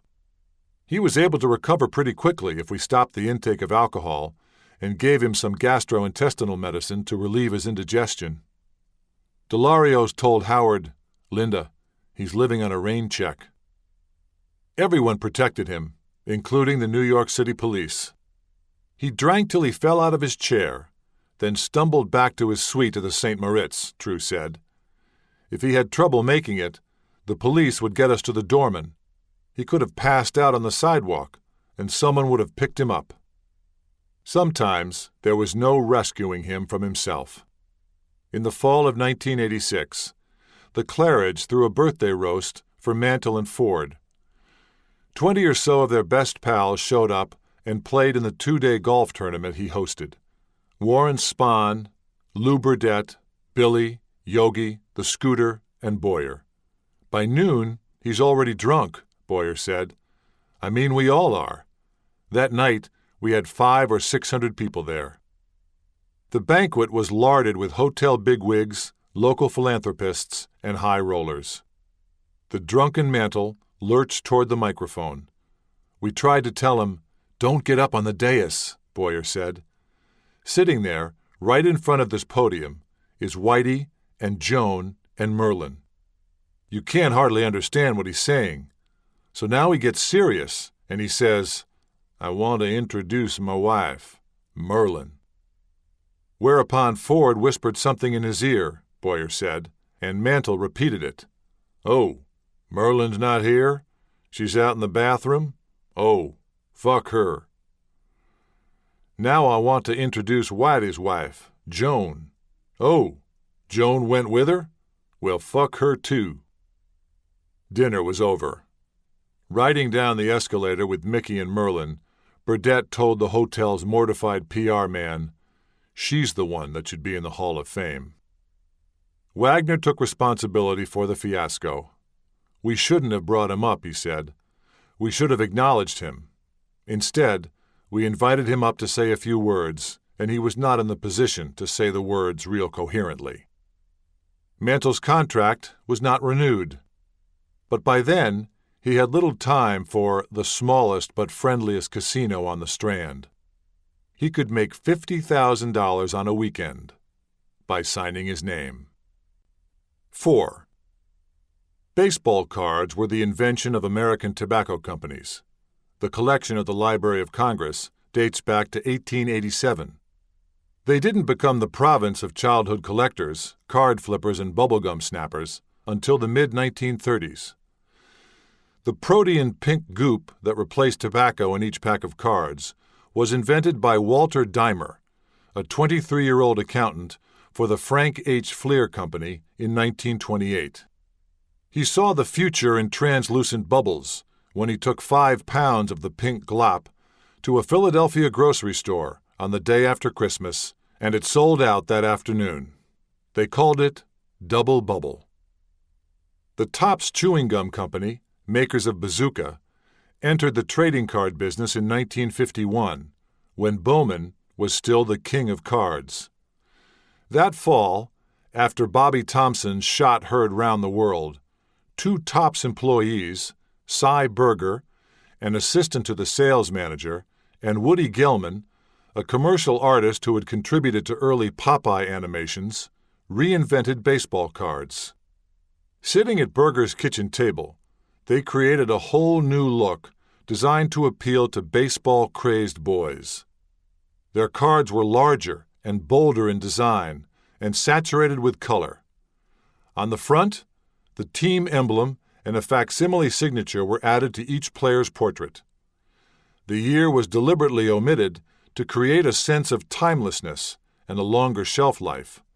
On the back, a mini-biography with height, weight, bats, throws, birthplace, birthday, and stats from the previous year, which allowed mathematically inclined little leaguers to compare themselves with their heroes. Mantle's card, the Topps number 311 in a series of 407, was a study in intensity.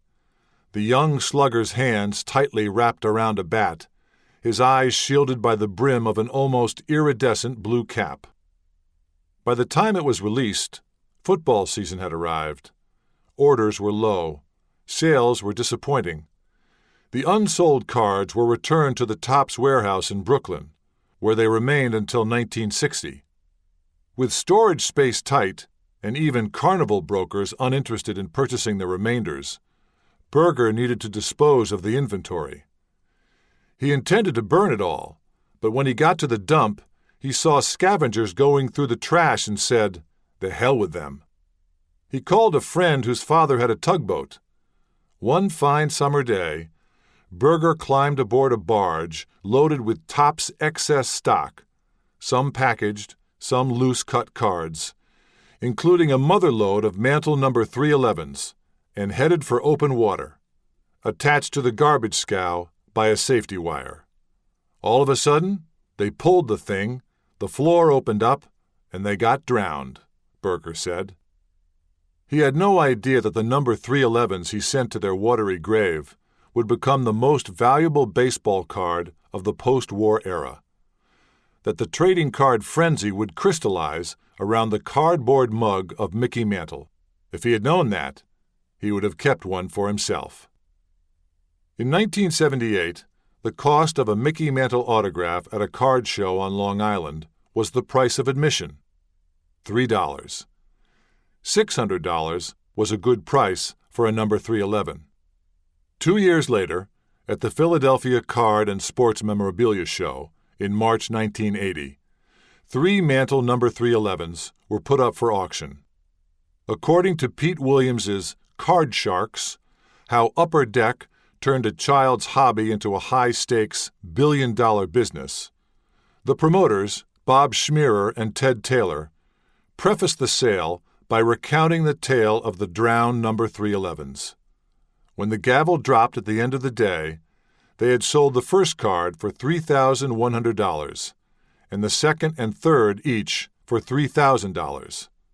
"It was incredible," said Robert Lifson, owner of Robert Edward Auctions, who was there. "It went from $600 to $3,000 practically overnight." The proud buyers of the 3 No. 311s, Rob Barsky and Bob Cohen, were deluged with interview requests. The stories were picked up by the wire services. The No. 311 went viral. A year later, the Major League Baseball Players Association went on strike for 51 days. Terry Cashman penned his hymnal to the good old days, "Talkin' Baseball," with its Willie, Mickey, and the Duke refrain. The song became a prospectus for the fledgling memorabilia industry and a sinecure for the one-time minor leaguer who has since written lyrics for all 28 major league teams. The confluence of nostalgia for a less mercenary time and baby boomer upward mobility was a boon for the Mick. The boys who had sent him their old scrapbooks hoping for an autograph in return had grown up and grown rich. And they were willing to spend hundreds, thousands, sometimes hundreds of thousands of dollars on talismans from a gilded era when baseball was played for the love of the game. Savvy card dealers quickly grasped the emotional calculus. As Mike Burkus, co-founder of the National Sports Collectors Convention, put it, to get the card back was to get childhood back. For a couple of years after the Ground Zero sale in Philadelphia, the market for No. 311s waxed and waned. Then, in 1986, a card dealer named Alan Rosen found a trove of about 5,000 high-number Topps 1952 cards, including about 75 pristine No. 311s. Most sold for about $2,000. The last one garnered twice that. 3 years later, the same card sold for $40,000. Woody Gelman's original art fetched $110,000 in 1989. The hobby, as it was then known, quickly became big business, an investment opportunity that spawned a cadre of competing professional authenticators. The Topps No. 311 both fed and was propelled by the astronomical growth of the industry, said T.S. O'Connell, editor of Sports Collectors Digest. Mantle led that revival, said Dominic Sandifer, who became Mantle's handler when he signed an exclusive deal with Upper Deck in 1992. He was the demand. He traveled the autograph circuit for a decade, sometimes with Willie and the Duke.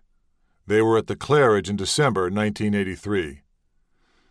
More often he took his old pals Moose and Hank and Blanche along for a sorely needed payday. You want me? You take them too.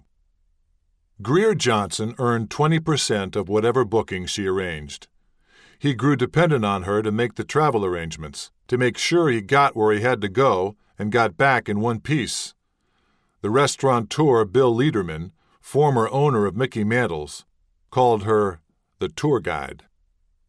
Johnson says Mantle didn't know how much money he had, what bank it was in, or how to write a personal check. All he cared about was having a fat wad in his pocket. Some friends, among them Jim Hayes, a buddy from Joplin, thought she ran him into the ground. She worked the hell out of him is what she did, Hayes said. I mean, she was making money. Little Mick called her greed. But Danny Mantle acknowledged the family's debt to her industriousness in more than one conversation with Sandifer. He said, "The truth is, Greer helped him make a lot of money, which helped us," Sandifer said. Whether it was Greer Johnson or Roy True or Dominic Sandifer, somebody was going to help Mickey Mantle capitalize on that. That's not a difficult job to do. That's as easy as picking up the phone. While she certainly arranged those things and made sure that he got there and did his job, that's what it was. The money was crazy, and it loosed a kind of lunacy that Cashman first observed when Mays, Mantle, and Snyder taped the Warner Wolf Show on October 2, 1981. People were screaming, "Sign my arm! Sign my eyelash!" Mantle was often nonplussed. "The effect I seem to have on people makes my hair stand on end." He never understood it, and he never got used to it. "Why can't they get over me?" he'd ask Glenn Lilly. When one of his old baseball jerseys sold at auction for $71,000, he offered to take off his undershorts. When somebody called Bill Lederman at Mickey Mantle's restaurant, wanting to hire him to appear at a bar mitzvah, Mantle said, "If they pay me $50,000, I'll do it." They did. When the Say Hey Kid stood up Paul Simon the day he was to begin shooting the music video for Me and Julio down by the schoolyard, producer Dan Cloris reached out to Lederman, who reached Johnson. Sure, Mantle would pinch hit. There were 3 conditions, Cloris recalled. He needs $1,500 in cash in $100 bills in a brown bag. That wasn't a problem.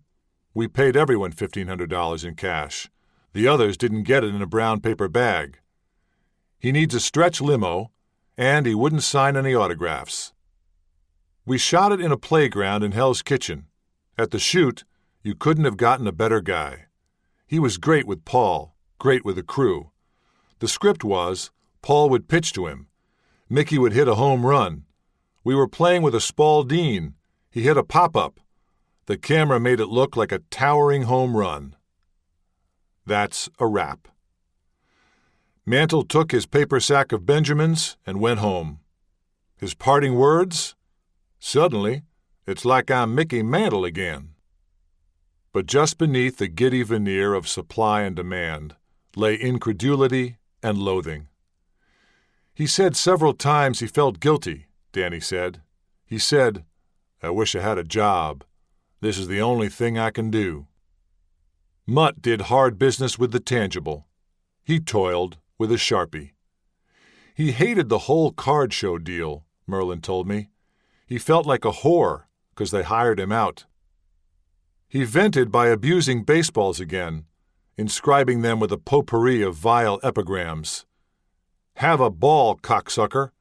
Tough shit, asshole. Fuck Yogi." A ball signed, "I fucked Marilyn Monroe," sold for $6,700.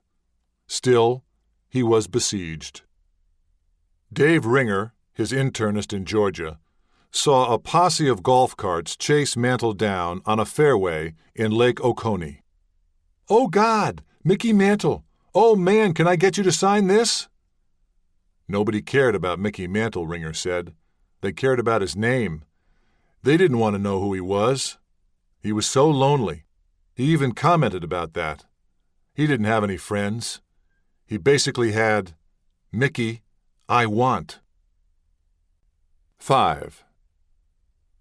On Christmas night, 1989, Billy Martin was killed when his pickup truck slid off an icy, isolated road near his farm in Fenton, New York. Neither he nor the driver, identified as William Reedy, was wearing a seatbelt. Reedy was charged with driving while intoxicated. At his trial the following September, Reedy testified that he hadn't been behind the wheel that night. He said he had lied to the police and to a priest at the scene of the accident to protect Martin, not knowing he was already dead. The jury found him guilty of driving with a blood alcohol content above the legal limit of 0.1%. Mantle had been the best man at Martin's fourth wedding and was an honorary pallbearer at his funeral. He sat in the front pew at St. Patrick's Cathedral in New York, between George M. Steinbrenner and Richard M. Nixon. Afterward, he told the Washington Times, "I have no idea why I liked him so much. We never could figure it out." Ford and Mantle hosted their last fantasy camp a few years later. Ford withdrew from the partnership. He and Mantle's son cited interference by camp director Wanda Greer as the source of tension between the old friends. "She wanted me out so bad," Ford said. "I was getting sick of it anyhow. We never had a problem over the fantasy camp." With Martin dead and Ford estranged, Mantle discovered his sons. They became his roadies and drinking buddies. Danny later said he was afraid of his father until they started drinking together. Not physically. It was that look that unnerved him. Mantle's fear was different. He didn't know how to talk to his boys. To go out and have drinks with his sons was communicating, said Roy Clark. He had nothing to talk to them about. He thought, if I do nothing, I'm not hurting them. If I don't go see them or call them, then it's okay. If I do call them, I have nothing to say. He had always traveled with a minder. Roy True was the first, then Linda Howard, Greer Johnson, and finally Dominic Sandifer. And he needed minding more than ever. Mickey Jr., David, and Danny took turns traveling with him. When his health allowed, Billy worked in the oil fields, driving a big rig. He treated his boys like teammates, Sandifer said. He treated me like a teammate. Everybody was on the Mickey Mantle team. It was an opportunity Mantle's boys couldn't resist. It was the first time he had paid them any attention, and they had nothing better to do. In his absence from Dallas, they had adopted his reckless example. Their lives devolved into a montage of drugs and alcohol, motorcycle crashes and car wrecks, near misses, and shootouts. David described the Mantle speedball he and his brothers concocted to Bob Hersom of the Oklahoman in 1995. Budweiser, cocaine, and sake at 4 a.m. We'd heat it up in a coffee cup in the microwave. We'd go for about 3 days straight. Guns were a way of life in rural Oklahoma, and they became part of family life in Dallas, too. Mantle kept a gun in the glove compartment of his car. Merlin slept with a .38 under her pillow. One night, Billy went around firing his gun at the ceiling of his apartment and almost shot a man in the nearby swimming pool. Once, David wrote, in A Hero All His Life, when I lived in our house on Durango, I got a call from someone who threatened to come over and kill me. He said I was dating his former girlfriend. I didn't know who it was, so I called Mickey Jr., and he came over with a couple of his friends. We had a couple of guys crouched behind the bushes, and 4 or 5 of us inside the house, and guns were everywhere. The lights were down, the curtains closed, and we're peering out the windows. It must have looked like the Dillinger gang was hiding out. And stumbling up the front walk, here comes Dad. He takes a few steps, stops, studies the house, and yells out, "Hey, y'all, it's me. Don't shoot." Though David didn't think of himself as suicidal, he told Paul Solotoroff, author of Growing Up Mantle, an award-winning 2003 story in Men's Journal, that he'd get high on cocaine, chug some beers, and play Russian roulette while watching The Deer Hunter. He also cut himself with razor blades and burned himself with cigarettes. He said it didn't hurt. The point was to feel anything at all. Pain has been a constant for him since he and Danny wrecked their father's brand-new Cadillac one night en route to a concert. A friend was driving.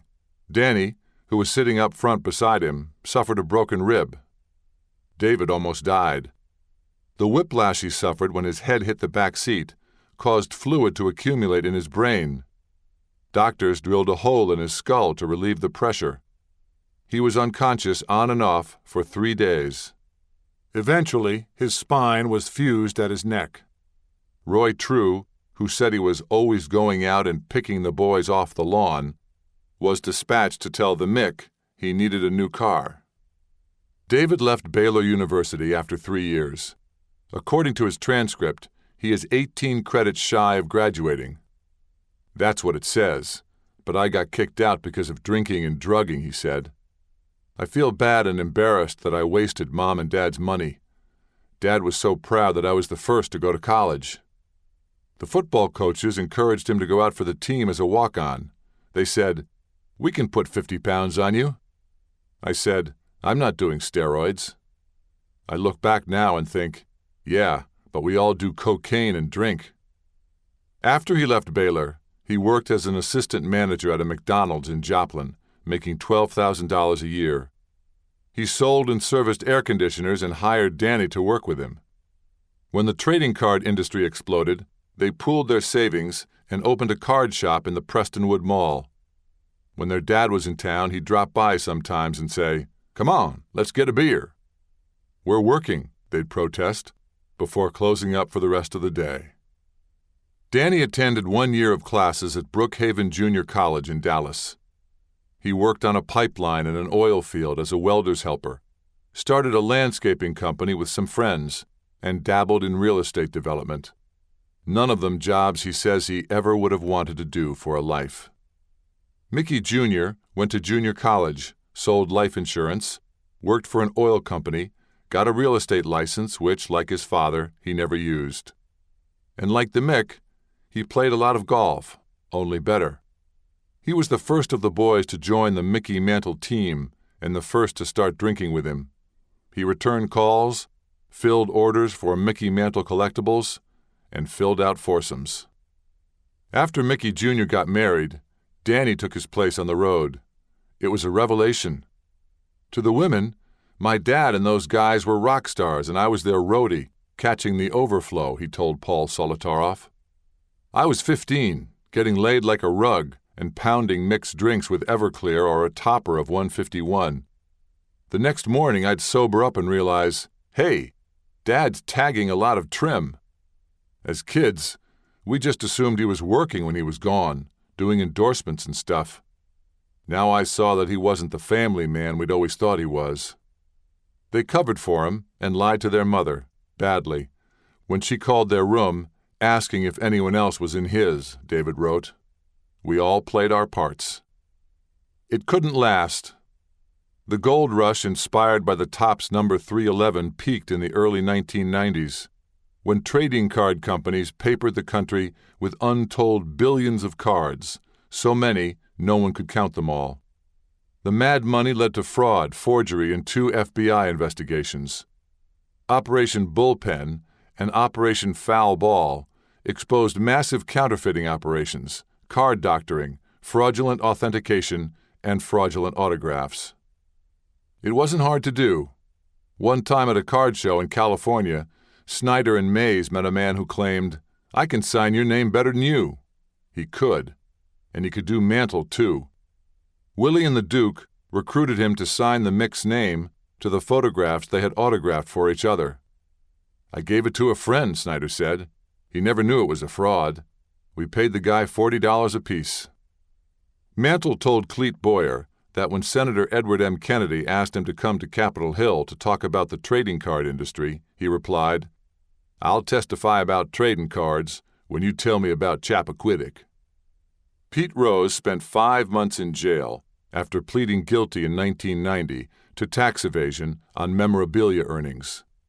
5 years later, a Brooklyn judge sentenced his boyhood hero, Duke Snyder, to 2 years probation and a $5,000 fine after he pleaded guilty to criminal conspiracy and failing to report $97,400 from card shows. William McCovey pleaded guilty the same day. By 2008, what had been a $1.2 billion a year industry was doing only $200 million in sales, according to Sports Collectors Digest, the industry paper of record. Baseball card shops have gone the way of the blacksmith, said Vin Russo, owner of Mickey's Place. a memorabilia shop across the street from the Hall of Fame in Cooperstown. When Mickey died, he took the hobby with him. In the world of cardboard, O'Connell said, Mantle has been and continues to be in a class by himself. Among post-war players, Mantle lives in a different zip code, which is surprising to Mike Burkus, because boomers aren't exactly booming, and he says, the one thing you can't do is pass on your heroes. The Topps number 311 remains the holy grail of post-war cardboard. According to its spring 2010 population report, Professional Sports Authenticators, the industry leader, has graded only 970 number 311s. Among them, 3 Gem Mint 10s, 7 Mint 9s, and 2 with qualifiers, and 30 Near Mint 8s. According to VintageCardPrices.com, the authoritative baseball card price guide, a PSA 9 sold for $282,000 in 2006, and a PSA 8 sold for $112,000 2 years later. The only nude photograph of the Mick, yes, you read correctly, a nude photo of Mickey Mantle, was sold on eBay for $25,000 in 2005. Astonishingly, the proud owner of the Arthur Rickerby Candid preferred to remain anonymous. Mickey Jr. said in A Hero All His Life that he never intended to make his father his career. Marketing his memory and weeding out counterfeit merchandise became Danny and David Mantle's life work. In 1997, the FBI estimated that 70% of all sports autographs were forgeries. The Mantles told the Financial Post in 2009 that they believe 90 to 95% of all Mantle signatures are phony. Some people, friends and relatives, wonder about their career choice. I know that Danny and David have probably never done nothing in their lives, their Uncle Larry Mantle said. Mickey Jr. never did. All he did was follow his dad around. And then Billy died so young, he didn't have a chance to do anything. I think they've sold just about everything they can sell. But I mean, they gotta do what they gotta do. Others, including Bill Lederman, the former owner of Mickey Mantle's restaurant, have a different take. The kids went into the family business, he said. That's America. 6. Late one November afternoon, Mantle was at the bar at the Pierre Hotel in New York, telling the same old stories to the same old guys. Only one problem. He had a load on, and a flight to catch at JFK, and if he didn't make it, he'd catch hell from Merlin. Billy Martin called on George Lois to get Mantle out of the bar and into a cab. Lois guided him to the coat check to claim his bag. We go up to the check room woman, a good-looking woman in her 40s, Lois said. He peels off a $100 bill, a lot of money back then. He put it on her chest. I grabbed him. Mickey, calm down. You're drunk. Lois was already seeing 72-point headlines in the morning papers. But his agita proved unnecessary. All she wanted for her trouble was an autograph for her 8-year-old son, whom she had named Mickey. Naturally, Mantle was his hero. He scribbled his name, and Lois shoved him through the revolving door onto Fifth Avenue. By the time Lois got done making amends, she kept the $100. Mantle was nowhere to be found. He had disappeared into the rush-hour dusk. Raw as it was, Lois was schwitzing. Oh my God, I've lost Mickey Mantle. Frantic, he surveyed the pedestrian bustle. It didn't occur to him to look down. Mantle was lying in a swell of slush by the curb. Literally, his face was in the gutter, Lois said. I said, "Holy shit, Mickey, are you hurt?" He says, "Fine place to be for America's hero." I swear to God, it was beautiful. He was very aware that everybody was looking at him, and he had made a fool of himself. Everybody, including sometimes Mantle himself, could see what was happening. But nobody did anything. Not his family. We tried, David said, but we were so into our disease. Not Major League Baseball. They could have done something, Boughton said. They should have done something. It's just stupid not to take care of its greatest heroes. Mickey Mantle still markets baseball. He's going to be marketing the game forever, and they didn't do anything. Not his teammates. Some had the same problem. Others were as financially dependent on him as they had been for their World Series checks. Many people had a vested interest in his continued success. As his pal Mike Klepfer put it, he was the big Papa Bear. One night, his friend Jimmy Orr, the football player, was at the Greensboro, Georgia condo Mantle shared with Greer Johnson when Whitey Ford called. Orr answered. Whitey says, "Take care of him, 'cause I ain't made enough money off his autographs." Ford was kidding, but Orr wasn't. "He's pretty hard to take care of," he told Ford. Mike Ferraro, who bunked with him one season at the St. Moritz and later ran Mantle's fantasy camp, said, "To me, Moose and Hank are the guys who should have said, 'You need to take better care of yourself.'" But that would have been a violation of baseball code. "We don't interfere," Tony Kubek said. "We'll go out and drink with him, but no, we don't tell him the one important thing. You're drinking yourself to death." I have personal regrets. We all have regrets. I think we were all enablers. Players, including myself, feel guilty, and they should feel guilty. "We should have done more," Carmen Barra said. "What could we do?" In the 80s, Kubek recruited Sam McDowell to organize an intervention. There had been 3 or 4 different people who had called me over the years about trying to step in and help Mickey, McDowell said. "Just by sitting down with an alcoholic, you're not going to help him. No way. It has to be orchestrated. The individual has to be put into a corner in which his only answer is, 'Yes, I want help,' then instantly taken to a rehab." When I got the call to help, I was the director of the sports psychology program in the Employee Assistance Program for the Texas Rangers and the Toronto Blue Jays. We contacted many individuals that Mickey had known, 2 other past players that were close to him. They could come up with certain stories, which you have to have, that are directly related to the alcoholism. Kubek recalled, "Some guys wouldn't do it. Sam said, 'It might work, but chances are good it won't. And if it doesn't, chances are Mickey'll hate you.'" In the end, Mantle was tipped off by friends McDowell declined to identify. On one individual's part, I would say it was strictly ignorance, he said. On the other person's part, it was protecting a relationship. The assumption was that if Mickey ever got sober, he would pull away from these people, which he probably would. So, the party continued. Johnson says she tried hard to get him to quit, or at least cut down, talking to bartenders behind his back to make him think he was getting a strong drink when actually he wasn't, claiming I had a headache so he'd go back to the room and quit drinking. But every white guy of a certain age wanted to be able to say, "I bought a round for the Mick," and then laugh or look the other way when he made a fool of himself. I asked him once if he ever met Elvis, his filmmaker friend Tom Molito said. He didn't understand why I asked. Mickey Mantle was not destroyed by alcohol. He was destroyed by celebrity. One night at a restaurant in New York, McDowell ran into Mantle at the bar, where a big-shot sportscaster was buying him round after round. I turned to him and I said, "Don't you understand that you're killing that man?" And he said, "You don't understand. We're friends." Chapter 18.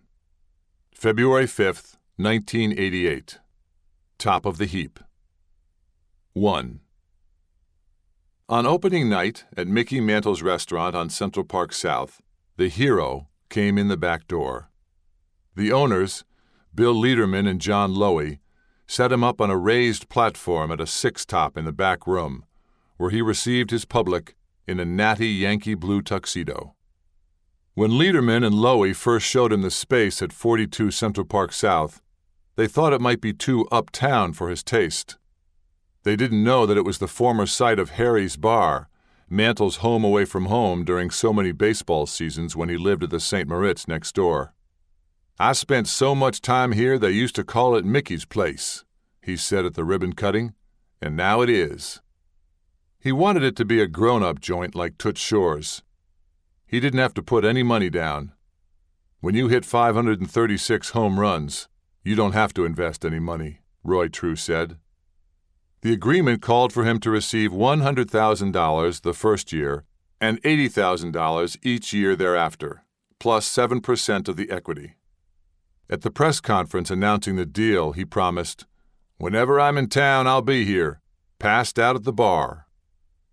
Opening night was anarchy. Everybody showed. Yogi and Billy and Whitey, the Scooter and George Steinbrenner, Sly Stallone and Frank Gifford, Dan Rather and Walter Cronkite, Raquel Welch and Angie Dickinson, Bill Murray, Dan Aykroyd, Bruce Willis, Barbra Streisand, Bob Costas, and Howard Cosell, who let it be known, "Without me, there would be no Mickey Mantle." The line at the front door stretched down the block to the Plaza Hotel. The crowd grew cold and unruly and large, at least 3 or 4 times the maximum capacity of 215. Not long after the doors opened, the New York City fire marshals threatened to shut them. "We didn't hire security, which was stupid," Lowy said. "We took turns trying to keep people away from him.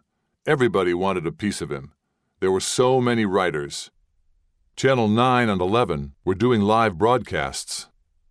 The only no-shows were DiMaggio, who wouldn't come, former New York Governor Hugh Carey, who couldn't get in the front door, and Merlin, who wasn't invited. She had wanted to accompany him, but so had Greer Johnson. Mantle and Johnson dressed for the party down the block at the Park Lane Hotel, where their friends Mike and Katie Klepfer had a suite. They had gotten to know each other when Klepfer hired Mantle to appear at the 30th anniversary luncheon for his trucking company in Binghamton, New York, 5 months earlier. It was a $20,000 gig. Mantle gave $5,000 each to Martin and Ford. When Danny Mantle located Mantle and Johnson at the Klepfer suite, he said he was going stag. Mantle was distressed about lying to his wife, who had also been left out of Martin's recent wedding. He told Katie, "My father would be upset that I didn't take Merlin to these things." She told him, "Your dad's been gone a long time, Mickey. You've got to make up your own mind." Katie sensed Mantle wanted the kind of family life she and Mike had and wanted to tell him to just go back home. Finally, one day, she did. He said, "That's where I belong." Mantle was nervous and sober when they left for the party, a result, Mike Klepfer said, of Johnson's edict. "You drink before an event, and I leave." He was also conflicted about Merlin. The whole night he felt miserable about it, Lederman said. Klepfer was a former New York State trooper and trucker who, at 6'7", had the presence and heft to help establish order in the chaos. "Myself and a New York City policeman, in civvies, we just held people back," Klepfer said. They funneled invited guests and crashers through the front door, all of whom wanted to be able to say they were at Mickey Mantle's the night he reclaimed New York. Many of the notable invitees took one look at the mob scene and left. The crush was such, Lowy said, that the hors d'oeuvres never made it past the kitchen door. Mantle and his party did not last long. A snarky item in the Daily News reported, Mickey Mantle apparently had to get away from it all during the wild preview party Friday for his new restaurant on Central Park South. At the height of the comings and goings by the curious, the Mick was nowhere to be found. Where was he? At another restaurant, our spies report, an eatery in the nearby Park Lane Hotel. With Mickey were Billy Martin and his bride, Jill, and some mutual friends. They chatted away while a couple of doors away, Mickey's guests kept looking for him. The next morning, they went back to survey the wreckage. Between breakage, booze, and cigarette burns in the protective plastic coating on the brand-new wooden floor, Lederman figured the evening cost $25,000. "We were all cleaning," Lowy said. "Myself and Bill and Jill were on our hands and knees. Billy and Mickey were sitting at a table saying, 'Hey, you missed a spot.' 2. After nearly 4 decades and 4 sons, the arranged marriage of Mickey and Merlin was irretrievably broken.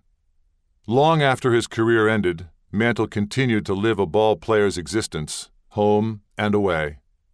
For much of the last decade of his life, he divided his time between Dallas, where he built a new house that he would share with Danny and his wife Kay, and Greensboro, Georgia, where he shared a condominium on a man-made lake with Greer Johnson.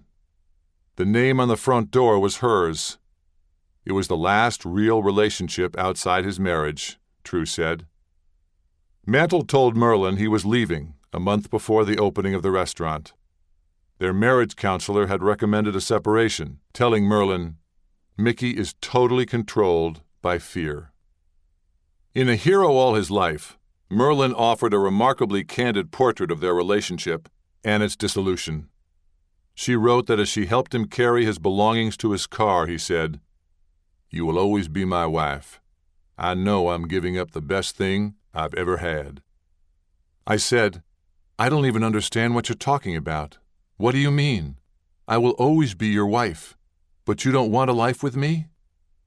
He left without another word, Merlin wrote, returning later in the day. She wasn't sure why. While he was there, Johnson called. She said, "I really love Mickey." I said, "I really love him too." There had been so many women, so many blondes, including, he had bragged, Angie Dickinson and Doris Day. I remember Mickey telling me one time that he woke up in bed and there was a blonde there, Pat Summerall said. He didn't remember who she was. He picked up her hand, and it was Merlin. She said, "You son of a bitch, I married you." David told his mother the day I visited, "People called you Mrs. God." "No," she said firmly, "they called me a saint." Merlin put up a good fight. He never hurt her, though, he wrote later, "She put a lump or two on my head." With good cause. One year at a dinner during fantasy camp, with Mickey and their sons, he asked their waitress for her phone number. She took Merlin aside and told her about it. Back at the hotel, Merlin changed out of her party dress and put on a tracksuit, fighting clothes. She threw a bar stool at him, breaking the glass coffee table. He was sprawled out on the bed, too drunk to notice. I jumped on the bed and straddled him. I started slapping his face from one side to the next, like a windshield wiper. All the boys were in the room, and they were unsure how to go about pulling me off him. "Hey, Merlin, that hurts." The guests in the next room called the police, who sent them to separate quarters. He called a few minutes later, pleading, "Honey, come back and sleep with me." She ran down the hallway to be with him. One thing Greer Johnson and Merlin Mantle agreed on: he had no respect for women. Johnson traced that back to Mutt. "He always indicated to me that his dad really didn't have any respect for women," Johnson said. Mantle also led her to believe that Mutt had an eye for the ladies. Merlin said he told her about one paternal indiscretion. "I think it was a brother's uncle's wife," she told me. "I don't think it was where he thought about leaving the family. It could have been just a one-night stand." Mantle had plenty of those. Mantle loved women, Roy True said, then treated them like crap. He astonished his old friend Marjorie Bolding by calling from hotel rooms, asking her to say hello to whoever happened to be sharing his bed. Those sexual encounters were absolutely nothing to him, Bolding said. They were like an exercise for him. His language reflected that. George Macris, a fantasy camp umpire, recalled the indignation of an irate camper after Mantle had insulted his wife. She had been hanging around too much, getting in the way. Her husband goes to Whitey and complains, "I'm paying $5,000. I shouldn't have to put up with this." So at the banquet, Mickey gets up and says, "I want to apologize. I wasn't a gentleman. I called Mrs. X something I shouldn't have."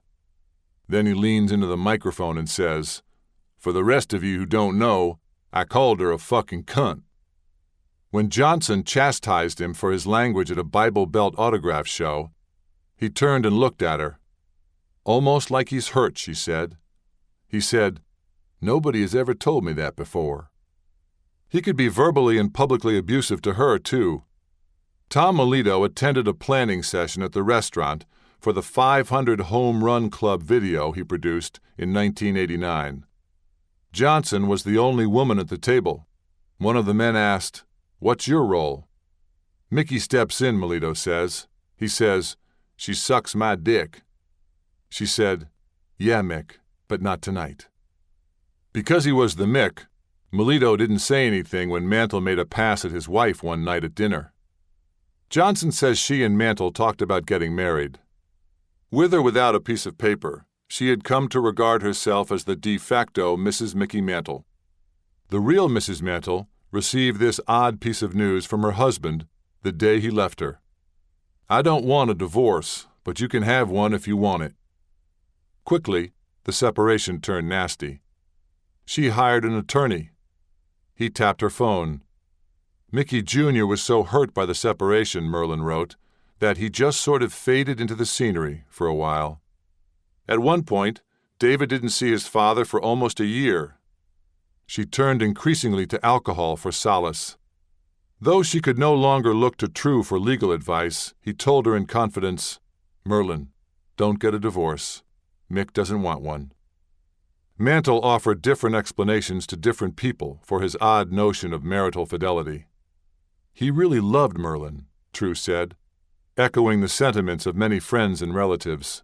He said, "I love her. She's like my sister, though." He told Greer, "I'm never going to divorce my wife." Greer would end up angry. They had great battles over that. He told Lederman he couldn't divorce Merlin because the only thing she ever wanted was to be Mrs. Mickey Mantle. He told his Georgia friend Ron Wolf over a drink at the Harbor Club, "I never had any intentions of ever divorcing Merlin. You can understand why, I guess. When I provide her with 2 condominiums in downtown Dallas, an American Express card, a nice Mercedes, why should she ever want to leave?" He told his Dallas attorney friend Troy Phillips, "I don't want to put her through the embarrassment of divorce." I said, "My God, Mickey, how can you embarrass her more than you have?" Phillips replied. He told Pat Summerall that he did not have the courage to get divorced or separated from the boys. But he was telling Greer at the same time that he was very much in love with her and wanted to marry her. He told Carmen Barra, "I don't want you to worry about Merlin. I will never divorce her. She will get everything.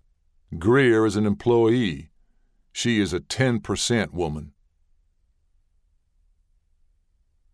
3. Mantle's first panic attack occurred in the air. In April 1987, he had to be carried off a plane in Dallas. He thought he was having a heart attack. His heart was breaking, but not physiologically. The center could no longer hold.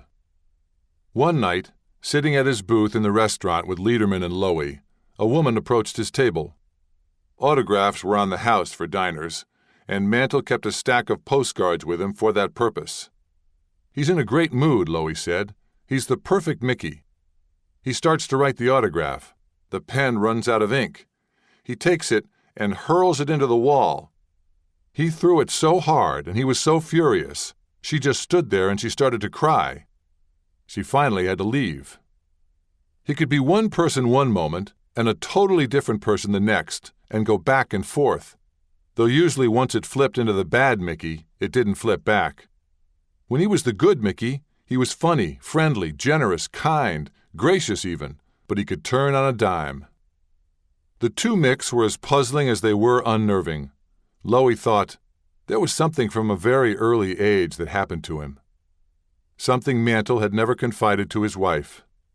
One night, long after they had separated, they spent an evening in Dallas watching a TV movie about a child who had been sexually molested.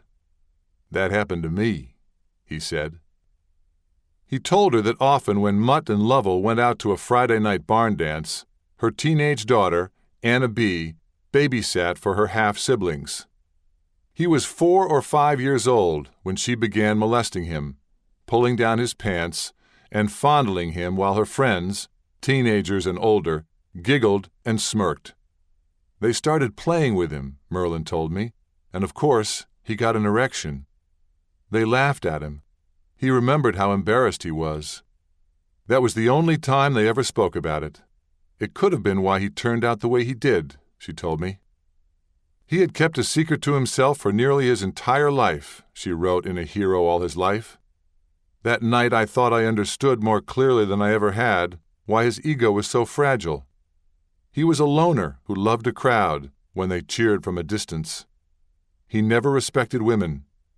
He demonstrated it in the ladies he chose for his one-night stands, in the crude way he talked and acted in front of women when he drank, and in the way he treated me, with too much credit for raising our sons and too little for being an adoring and faithful wife.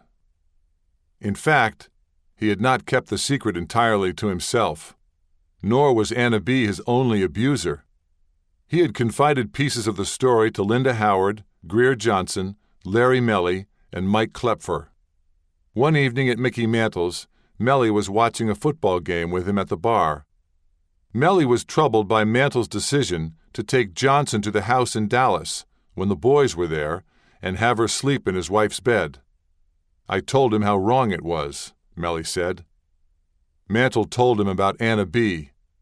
It was almost like, screw the sons, look what I had to go through, Melly said. He was sober and melancholy. Mickey was so embarrassed that it was a half-sister that he said it was an aunt. Years earlier, Mantle had raised the subject with Klepfer over a hand of gin rummy. Theirs was an intense 2-year friendship late in Mantle's life, so close that the Klepfers outfitted an apartment in their basement for Mantle and Johnson. Mantle fished in their pond, tucked into Katie's home cooking, and learned how to build a fire in the fireplace. On trips to New York, he and Mike would play cards while Katie and Greer went shopping. The two men had a natural kinship. Like Mutt, Klepfer's father, Ellis, was a miner. He went to work in the coal mines of Kentucky at age 9. Like Mutt, whose mother died when he was 8 years old, Ellis got little maternal nurturing. His mother, Mike said, was a coal town whore. He told Mantle about his father's wretched childhood. That's when he broke out talking about his early childhood. He started telling me, if you want to know about abuse as a child. And then he more or less shut up, went quiet, and said, I can tell you stories about that. I just know what it's like. He asked, had anybody ever fiddled with me? Klepfer had never told anyone what had happened to him on the porch on Doubleday Street in Binghamton, New York. But he told Mantle the whole story. They were playing with my Johnson. I didn't know what was going on because I was so damn scared. Yeah, I know about that, Mantle said.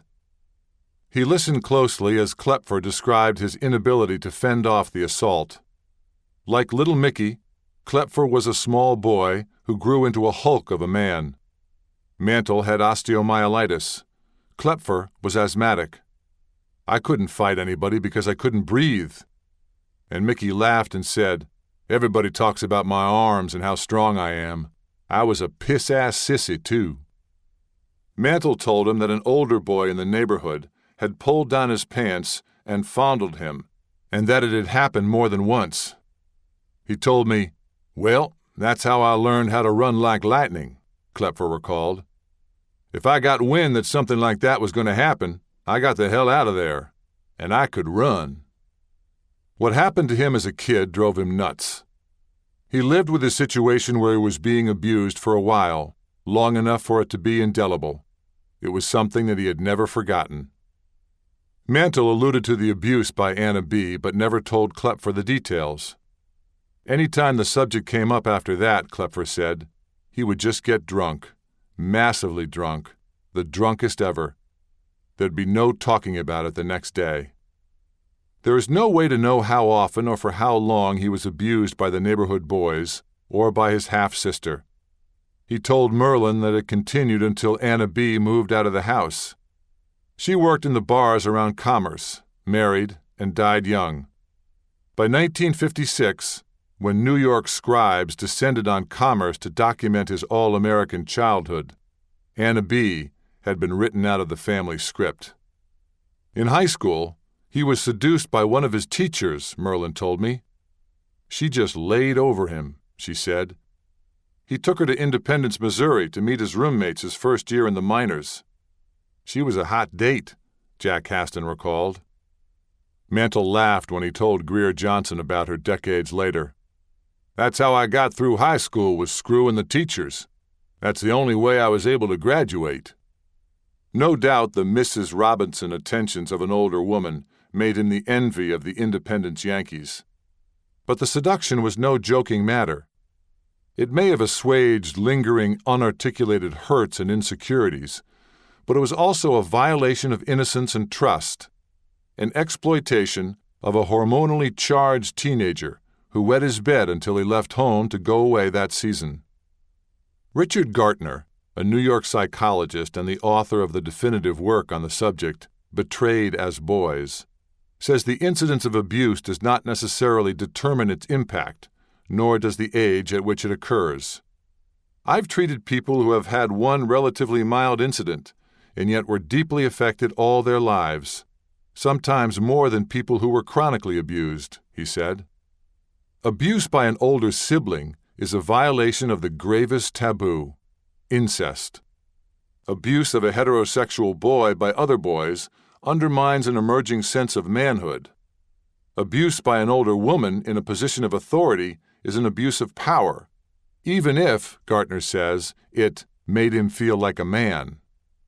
Every boundary had been crossed, familial, gender, professional, which could account for why Mantle crossed so many lines of behavior and decorum. If it was okay for others to violate his boundaries, it was okay for him to violate those of others. To experts in the field, Mantle's story is consistent with a cluster of symptoms often seen in survivors of childhood abuse: sexual compulsivity or extreme promiscuity, alcoholism or substance abuse, difficulty regulating emotions and self-soothing, bedwetting, a distorted sense of self, self-loathing, shame, and guilt, a schism between a public image and the private self, feelings of isolation and mistrust, and difficulty getting close to others. Those deeply held feelings of isolation and shame abide. Mantle nodded tearfully when Bob Costas told him in a 1994 interview that he had always sensed a deep sadness in him. "I don't get close to people," Mantle replied, dabbing his eyes with a handkerchief. "I'm weird or something, I guess." One night, over a candlelight dinner at the Klepfer's house, after grace had been said, Mantle looked up at his friends and asked, "Why do you people have anything to do with me?" Today, many victims of childhood sexual abuse are diagnosed with complex post-traumatic stress disorder, the term used to distinguish long-term trauma. A sense of a foreshortened future is one of the clinical criteria for making a diagnosis of complex PTSD. Like many abused boys, Mantle may well have downplayed these early traumatic experiences. He would have had good cause to do so. As Gartner points out, American culture leaves no room for men to see themselves as victims. If they are victims, they are not men.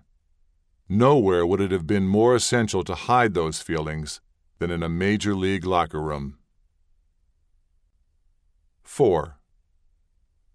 On Labor Day, 1988, Mantle returned to Cooperstown as a paying customer with Greer Johnson and Mike and Katie Klepfer. He told them that he hadn't been back to the Hall of Fame since his induction. In fact, he had filmed a comedy salute to baseball there with Billy Crystal in March 1985. As they got into the car with a thermos of Bloody Marys, Katie always poured light, Johnson remembered the 5x7-inch autographed cards she always brought along when they went out in public. She went back into the house and got a thick stack of them, anticipating a swarm in Cooperstown. Mantle was wearing a white Oklahoma Sooners windbreaker, a white Sooners cap, and a pink golf shirt. Though he had seen his plaque when it was presented to him in 1974, he had never taken the time to visit the Hall of Fame gallery on the first floor, where the earliest inductees are honored.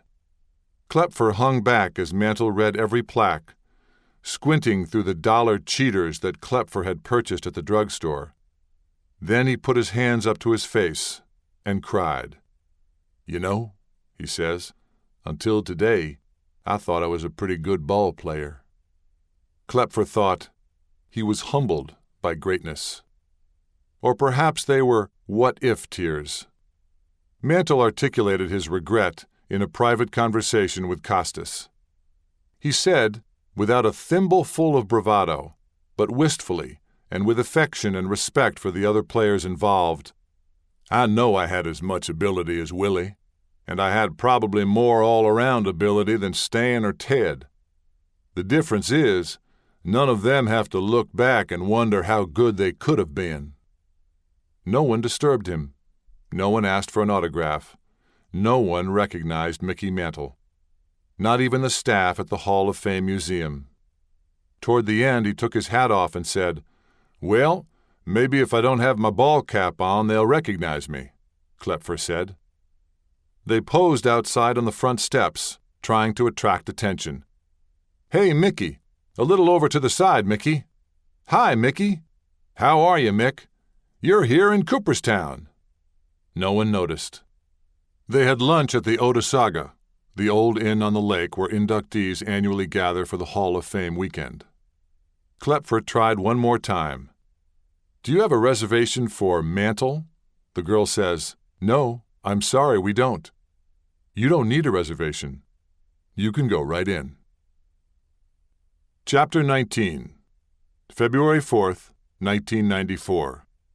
Getaway Day. 1. As he waited for Mickey Mantle's flight to arrive at the airport in Palm Springs, Mark Greenberg reminded himself, he's just another drunk. Greenberg was an administrator at the Betty Ford Center, and Mickey Mantle was his childhood hero. When the plane taxied to the gate, he steeled himself. Don't get sucked up in who this guy was. Get sucked up in who he is. 5 days earlier, Greenberg had found a note on his desk saying, "Call Mickey Mantle." Since then, he had been on the phone negotiating Mantle's admission, finding a bed, and making concessions he didn't want to make to celebrity. But nothing in his professional training prepared him for the moment Mantle stepped off the plane. All he was a broken-down alcoholic, Greenberg recalled. For Mickey to have come face-to-face with the fact that he's being admitted for his disease that's torn himself and his family apart, just really breaking down at that airport, I stood there. I didn't know what to do. Mantle had hit bottom.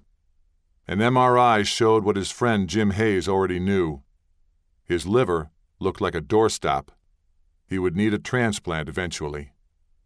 10 years of warnings and hospitalizations, abnormal blood tests and panic attacks, binges and blackouts, I did what? Had coagulated into a forgotten decade, which was just as well, given his most egregious behavior. Even his dearest, most forgiving friends were sometimes appalled. Barbara Wolfe, who lived at Lake Oconee, cooked for him the way his mother did. None of that plate art stuff. Chicken and biscuits and beans, and a tropical fruit trifle made with angel food cake, sugar-free, fat-free vanilla pudding, fat-free milk, Cool Whip, and tropical fruit cocktail. All out of cans, she said, but he loved it. One night, after dinner, he blew his nose in one of her good linen napkins. Dismayed, she reprimanded him. When I called him on it, he handed it over to me and said, "Do you want me to sign it for you?" He was invited back, but thereafter she used paper napkins. The wife of his Georgia physician, Dave Ringer, would not allow him to be around their children. You never knew what he might say, like the message he scrawled on a ball autographed for one young boy. "You're lucky. Your mom has nice tits. Mickey Mantle." He raised $220,000 for the Make-A-Wish Foundation of Oklahoma through the annual golf tournament he hosted at the Shangri-La Resort in Joplin, Missouri, according to former president and treasurer Mike Bass. But one year, he was so offensive that Jimmy Dean, the country singer, summoned Jim Mudcat Grant, the pitcher-turned-poet, to the microphone for some soothing verse. "Well, Mud, I think you better read your poem at this time to calm the people down," Grant recalled him saying. Moodiness devolved into nastiness and paranoia. He started to get belligerent and mean in 1992, David wrote, calling his sons by hyphenated names. He squeezed Bill Lederman's testicles every time he saw him at the restaurant, just enough so it hurt a little bit, Lederman said. The restaurant staff saw what he was doing to himself. Starting at 10 in the morning with his breakfast of champions, brandy, Kahlua, and cream. But they were too intimidated to say anything. "God forbid," said one-time chef Randy Pietro. "This is Mickey Mantle." Some nights when he was in Dallas, he would call his sons to come get him, but couldn't say where he was. True said sometimes the Dallas police drove him home to get him off the road. He lost a rental car he didn't remember parking. He bought a '49 Plymouth convertible at his own charity auction that he didn't remember buying. Sometimes he locked himself up in the house at night, not to prevent intruders from getting in, but to keep himself from leaving. Because when he went out, Hayes said, he might pour 2 shots of vodka into a glass of wine, or decide he liked the looks of the concoction the folks at the next table were drinking at the Harbor Club, lime shooters, he'd never had one of those, and tell the bartender to bring 20 of them. There were moments when the 100-proof scrim lifted, like the night he called Tony Kubek from a Dallas restaurant where he was having dinner with Merlin and the boys. A $700 to $800 bar bill wasn't uncommon.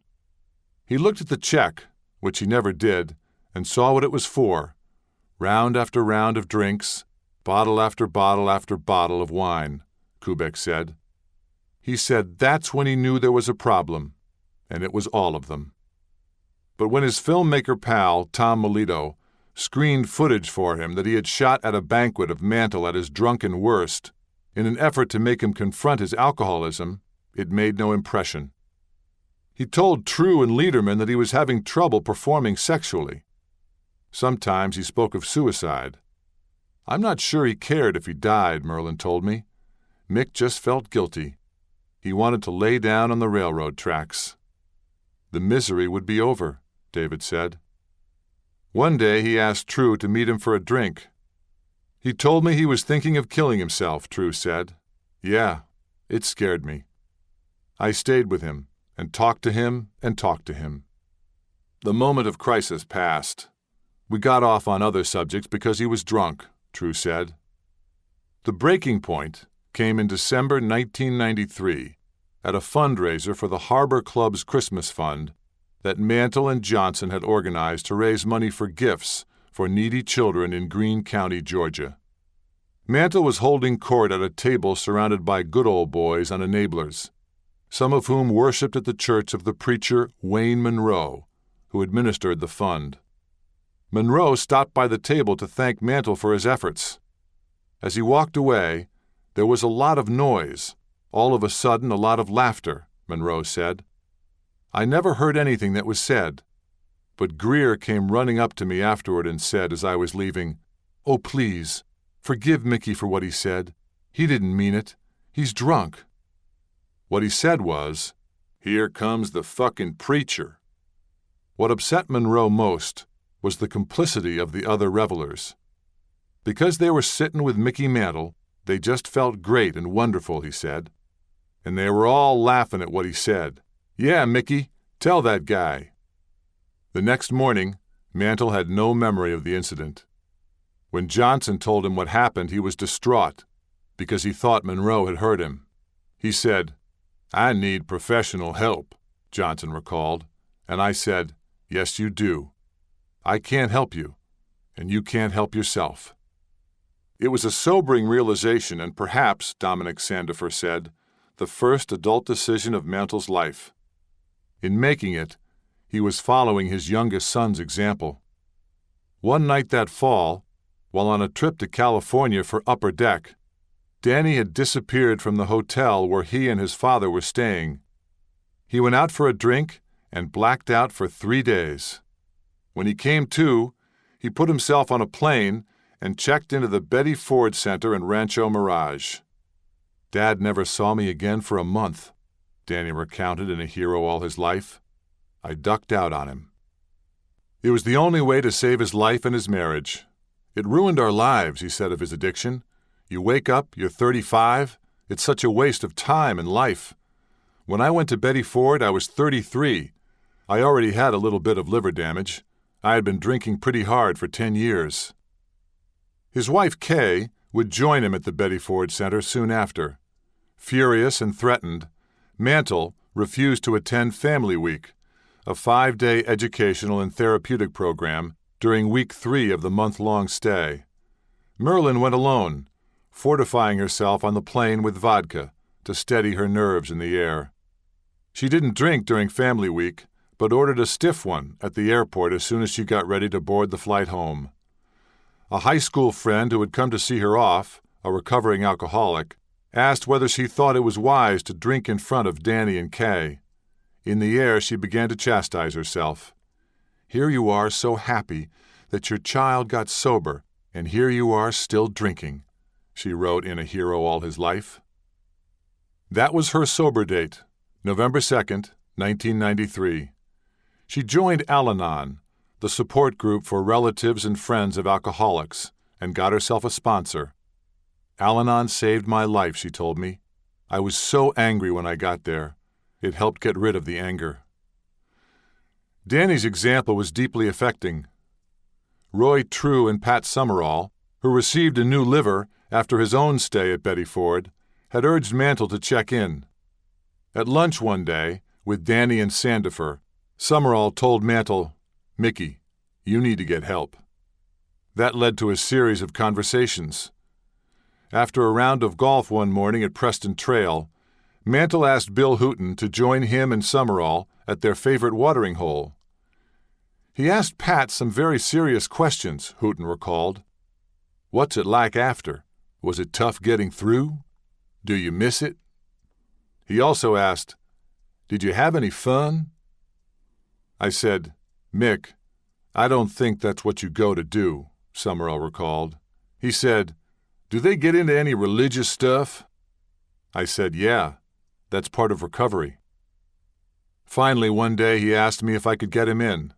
I called a friend and said I needed a bed. He said there were no beds.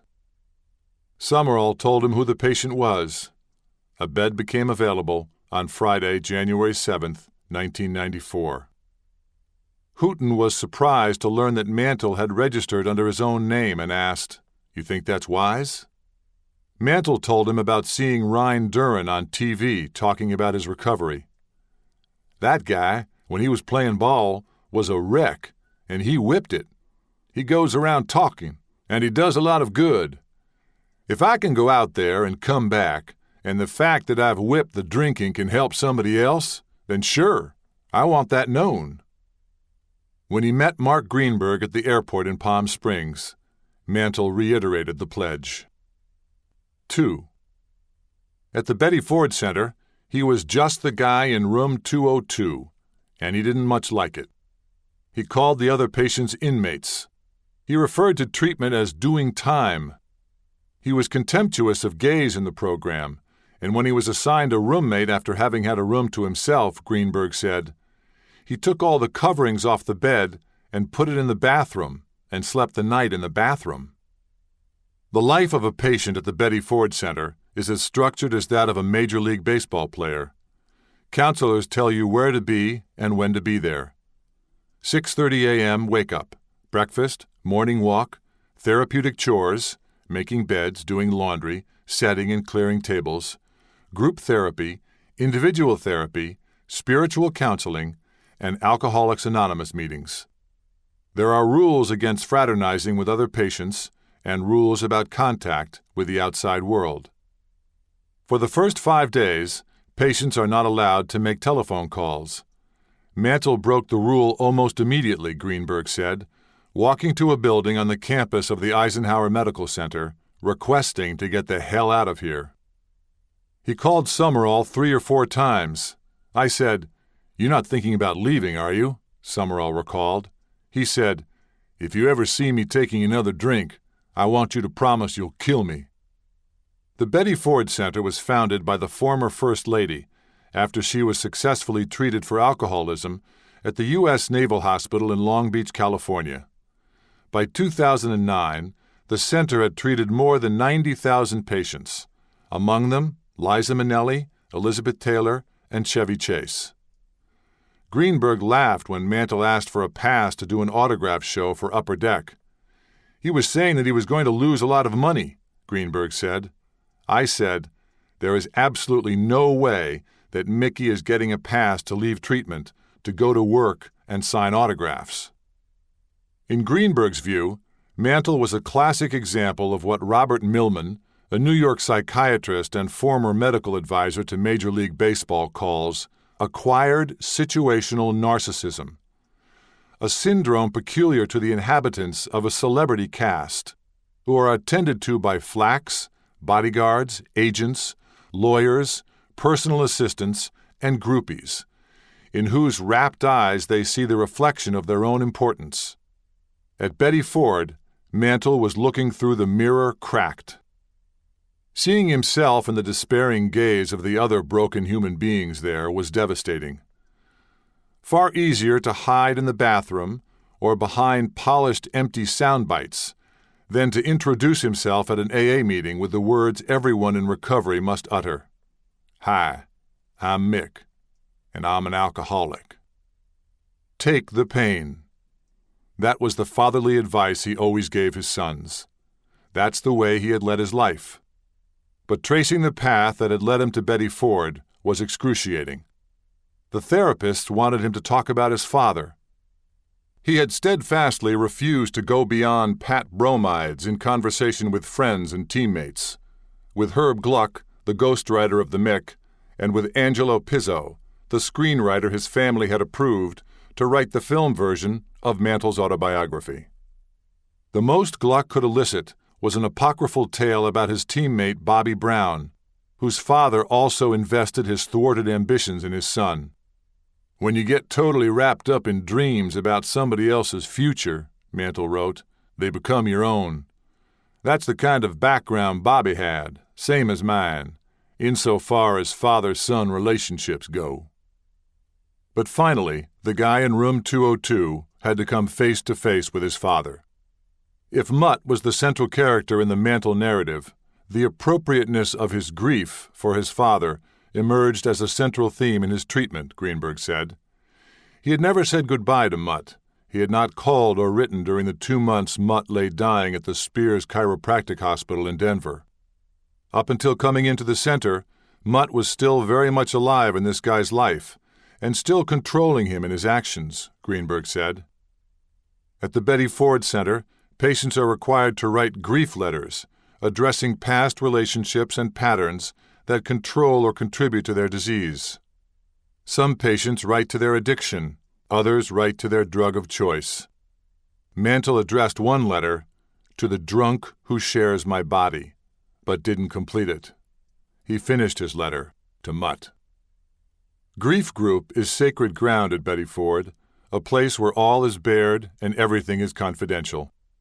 Spiritual counselors pushed Mantle hard to account for the feelings of self-loathing he jotted down in the margins of the journal he had to keep. Embarrassed, angry with myself, angry, humiliated, foolish, ashamed, stupidity, inadequate, exasperated. The answers are almost always in the distant past, counselors say, rather than in recent experience. They demand rewrites if they think the letters aren't honest enough. Mantle didn't need a do-over. He read his letter to Mutt aloud to the group and then burned it, David Mantle said, as patients are urged to do in an attempt to leave the past behind. In the confessional account he gave to Sports Illustrated upon his release from treatment, Mantle described the letter as an apology for not living up to his father's expectations. He said he was sorry for the things he did and for the things he hadn't done, the things Mutt might have done had he been afforded the chance he had given his son. Mutt wouldn't have turned his sons into drinking buddies. Mutt would have done the exercises prescribed for his knee. Mutt would have been Lou Gehrig if he'd been a Yankee. maybe even the next Babe Ruth. He told Mutt how much he missed him, how he wished he had lived to see him play better than he had his rookie year. He told him that he too had 4 sons, and he told him, finally, that he loved him. Some years later, with the permission of Mantle's family, Pizzo spent a week at Betty Ford researching Mantle's experience for a new script for the Mick. One of Mantle's counselors, Louis Schechtel, described Mantle's progress in rehab. Louis said every time he started talking about his dad, he started sobbing, Pizzo said. He didn't think Mickey had it in him. In the first couple of weeks, he was too shut down. He said, "His defenses were so high, I thought maybe we wouldn't get him. That letter proved me wrong." It took 10 minutes and a lifetime to write. When he was done, he called Mike Klepfer, his friend in upstate New York, with whom he hadn't spoken in years.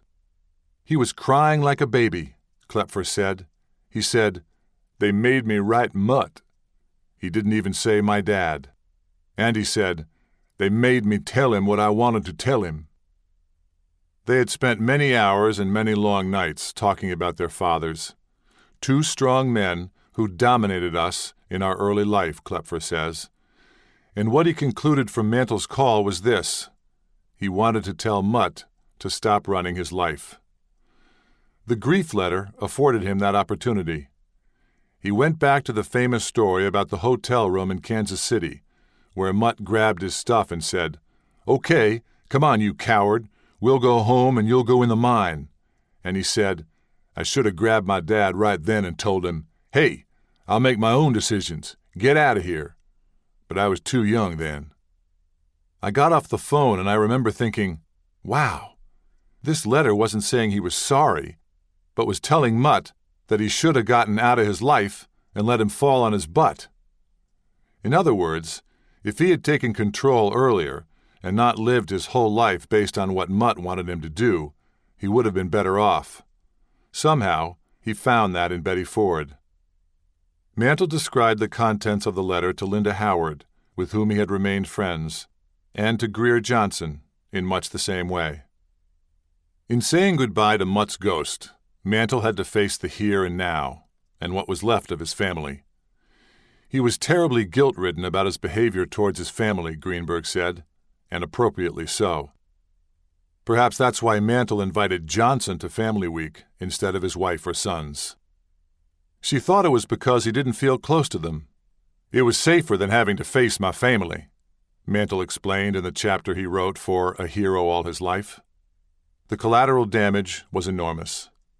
Danny, who had some liver disease by the time he went to rehab, was born with a congenital abnormality in his pancreas, 2 openings instead of 1. When it becomes inflamed, the pain that visits him in the wee hours of the morning is so intense, he told me, I'm just rolling up on the floor, trying to eat crackers. The condition was diagnosed at age 38, when he had his gallbladder removed. He's had surgery to remove blockages from his bile duct and precancerous polyps removed from his colon. Doctors follow him closely. "I guess we just weren't put together too good," he once said.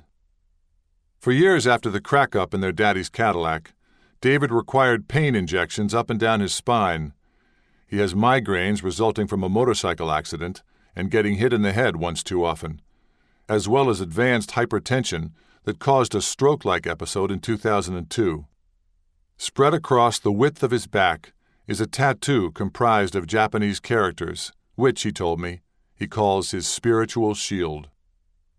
No one was more damaged than Billy Mantle, who lived with non-Hodgkin's lymphoma for 17 years.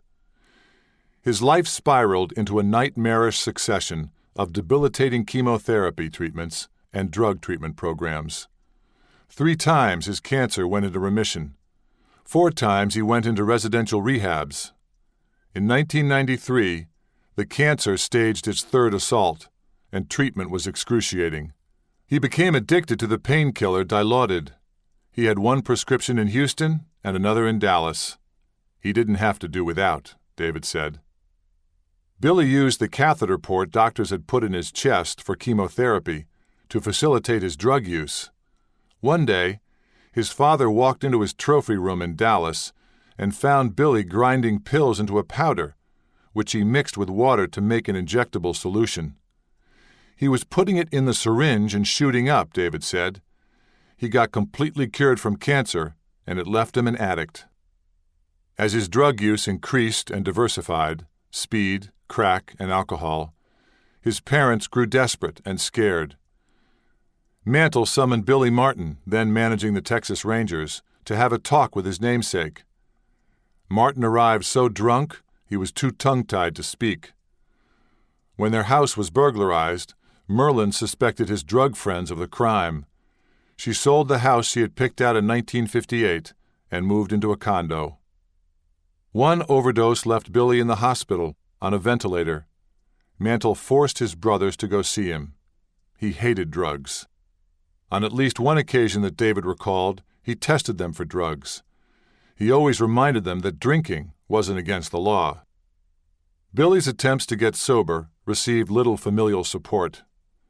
Every time he went and would come back, we'd go to dinner and we're all shit-faced, and he knows we're getting ready to do cocaine, David said. He would last about 3 months and then go off. But who can blame him? We all said, "Billy, you can't do this," while we're doing it. I had a lot of guilt, Danny said. You're not supposed to put a person back in the same element where it got started. In 1994, David became the third Mantle to enroll at the Betty Ford Center. Mom was already an Al-Anon, he said. Danny and Kay had gone. Dad had gone. I had familial reinforcement. Billy was still living at home with his mother when she had a heart attack in 1993. What took her so long? Was Yogi Berra's response to the news. She was still in the hospital recovering from double bypass surgery when Billy went missing. His heart was damaged as well. He had been admitted to the same hospital for a double valve replacement and a double bypass. He had a stroke on the operating table that left him partially paralyzed. He would drag his left leg for the rest of his life. He overdosed soon after he went home. They found him in bed, bleeding from his nose and mouth. After the ambulance took him to the hospital, a nurse found his stash hidden beneath the mattress. In an interview with Roy Firestone on ESPN after leaving the Betty Ford Center, Mantle tried to express the guilt he felt about the boys' addictions. When I think of what I did to my sons, his voice trailed off. He couldn't complete the thought because it was unthinkable to him. A decade later, David was very clear about the lines of responsibility. That was one of Dad's regrets later on, that we became his drinking buddies, he told me. That's not his fault. It's not Mom's fault. It was my fault. I made the choice to drink. I chose to do drugs. I don't blame anything on my childhood. It's me. 3. As he was leaving the Betty Ford Center, counselors warned him, "Your first test will be in the airplane sitting in first class, and they offer you a drink," Johnson recalled. Mantle just laughed. They flew back to Atlanta. A limousine sent by the governor of Georgia was waiting at the airport. 3 weeks later, Billy Mantle died in jail. He was in custody because he had gotten too many DWIs, Merlin told me. He had been arrested for driving while intoxicated. He was incarcerated at the Dallas County Judicial Treatment Center in Wilmer, Texas, a state facility described on a government website as a residential correctional treatment center for the diversion of drug-involved felony offenders from long-term incarceration. On Friday, March 11, 1994, he complained of chest pains. In the morning, guards took him to Parkland General Hospital, where he was examined and released back into the prison population. He was walking to lunch when he clutched his chest and fell to the ground, Merlin told me. Billy was dead of a heart attack. He was 36 years old, his father's age when he played his last game for the Yankees. Troy Phillips was in the clubhouse at Preston Trail when he got a call asking him to keep Mantle there until one of the boys could bring the awful news. He had just gotten out of the shower when Danny arrived. He had a glass of water in his hand. Danny only had to say, "Dad, Billy." He knew, Danny told me. He just dropped the glass of water and started walking in circles. He went to Merlin's condominium to tell her that their son was dead. That was the last night they spent together. They had been expecting the worst for so long, every time Billy left the house, in fact, that death came almost as a reprieve. All those nights you sit there wondering, is he going to get killed tonight or kill somebody else? Danny said. I hate to say it, but it was a relief. We know where he is.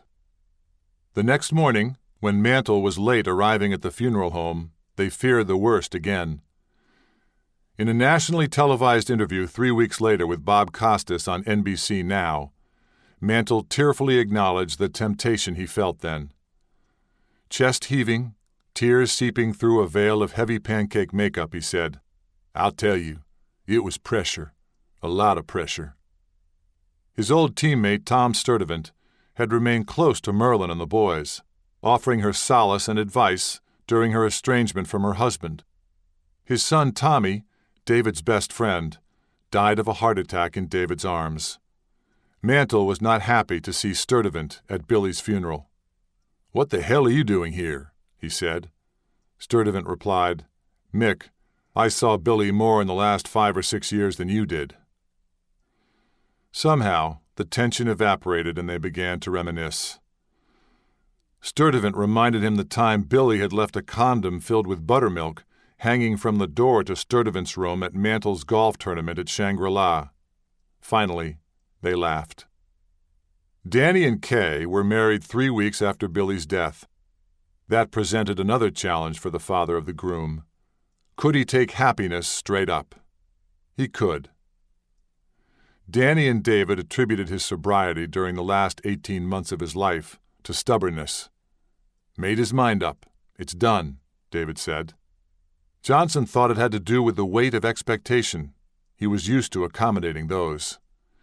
She says he drank because people expected Mickey Mantle to drink. After Betty Ford, he said it was that people expected him not to drink. He felt like people were watching him all the time to see if he was going to take a drink. So it was the public expectations that made him drink or not drink. That made Mark Greenberg wonder how he would have fared long term. I think that if it wasn't for all the pressure, I wouldn't have given him much hope in staying sober. He wasn't going to the meetings. He wasn't following up with any counselors. He was basically doing this on his own, white-knuckling it. David Mantle went to AA meetings after leaving Betty Ford. You like going? His father would ask. Dad, I need to go, he'd reply. Anonymity is the bedrock of AA. Mickey M. wasn't going to fool anyone. His recovery became America's recovery. What meeting could Mickey Mantle go to? Asked Dr. Kenneth Thompson, medical director of the Caron Foundation and Alcohol Treatment Centers. Any meeting, came the tough love reply from former counselors at Betty Ford. Mantle was as stunned by the public outpouring of affection and support as he was by the absence of his thirst. He had his moments. He told Jimmy Orr about working out at Preston Trail one day when the course was closed and no one was around. He says, I think I'll go just have one glass of wine, over at some bar he always went to, Orr said. Says he got in the parking lot. Said he must have sat there 15 minutes debating whether to go in. And finally he says, I know if I go in, I'm going to have more than one. So he cranked up and left. Reliable statistics on rates of recovery are hard to come by. People who relapse aren't in a hurry to report it. Thompson cited composite figures gathered from many different programs to predict the likelihood of a relapse. 25 to 50% will relapse within the first 3 months. 50 to 75% will relapse within the first year. We know that the longer you stay sober, the more likely you are to stay sober, Thompson said. Somebody at 18 months would not necessarily be considered long-term recovery, but it is something special. With or without continued 12-step support, Mantle had learned enough at Betty Ford to offer words of counsel to his friend, Rhubarb Jones, the host of his favorite country western radio show on Y106.7 in Atlanta, at the celebration of Zell Miller's second inauguration. There was wine on the table.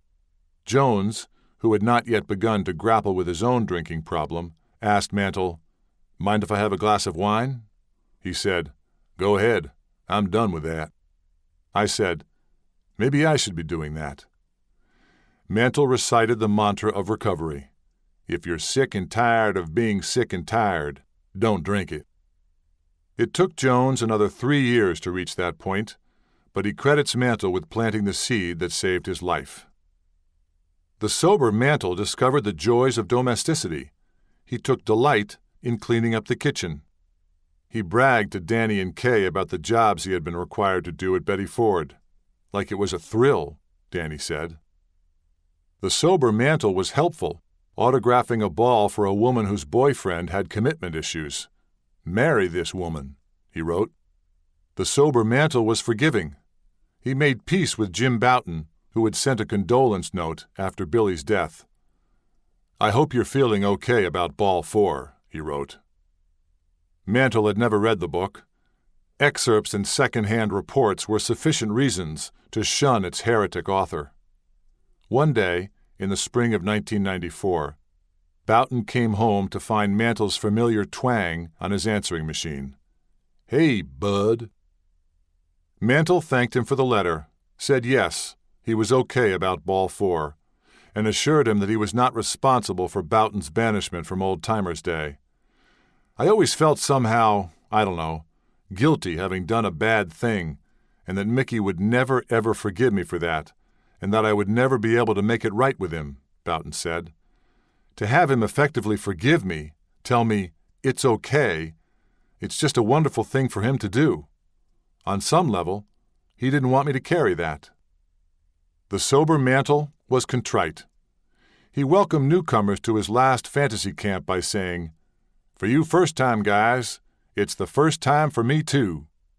And he apologized to the returning veterans who had fallen into a black hole in his memory. Encountering Bob Shepard at the ABC studios in New York when he arrived for an appearance on Good Morning America on June 8, 1994, Mantle blanched. He said, "Bob, did they think I wouldn't make it?" Shepard recalled. I said, "Oh, Mickey, no, they were sure that you'd show up." Shepard explained that he had been asked to introduce him, and he did so with a familiar intonation. "In center field, number 7, Mickey Mantle, number 7. Mantle told the show's host, "Every time I heard Bob Shepard say that, shivers went up and down my back." Shepard replied, "Mickey, every time I said it, shivers went up and down my back." Sam McDowell hadn't seen Mantle since the abortive intervention he had organized years earlier at Tony Kubek's behest. He wasn't sure what to expect when he ran into him that winter at Sardi's, the theater district restaurant in New York. Given Mantle's blackouts, McDowell wasn't sure whether Mantle would remember him at all. "He was sitting there with a whole bunch of different friends, which I thought was interesting to begin with," McDowell said. "I went over and shook his hand and said, 'Hi, Mick, how are you?' And I told him who I was. He looked at me, and there was total silence. Then he stood up, and he came over. There was tears in his eyes, and he hugged me. It was like two lost brothers who'd never seen each other before. Apparently somebody had told him about the intended intervention, and all he said was, 'I thank you, brother.'" They talked that night, McDowell said, the way only two alcoholics can. He was very, very proud of his sobriety. Bottom line is that he was one of the rarities. He was able to have internal peace. He was able to have honest happiness before he died. It was baseball's worst off-season. The players' strike that forced the cancellation of the 1994 World Series depressed the memorabilia industry and everyone else. Upper Deck was hurting and demanded that Mantle give up more than $2 million from his 3-year contract. Roy True filed suit for $5.5 million, claiming breach of contract. Upper Deck countersued, claiming that Mantle's treatment for alcoholism had diminished his marketability. In January 1995, tickets to the annual dinner held by the New York chapter of the Baseball Writers Association of America were a tough sell. Baseball needed Willie, Mickey, and the Duke again. An award was created in their name to lure them to the intimate black-tie dinner for 1,000 disaffected baseball fans. It was a long trip around the bases from Lou Walter's Latin Quarter, where they had first shared a stage as members of Look magazine's 1954 All-America team, to the dais at the New York Sheraton. Mantle had grown remorseful. Mays had grown cranky. Snyder was growing old in California, with the same girl he had stolen from Pete Rozelle in high school, which is a whole other metric for deciding who's better. Terry Cashman sang their song, and Mays got up to speak. He talked about what an honor it was to be remembered with Duke and Mickey, Cashman recalled. He said, "When I die, I want a plane to fly over New York and have my ashes sprinkled there." The whole place was in tears, including Mickey. Mantle followed Mays to the podium. "If I knew we were going to be dying, I'd have prepared different remarks," he said. He acknowledged his long absence from the annual event and the untoward remarks that had scandalized a previous gathering. He had called George Weiss a cocksucker. "I don't remember anything from the last time I was here. All I know is what I heard from other people, and I know I never got invited back until now. I guess after I got out of Betty Ford, they figured it was okay to invite me back." Then he turned to Mays. "I'm often asked who was the best of us." He had answered the question many times, when they posed together for the cover of Esquire magazine in 1968, and when the Yankees retired his number a year later, but never so publicly or soberly. He and Snyder had become good friends. There was a closeness there, Snyder said. Mickey Mantles had hosted the Duke's book party, and Mantle autographed a photo of the two of them that night. "Duke, you were the best, until I came along." Now the two old friends, New York's two other center fielders, exchanged a look, and Mantle said, "We don't mind being second, do we, Duke?" Part 5. Riding with the Mick. Atlantic City, April 1983. In the back seat of a limousine, I made Mickey Mantle cry. We were headed to the airport in Philadelphia for his next flight in a life of endless flights. "Still looks like winter up here," he said, peering at the world through another smoke glass window. "I always thought Atlantic City was right by New York. Someone told me it's right on the Mason-Dixon line." Disorientation was the inevitable consequence of a life long divided into road trips and homestands. And that hadn't changed, except that now the destinations weren't always big league.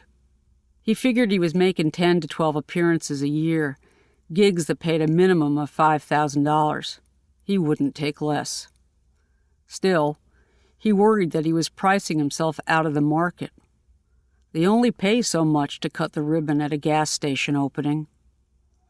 The Claridge was planning a couple of card shows with Whitey and Billy and Raj, his three favorites, maybe Willie and the Duke, too, and there was talk of an autobiography. "To get even with Boughton," he said. He got to thinking about how much things had changed, which led to a discussion of women in the locker room, an indignity he was spared by retiring before people like me barged in. He grinned. "I told you, they called me Pee-wee." Turned out, I remembered all too well his parting words by the elevator when I said I wasn't going upstairs with him. He was good at cutting himself down to size. He shrugged. "You can't be worse than What's-Her-Name." What's-Her-Name, Diane Shaw, had dared to quote him accurately in a 1980 profile in New York Magazine. He had been a hero to her as well, and she too was nervous when they met, blurting the first question that came into her head. "Do you still hunt and fish?" "Yes," he told her. "What?" she asked. "Puss," he replied. The rules of engagement with the Fourth Estate had changed, but he hadn't. And, he grumbled, she didn't even quote him right. "I thought I said cunt. Puss don't even rhyme with hunt." I tried to explain the new journalism. She was trying to give a flavor of the way you are. "But she didn't say I was kidding," he protested. I didn't care except that it hurt Merlin's feelings, and whenever it hurts Merlin's feelings, it hurts me. He was pensive for a moment, then asked, "Was it in there about the Mickey Mantle look-alike contest?" It was. There were 2 contests at the Longview Mall in Longview, Texas, one for kids, one for grown-ups. Only one adult entered. He looked like a middle-aged howdy-doody, Shaw reported. A dozen or so blonde, freckle-faced boys vied for a $100 mall coupon. "I picked the kid," Mickey said, "a boy named Stanley. For this he earned $2,500.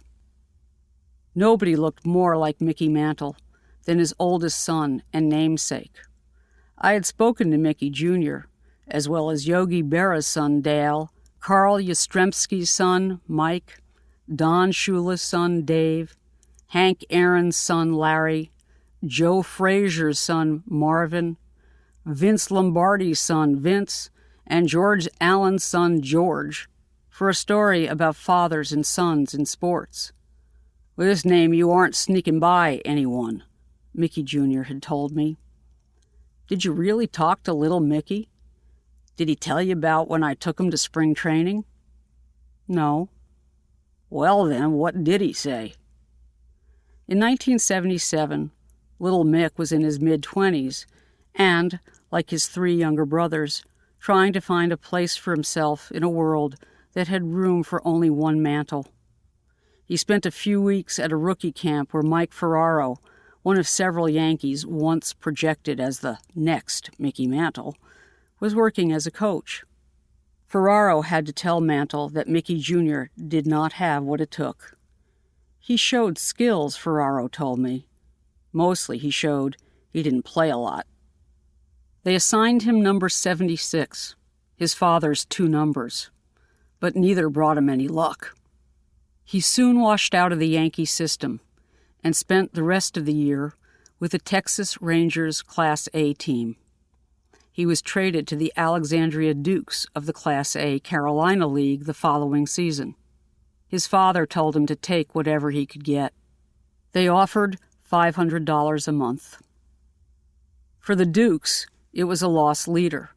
For Mickey Jr., it was a shot in the dark. One night, on the road, after striking out 4 straight times, he heard a voice in the crowd. "Go home and tell your daddy how you're playing." Little Mick went into the stands after the guy. "Well, what did he tell you?" Mickey asked. "He told me. I thought I'd try it, more or less for your sake, but I never really loved it, which you have to do." I wasn't really disappointed. I summarized Mickey Jr.'s scouting report on Mickey Jr. He said he obviously couldn't hit a curveball, and he knew it, and everybody knew it, and that was it. He said he played because he knew how much you loved it, and how much you wanted one of your kids to play, how he did it for you. Mickey considered little Mick's act of filial devotion. If he would have had my dad for a dad, he would have made a major league ball player. I know he would have. Hell, he never played high school or little league or anything. All of a sudden, he's 25 years old, says, "Dad, I'd like to play ball." I said, "Fuck, I'll take you to spring training with me." I'll tell you how good a coach I was. I didn't even know how to work the batting machine. I put a ball in it, and I had it turned up too high, and the sumbitch was going 120 miles an hour, and hit him right on the knee, first pitch, damn near broke his leg. Mickey Jr. batted .070 in 17 games for the Dukes. 4 for 57, 4 singles, 0 base on balls, and hung him up. By the time we spoke, he was working in public relations for an oil company in Texas. I play a lot of golf, he told me. I go out to dinner a lot. He'd followed in his father's footsteps, after all. I'll tell you who's pretty good. Dale, Yogi's son, Mickey said. He didn't tell you no Yogi stories, did he? 'Cause they won't hardly tell 'em. Carmen, if she's had a couple of drinks, she can tell you some funny stories. Like one night they were watching Steve McQueen in a late-night movie, and Yogi said he must have made that before he died. Mickey cracked her up. She loved to tell about the time he was hurt and hanging around the hotel pool with the wives. This was after George Steinbrenner bought the team. Mrs. Boss was late for lunch with the girls. She couldn't find a place to park and didn't want to tell anybody she was Mrs. Steinbrenner. I don't blame you, Mickey said when she arrived. I wouldn't either. He seemed to relax some, what with the yogiisms and the vodka, and I figured the time was as good as it was ever going to be. Listen, I've got to ask you something. Of course, I didn't have to ask him about his dying son. I wanted to ask him. I wanted a scoop. I wanted what the Post newsroom called a holy shit story. Mickey looked at me expectantly. Given what happened to your dad, what's happening with your kid must be really tough. For the next 2 minutes, the only sound was the rasp of rubber meeting the road on the Atlantic City Expressway. My tape recorder timed his anguish. What? He stammered. What's happening with Billy must be really tough. It was almost Shakespearean in its diabolical symmetry. Billy had received the death sentence Mickey had spent so much of his life anticipating. After chemo and remission, and more chemo, and another remission, cancer was all over his body. Merlin said the doctors gave Billy a 25% chance to live. Yeah, I don't want to talk about that, okay? We're hoping he gets okay, and I think he will. I certainly hope he will. A tear formed and fell. The heretic gene had given the Mick a pass, but it hadn't spared him. It's worse for me than with my dad, was all he could manage by way of reply. I told him I was sorry, that I sympathized, that everyone would, especially when they understood he had taken the job at the Claridge to pay for Billy's medical bills. Everybody is. I don't like to talk about it because I don't like to act like a pussy. I'm sorry. It's a bitch and a half. Billy is sick. We're fighting it. I didn't mean to upset you. It's just really hard for me to talk about. You obviously love him a lot. I wish I could say something to make you feel better. Sometimes I tell my wife it's better to die in an automobile accident. The tower of ice cubes collapsed in his tumbler. He put down the glass and flexed his hands in an effort to control unwelcome emotion, his fingers scaling the shaft of an imaginary bat, the one sure thing in his life. Did you read the sports pages this morning? Where are the Yankees, do you know? They got beat by somebody. KC. They're in KC. The discreet chauffeur glanced in the rear-view mirror and gently changed the subject. What's Whitey up to? About like me, Mickey said. Waiting to die. Mickey poured himself another drink. I asked where he was headed. Louisiana, he said, for an 80th birthday party. It wasn't the first time he'd been paid to do that. The party was for Lorraine Green of Faraday, Louisiana, whose daddy taught her If you believed in God, you also believed in the Yankees and the Democrats. She loved Mickey dearly, enough to make the effort to see his twin brothers play minor league baseball back in 1954. They asked her what she wanted for her 80th birthday, and she said, "I want to have lunch with Mickey Mantle." So I guess her daughter or granddaughter called, found out how to get a hold of me. So I'm going to go down and have lunch and give her a painting. It was a framed 14 by 16-inch oil painting of his own self, the work of a former University of Oklahoma football player named Tommy McDonald, autographed and personalized by the Mick. Lorraine's grandson made the arrangements through Roy True. Before leaving for the party, Mickey called ahead to ask what to wear. "You're a funny guy," I told him. "You do all these nice things, and yet you don't want people to know." "Well, I can't go to everybody's 80th birthday. If it was known I would do that, I'd get a lot of requests." "Or maybe you'd rather not be known like that." "Nah, I'd rather people think I'm a nice guy than an asshole. Tell you what I like. I like that everybody calls me Mick. Makes me feel they like me better if they say Mick." "Maybe you don't want people to see the other side of you." Briefly, Mickey considered the proposition, then pondered the fluttering heart of the birthday girl. "Maybe I can fuck her. Who knows?" The punchline drove me into the plush velvet corner of the town car, as far away from him as I could get. The driver glanced in the rear view mirror. That's what he wanted, to make me recoil, to drive me away. Anything to make me quit asking all these questions. So he went for the knockout. She might be a good blowjob. Who knows? Probably he didn't figure I'd laugh. He eyed me with those surveillance eyes. I wasn't about to let him off the ropes. "You're weird. You say all this crazy shit, vile things.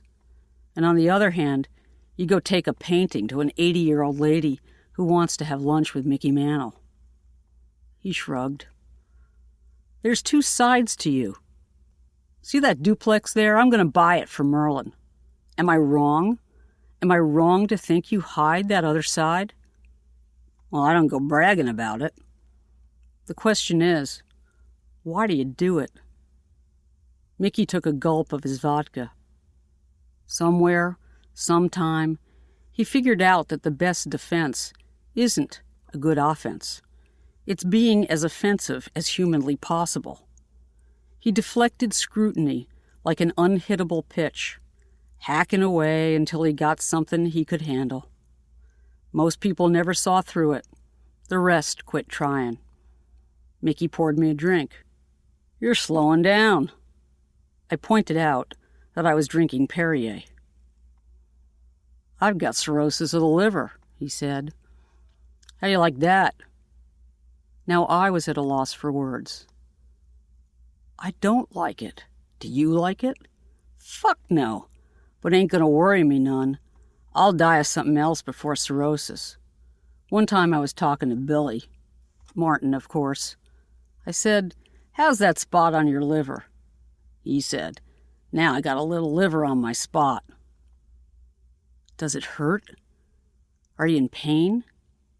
Stupid question to ask the Mick. "Fuck no. When you lead the league in the clap 6 straight years. You want me to put it in the paper?" "I'm sorry they didn't put it on my card." One more time he trotted out the tired line about the statistic left off his baseball card. And my wife was second in the league 4 times. If I write it, I'd say, another goddamn Diane Shaw. I talked to Merlin a while ago. I told her you were doing this story. She said, "This ain't going to be another one of these Diane stories." Merlin said the same thing you said a while ago. "You're too truthful, Mick." You say these things, but you don't say, "Don't write this." And then you get upset. I don't get upset. It pisses me off. But I would never call you and say, You rotten little cunt. If you wrote it, you wouldn't care what I thought anyway, right? I would care. I care too much whether people like what I write. Will you send me a copy? Yeah, I will. And I'll be scared about whether you'll like it. I'll like it, he said. I can tell. I'll like it. The limo pulled up to the curb outside the terminal, and the driver got out to open the door. Mickey put on his cowboy hat and ducked his head the way he always did rounding the bases. He said goodbye and smiled that smile, the one part of him that never got old. I don't remember whether I kept my promise to send him the story. I do know I thought long and hard about whether to do so. I didn't have to think about whether to write what he'd told me. He said it was off the record. 11 years later, when I heard that he had entered the Betty Ford Center for treatment of alcoholism, I wondered if I'd done the right thing. Chapter 20. August 13th, 1995. The Last Boy. 1. On March 19th, 1995, Mickey Mantle went home to Commerce to bury his mother. Lovell's surviving children, Mickey, Ray, Roy, Larry, Ted, and Barbara, gathered at the cemetery, where an empty space on Mutt's headstone had been waiting for her for 43 years. Her children didn't see much of each other, maybe 2 or 3 times a year, except, of course, the twins, who worked back-to-back shifts in the casinos in Vegas for years and lived in houses with adjoining yards. In college football season, they consulted Larry, the football coach, on the point spread. Barbara hadn't seen her famous big brother since he had gotten out of rehab. She was glad to see him looking so well and made a point of saying so.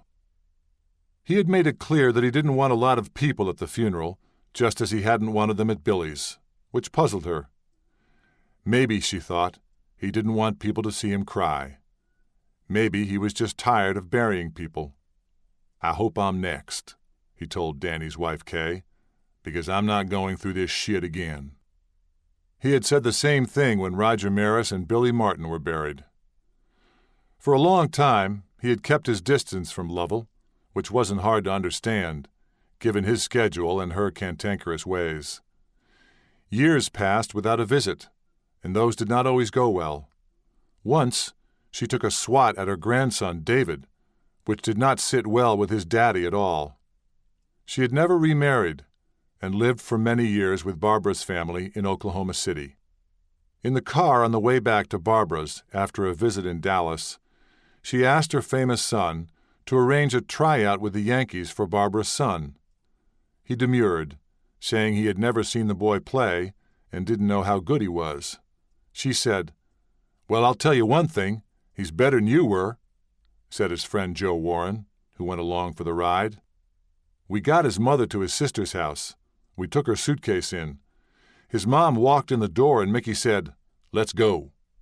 We walked out the front door, and first thing he said, 'Did you hear what she said?' I think that really stung him."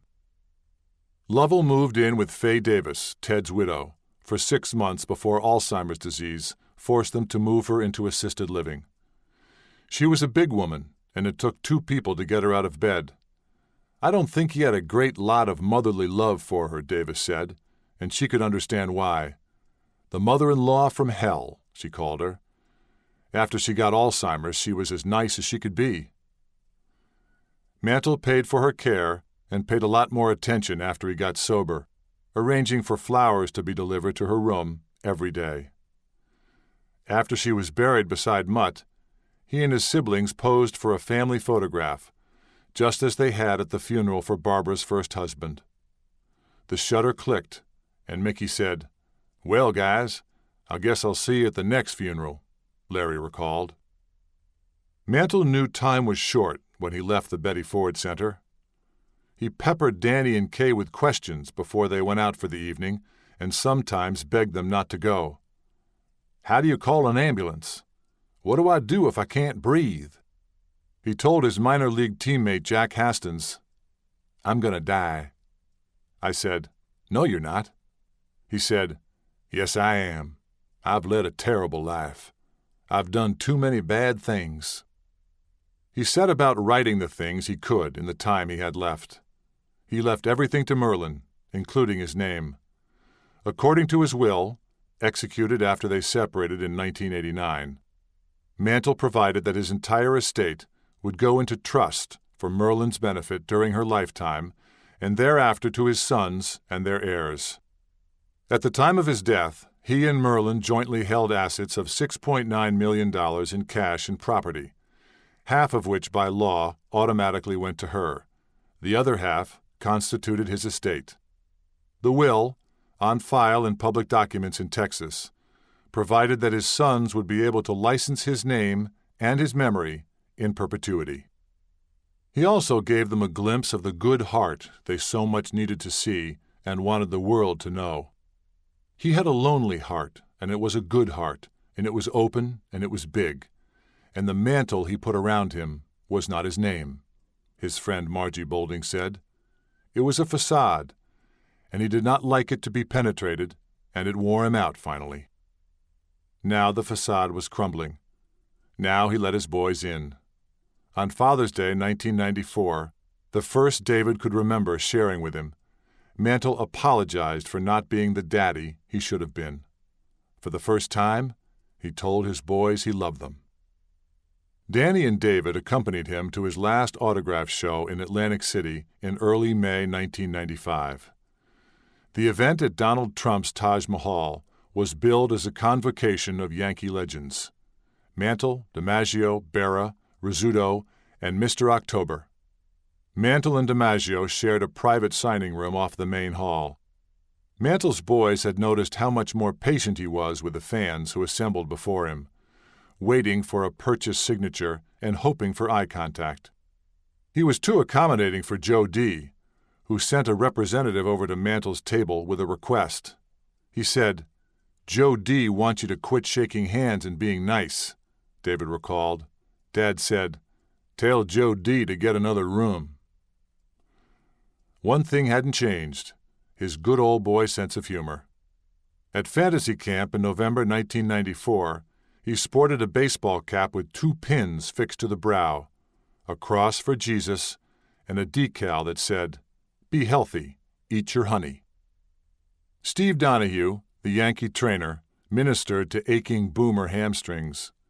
That week, as he wrapped Mantle's ravaged knee, the patient grumbled, "All that's holding this damn thing together is skin." Doctors had warned him that his liver was too damaged to withstand the stress of knee replacement surgery.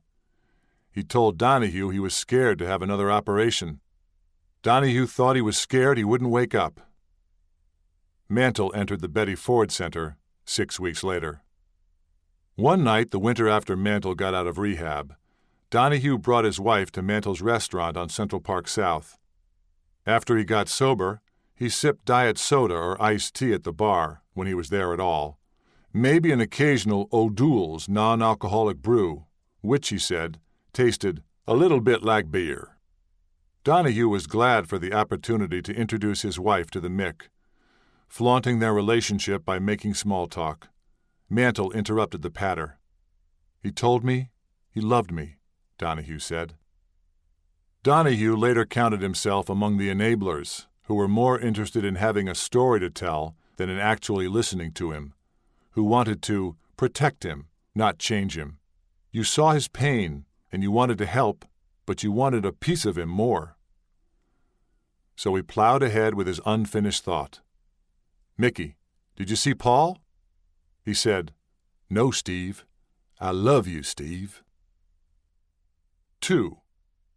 Mantle was on the golf course at Preston Trail with Mark Zibelich when he complained of pain for the first time in his life. "It feels like something wants to crawl out of me," he told Zibelich, a radiologist on staff at Baylor Hospital. Indigestion had long been a constant companion. He gobbled antacids like Cracker Jack, but had little appetite for anything more. Barbara Wolfe noticed that he no longer ate the comfort food she made especially for him. His ankles were swollen. "Big enough that he tried to hide it with his pants," said Ryan Duran, who had noticed the telltale sign of liver failure at a golf tournament in 1994, when Mantle sat down and his pants leg hiked up. At Darrell Royal's annual tournament that spring, he was scheduled to team up with Mickey Jr., but left his room only once to fulfill a charitable commitment. He raised $13,000 for families who had lost loved ones in the Oklahoma City bombing by daring all comers to better his tee shot on a par 3 hole. He was in pain most of his last year, Mickey Jr. wrote later. Liver failure can make just getting out of bed feel like a 40-hour work week. His liver had been ravaged by alcohol and by the hepatitis C virus. Both cause cirrhosis or scarring. Either can kill. In combination, they are a lethal 1-2 punch. For a patient with hepatitis C, drinking alcohol is like pouring an accelerant onto a smoldering fire. Mantle had been diagnosed with alcohol cirrhosis in the early 1980s. When and how he had contracted the virus was unclear. The diagnostic test was not developed until the early 1990s. His doctors assumed it was the result of a blood transfusion given during one of his many orthopedic surgeries. David Mantle wondered if it could be traced back to a dirty needle in Dr. Feelgood's office in 1961. Mantle had long ignored the warnings of his internists, Dave Ringer and Art Delarios.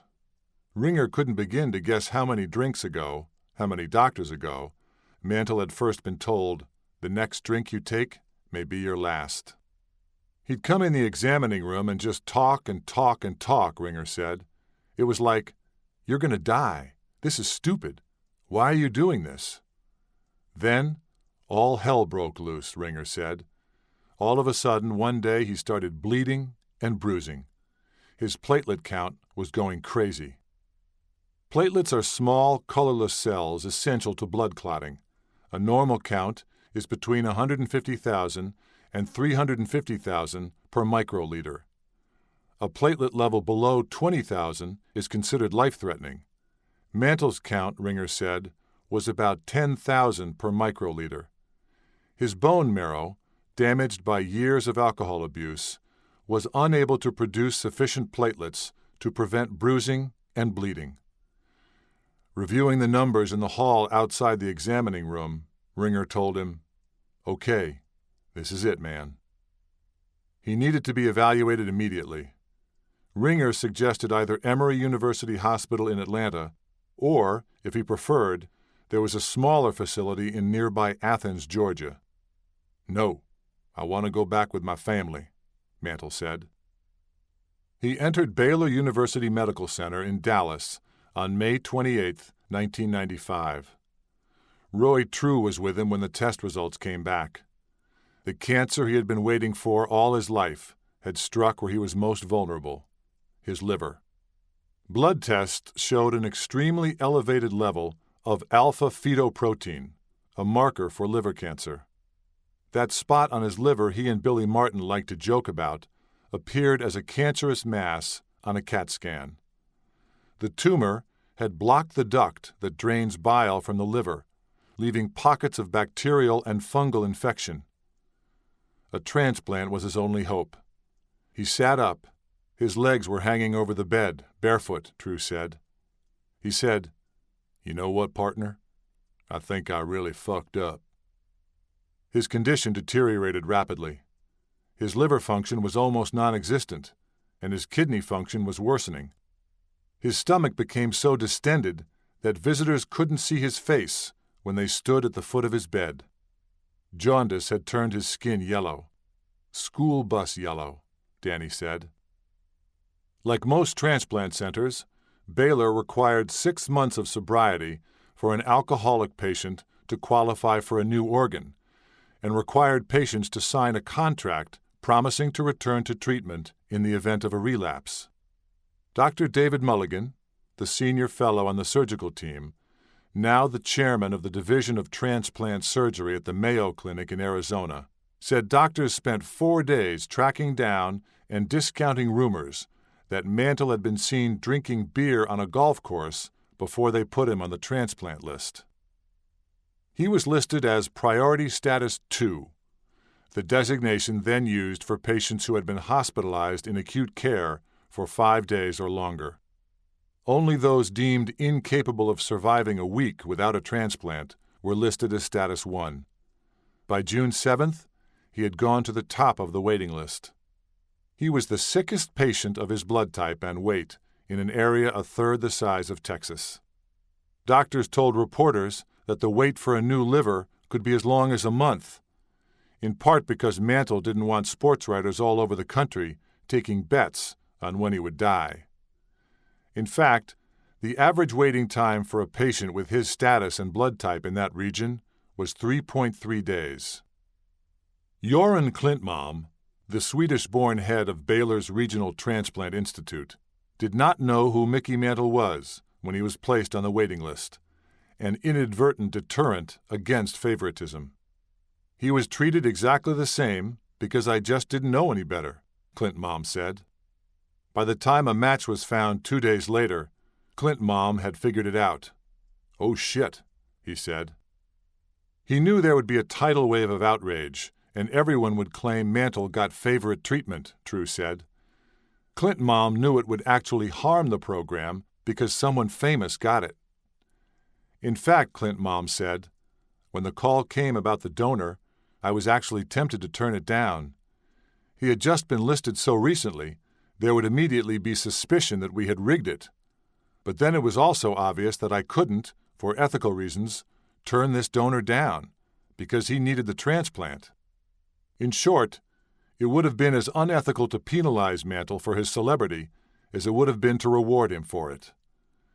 Anticipating a furor, Klintmalm asked officials at the Southwest Organ Bank, now the Southwest Transplant Alliance, to rerun the listing and asked the director of the United Network for Organ Sharing, UNOS, to conduct an independent review of the listing and allocation.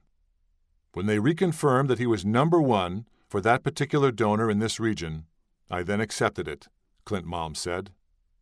Mark Zibelich was on call the night before Mantle's surgery. Mantle's room was on the VIP floor, 16 Roberts. A sign on the door discouraged visitors. Private, contagious, don't come in without a nurse's permission, Zibelich said. It's around midnight. I figured family would be there, but I knocked on the door, and there he is in bed. We talked for about half an hour, about golf and Oklahoma, and then he said, Doc, tell them I will do anything, 'cause I want to get rid of this thing and be healthy again. Zibelich hadn't expected Mickey Mantle to be all alone. The surgery began at 4:30 a.m. and took nearly 7 hours. Robert Goldstein, the senior attending surgeon, was assisted by Mulligan and a general surgeon. Liver transplants are among the most difficult for patients and their surgeons, Mulligan says. In Mantle's case, the task was complicated by scar tissue left by previous surgeries, pockets of pus, and most ominously, the unforeseen extent and type of his cancer. At first they saw no evidence that it had spread beyond his liver. Lymph nodes tested during surgery were clear. The backup patient, who had been prepped for surgery, was sent back to his room. That patient later received a transplant. The surgeons proceeded, removing Mantle's liver, which was swollen, lumpy, and hard. As the new liver was being sewn in, Mulligan said, the pathologist arrived with dire news. His cancer had spread down the central bile duct into the pancreas, and it was an exceptionally rare and voracious form of the hepatocellular carcinoma, commonly associated with cirrhosis, anaplastic carcinoma. Oh shit, Mulligan said. Number 7's luck had run out. 15 years later, Klintmalm said, we have never had anything like that before or after.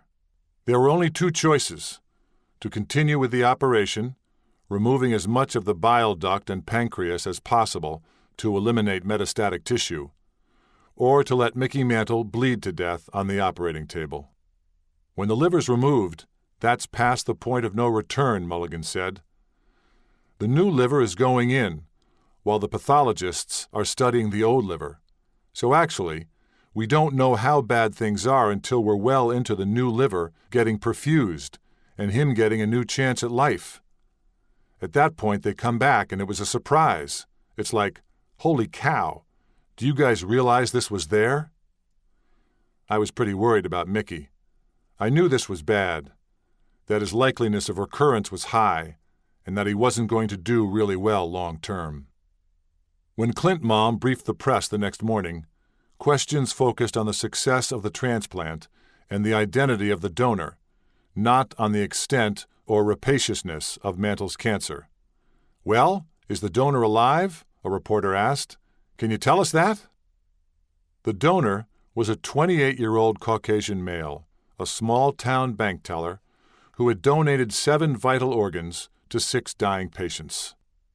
About a week before his death, the young man was at a lake near his hometown when a man trying to swim to an island started to go under, said Pam Silvestri, the public affairs director for the Southwest Transplant Alliance. This young man, the donor, was a water skier and a former lifeguard. He swam out and pulled the man a long distance to shore. About a week later, he woke up with a headache. Before leaving home for work, he collapsed. A blood vessel had ruptured in his brain. He died of the aneurysm that afternoon. After a year on the transplant list and decades of heart failure, Dillard Worthy, a chicken farmer from Pittsburgh, Texas, received the young man's heart. Asked 13 years later how his new ticker felt, Worthy said he couldn't tell that much difference between it and the old one when it was working right. There is no better argument for organ donation. The day of the transplant was Silvestri's first day on the job. She had worked in sports administration and understood the potential of a story that would appear in 18,000 newspapers across America, with countless spins on fact and taste. Case in point, New York's Village Voice published a bogus advertisement for the ultimate in baseball memorabilia, Mickey Charles Mantle hepatic organ. There was so much competition for news about his condition that hospital switchboard operators were offered $20 bribes to lose messages from rival TV stations. Reporters scoured obituaries and lobbied local funeral homes for information about newly arrived bodies. In early August, Silvestri arranged an anonymous telephone interview with the donor's mother to put an end to the ghoulish goose chase. He'd never been sick before, she told the Dallas Morning News. He'd never been in the hospital before. She did not know that her son had designated himself as an organ donor until the day he died. Despite Clint Mom's preemptive measures, despite testimony from UNOS officials and from Dillard Worthy and other transplant recipients, the public outcry was loud, immediate, and lasting. The fix was in. It had to be. How else could he have gotten a liver so fast? And even if it wasn't fixed, he shouldn't have gotten it anyway because he destroyed his own liver. The truth is more mundane than what people think happened, UNOS spokesman Joel Newman said.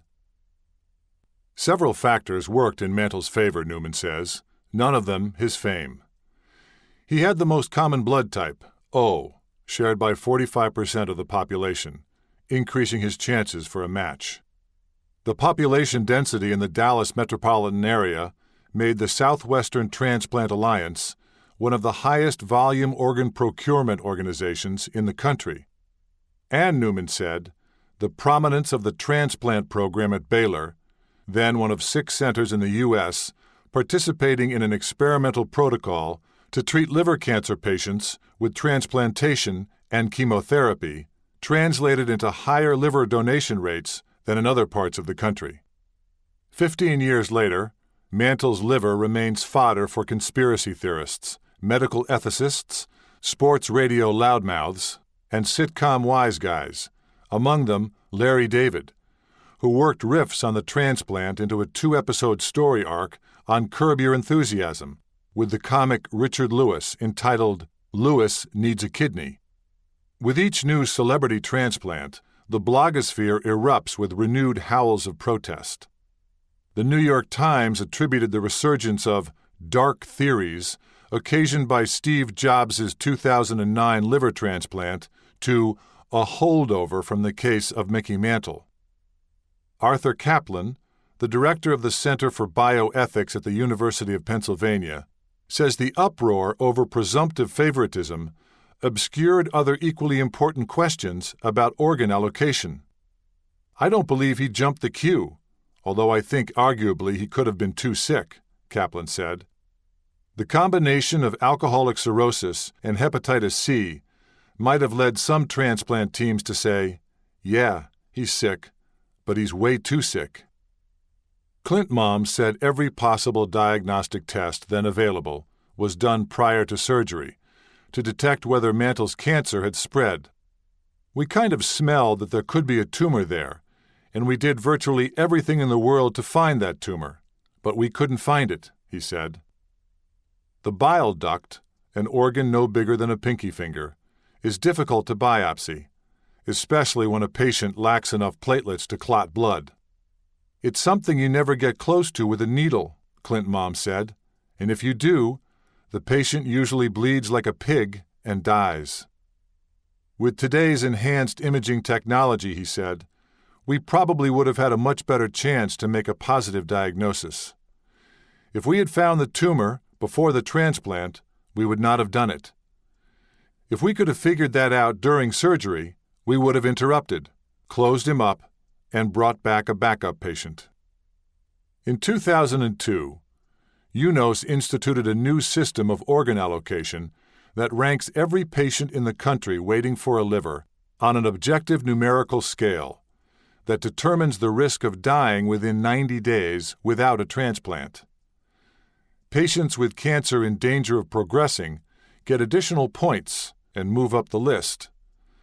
But if a tumor is found to be beyond a certain size, or there is evidence of metastatic spread, that score drops. The goal is to give organs not just to the sickest patients, but to the patients who have cancer with the best possible prognosis, Mulligan said. Added Kaplan, "They're really more oriented toward outcome than they were then. It doesn't make sense just to say, 'Who's sickest?' If they're almost dead, then you're not going to rescue them." In Kaplan's view, Steve Jobs, a California resident who received a transplant in Tennessee, illustrates the advantage of celebrity. Money.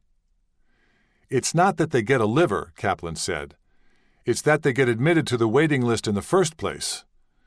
You don't even get considered if you're some poor homeless guy whose liver's blown out because you're drinking wine in the park. You're going to be dead." That's where Mantle or David Crosby or Evel Knievel, the drug-damaged livers of the 50s and 60s, had an advantage. 3. When Mantle awoke after surgery, doctors told him what they had already told his family. The operation was a success, but the prognosis was uncertain at best. It was a bittersweet result. The gift of a new life might prove to be no opportunity at all. In the hospital, he was inundated by an outpouring of public affection. 20,000 cards and letters were delivered to him care of Baylor, and a torrent of outrage. Robert Goldstein told reporters that Mantle wouldn't have gotten out of the hospital alive without the surgery. Mantle told the New York Daily News that doctors had told him he had just one day to live. Though Merlin complimented her husband on his newly trim shape, she hadn't seen his stomach that small since he was 20. Mulligan saw little of the joy he usually sees in transplant patients, an indication perhaps that Mantle sensed how little time he had. But when Clint Mom asked him to go public with his support for organ donation, he readily agreed. "Mickey was absolutely committed," True said. "I told him, if you promote it, you'll save so many lives it will eclipse baseball."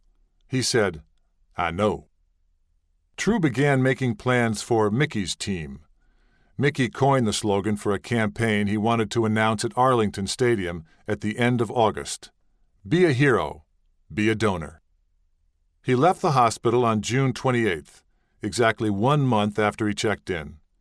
He went back to the house he shared with Danny and Kay and to the accustomed routine, organizing his days around the clubhouse at Preston Trail. At first, he was strong enough to ride a stationary bike a bit, but 2 weeks later, the stomach pains returned and there were new ones in his chest. It was hard to eat. He subsisted on protein drinks and lost 40 pounds. One Monday morning, he called Pat Summerall from the clubhouse and said, "Get your ass over here. I need to talk to you." It was an hour's drive.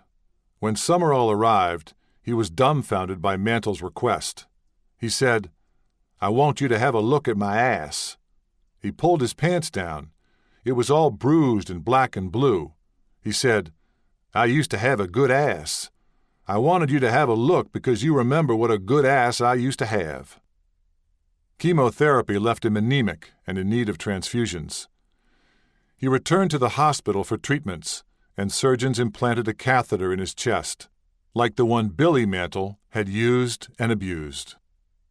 At the end of the first week of July, as Mulligan was packing up his apartment to move to Cleveland for his new position at Case Western Reserve University, a reporter for the Dallas Morning News came to interview him for a profile of his newly famous mentor, Joran Glintmalm.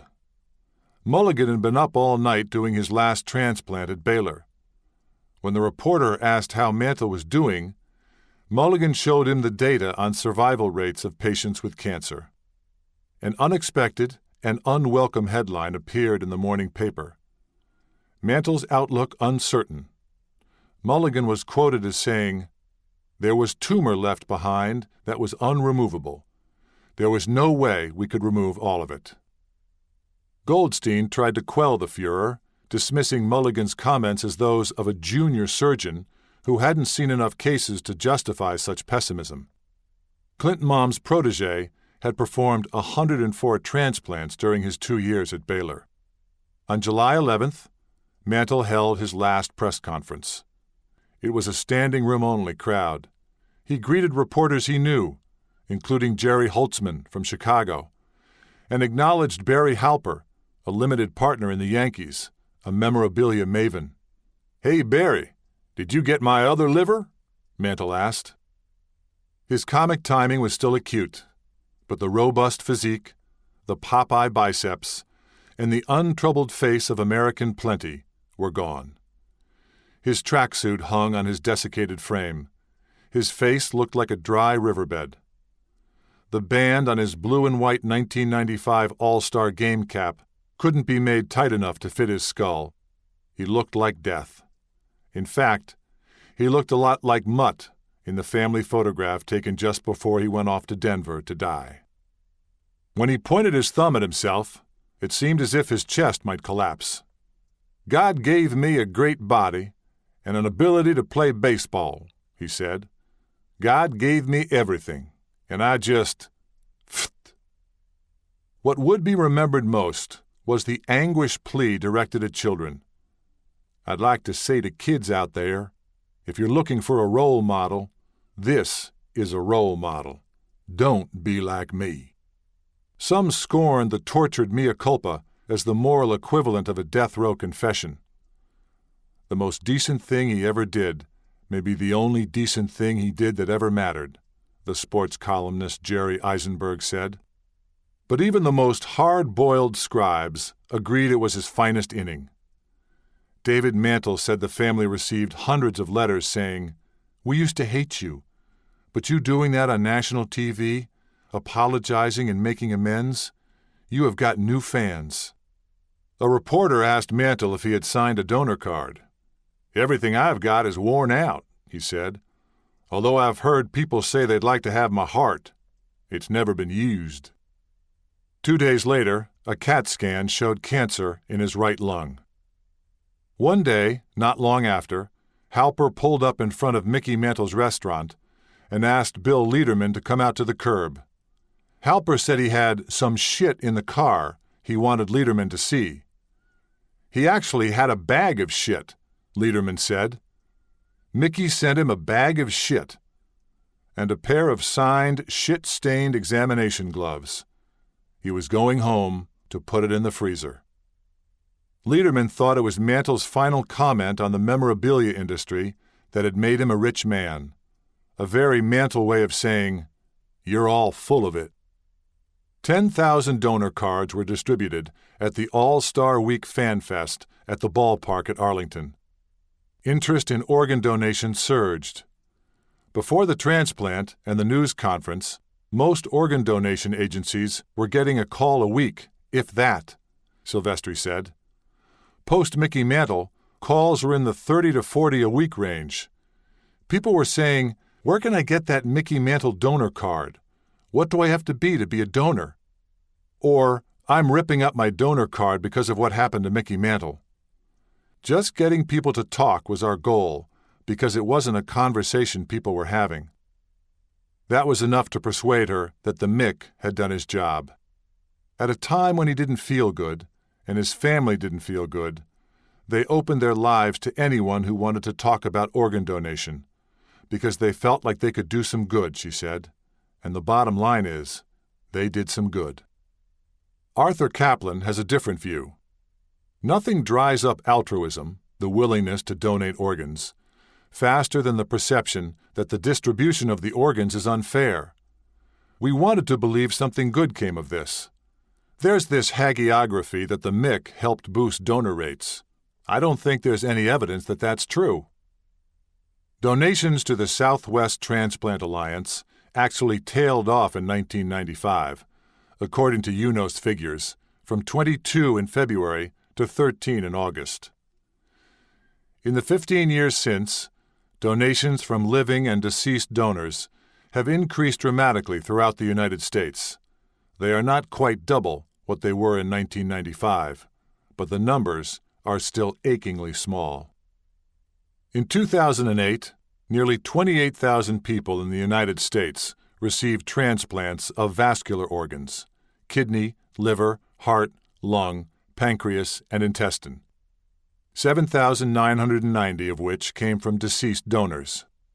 Nearly 50,000 transplant candidates were added to the queue. 6,600 patients died waiting for organs. The tragic thing is, Mickey died of cancer before he got the opportunity to do the saving grace, True said. That would have been the happy ending. 4. By the time Greer Johnson arrived in Dallas in mid-July, Mantle had begun to say his goodbyes. She didn't realize that was the purpose of her visit. Her disconnect from the gloomy reality of Mantle's illness was so profound that when she joined him at Pat Summerall's house, which he had offered for a rendezvous, she thought he would be returning with her to Georgia to continue chemotherapy. They would take a planned trip to Hawaii. They would build a house and a life. Their business relationship changed after he had signed an exclusive marketing deal with Upper Deck in 1992, and Dominic Sandifer assumed many of her daily duties. Roy True was the executor of the contract. Ed Nelson, her pastor in Greensboro, thought he had noticed an increasing distance between Mantle and Johnson. He wasn't alone in that observation. Kathleen Hampton, Roy True's assistant and office manager, thought he didn't want to be married to anyone. Ron and Barbara Wolfe had concluded that he was quite content with his two separate lives. When Nelson tried gently to allude to the possibility that Mickey was on his way out, oh, she don't want to hear that. Nelson spotted the couple sitting in the Amen corner of his church on Mother's Day 1995, when he delivered a sermon about what a father owes the mother of his children. Glancing at Mantle, he thought, he's going back to Mama. He had noticed other changes in Mantle, who had begun attending services at a non-denominational church that Danny and David went to in Dallas. One day, on the 18th hole of a round of best ball golf, Mantle had jokingly wagered his soul on the deciding putt. Mickey said, "If that's that preacher's ball up there on the green, he can baptize my ass out there in the pond," Nelson said. Nelson made the putt and won the bet. Mickey threw his golf club straight up in the air, Nelson said. He said, "You can't beat God." The preacher declined the opportunity to save Mantle's soul among the water moccasins in the fetid hazard. Increasingly, the hereafter was on Mantle's mind. In June, Mantle had called Bobby Richardson, the Yankee second baseman whose baseball afterlife was as a Christian pastor, to tell him about the transplant. He asked Richardson and his wife, Betsy, to pray with him. She took the opportunity to remind him there was someone else who had died so that we might live. In July, Mantle asked Summerall if he could arrange a baptism. When he called Mike Klepfer, his old friend barely recognized Mantle's voice. He sounded like Billy Graham, not slick, Klepfer said. By the time Tom Molito reached him in late July, he just sounded resigned. Molito asked him if he was going to attend Old Timers' Day at the stadium. Mantle said, "The doctors won't let me travel." I said, "Why don't you tape a message?" He said, "Tell the Yankees it's your idea 'cause they think I'm a dumb fucker." On July 22nd, the Yankees celebrated Babe Ruth's 100th birthday and played Mantle's taped farewell on the Jumbotron. "I feel like Phil Rizzuto in Babe Ruth's uniform," he said, a spectral figure in disembodied pinstripes looming over center field. 5. Mantle checked back into the hospital on July 28th. Nothing was said to the press. Doctors showed Danny and Mickey Jr. the results of a new scan and offered a grim prognosis. 10 days, 2 weeks tops. Mantle did not want to live the last weeks of his life as a public figure. He told doctors not to release any information about his condition. He watched the O.J. Simpson trial. He wasn't crazy about Marcia Clark and thought Simpson would get off, but didn't want to hear updates about his condition on TV. Doctors finally persuaded him to videotape a statement in order to forestall inevitable leaks. It aired on ABC's Good Morning America on August 1st. "Hi, this is Mick," he said, identifying himself in the way he liked to be greeted. "About 2 weeks ago, the doctors found a couple of spots of cancer in my lungs. Now I'm taking chemotherapy to get rid of the new cancer. I'm hoping to get back to feeling as good as I did when I first left here about 6 weeks ago." Rumors swirled. Grief junkies and profiteers gathered. Security guards stationed outside his suite nabbed hospital personnel in stolen scrubs, trying to steal his blankets. One tried to sell his MRIs on eBay. They were returned after legal action was threatened. The Reverend Jesse Jackson, who was in Dallas to attend a political summit organized by Ross Perot, asked to pray with the Mick and was turned away. "He'd just come to see what was going on, I guess," Merlin told me. "Just wanted to get on camera." Mantle turned other visitors away as well. "Let me get my legs underneath me," he wrote in a note to Billy Crystal and Bob Costas. "Maybe next week," he told Dominic Sandifer. But he couldn't forestall the bad news Mark Zibelich brought after a new biopsy. There was cancer in his new liver and both lungs, his pancreas, and even the lining of his heart. He said, "I would still like to see all of my buddies," Zibelich recalled. That's all he said. On Monday, August 7th, when doctors told him there was nothing else they could do, he said he didn't want to know how long. He had signed a living will instructing them not to perform any heroic measures. He told his sons, "Somebody call Roy." The singer made arrangements to fly to Dallas. Mantle's doctors promised to make him comfortable, but it wasn't easy. His legs were so swollen the skin cracked. Flesh was hanging from his arms. Fluid had to be aspirated from his stomach. Visitors were urged to come quickly. Although she was still in Texas at Pat Summerall's house, Greer Johnson did not receive an invitation. That was Mantle's decision. He did not want a showdown, she told me. He didn't want a scene, and that's what it would have been. They spoke on the phone, Johnson said, right up until maybe a week before, when he started going in and out of consciousness. But no one had told her the gravity of the situation. "Of course, I'm not wanting to think that he's going to pass away, she said, recalling his leave-taking from Summerall's house for what she thought was a routine chemotherapy appointment. And I see Danny and Mickey drive off in the car, not having a clue that's the last time I'm ever going to see him again. I never got to say goodbye.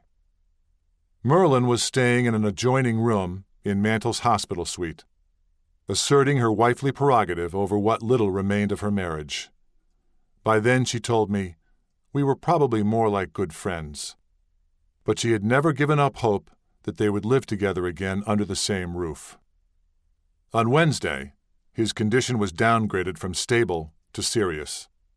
He was sitting up in a wheelchair when Barbara, Ted, and the twins arrived. The tube feeding him morphine got tangled up in the wheels, and Barbara rushed to his aid. When she touched him, she knew the end was near. I said, "Boy, you're cold," she remembered. He was so cold. Larry came alone. He was proud to be the youngest brother of the man he considered the best baseball player that's ever played. Though it might have been nice if Mickey had called him something other than Butchie. Larry would regret that Mickey never saw him as an adult. After he left for college in 1960, their lives diverged, so much so that 4 decades later, he was hard-pressed to say whether he missed him. Still, it was hard taking his leave from the hospital. Before I left, and pretty much said my last goodbye, he started crying, Larry said. He said, "Hey, Butch, I may be crying, but everything's all right. We got all this shit under control."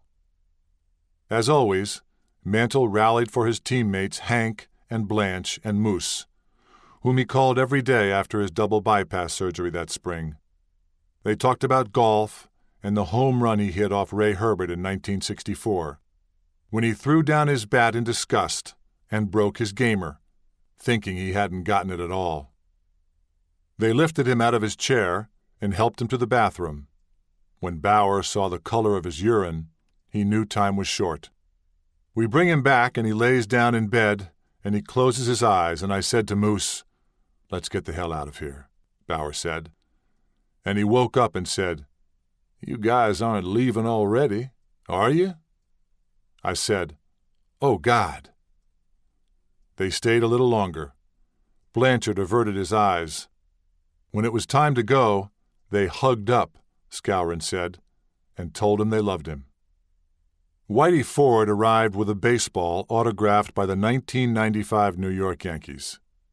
They had spent a lot of nights together, none like this.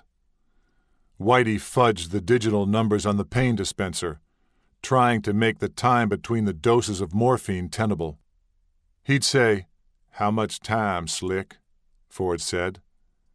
And he'd ask me a few seconds later, and I'd say, 3 seconds, when it really was about 5 or 6.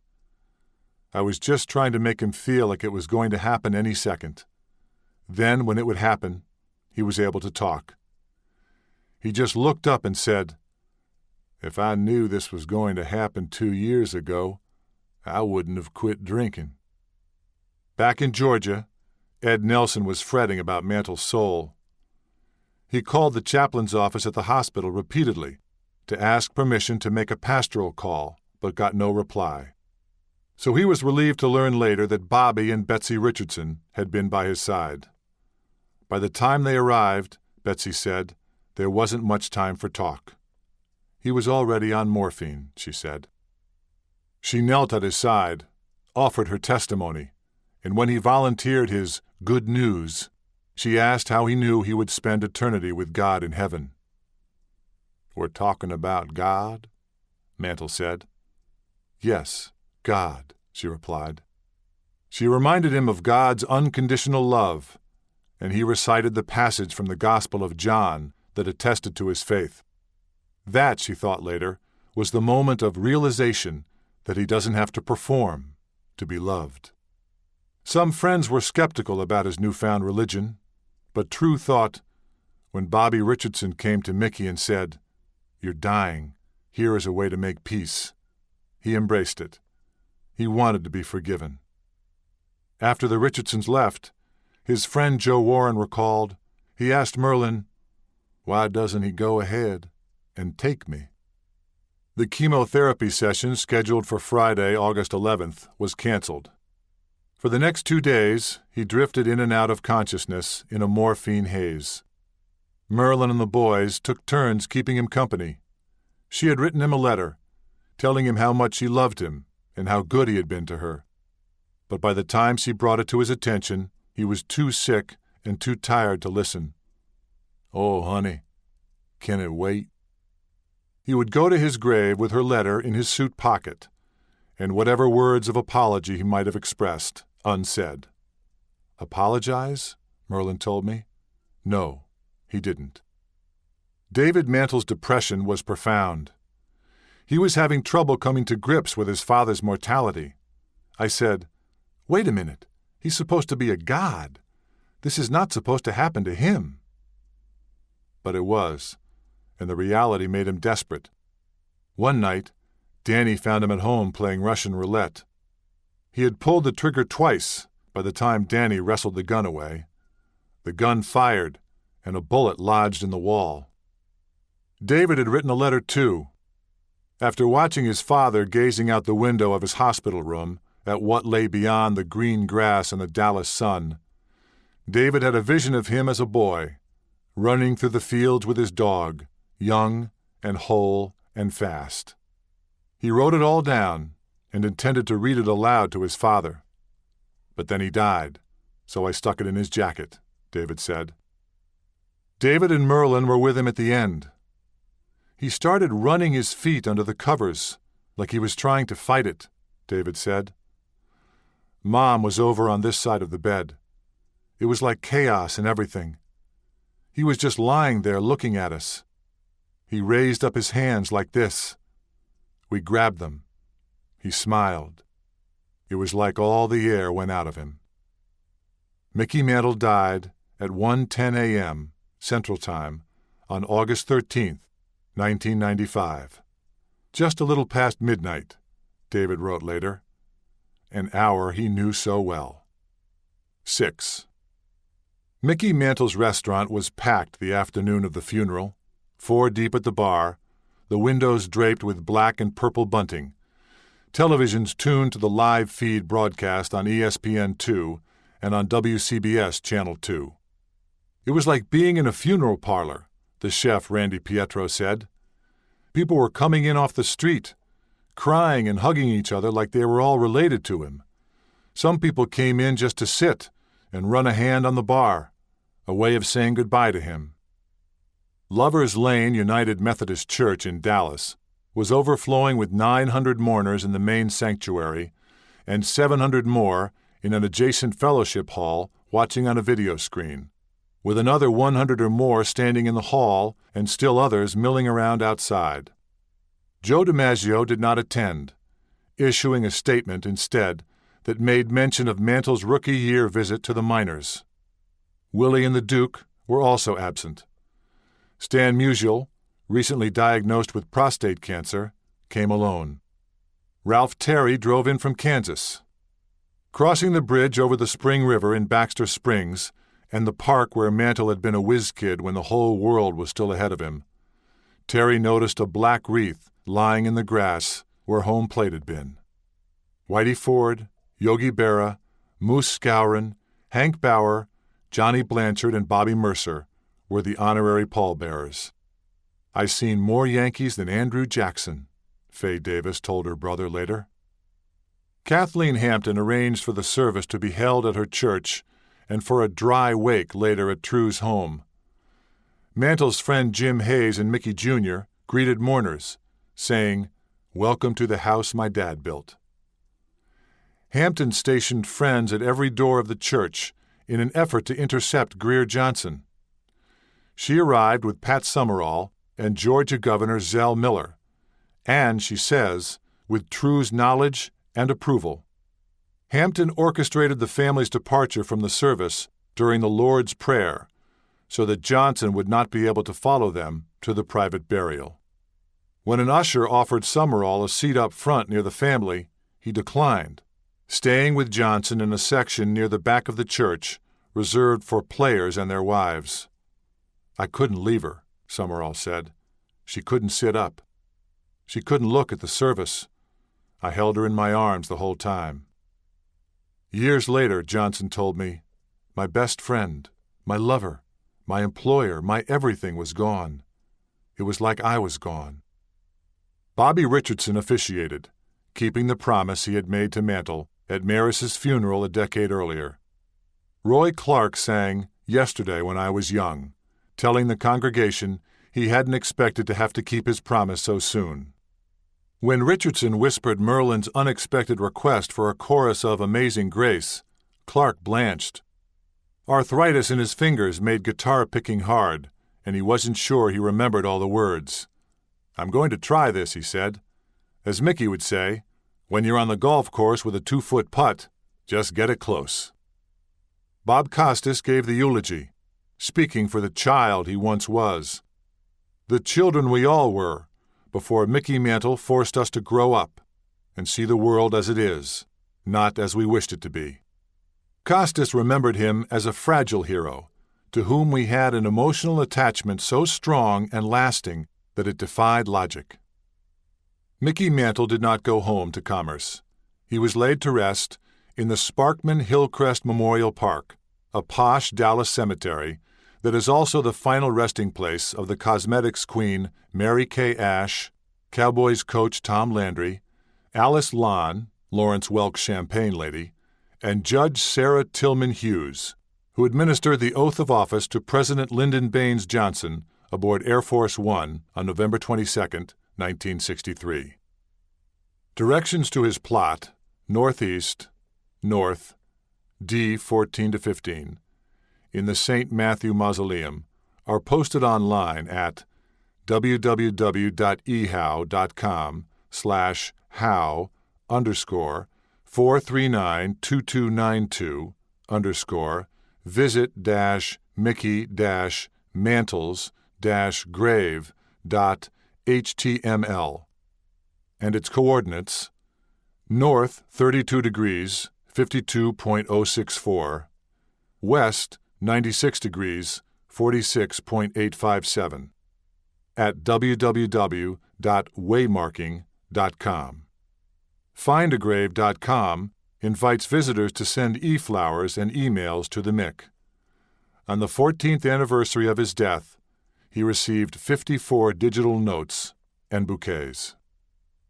In this august, austere, and climate-controlled precinct of death, crafted by fine Italian artisans from rare marble and granite, the website says, the footsteps of the living resound like the trumpets of angels, loud enough almost to wake the dead.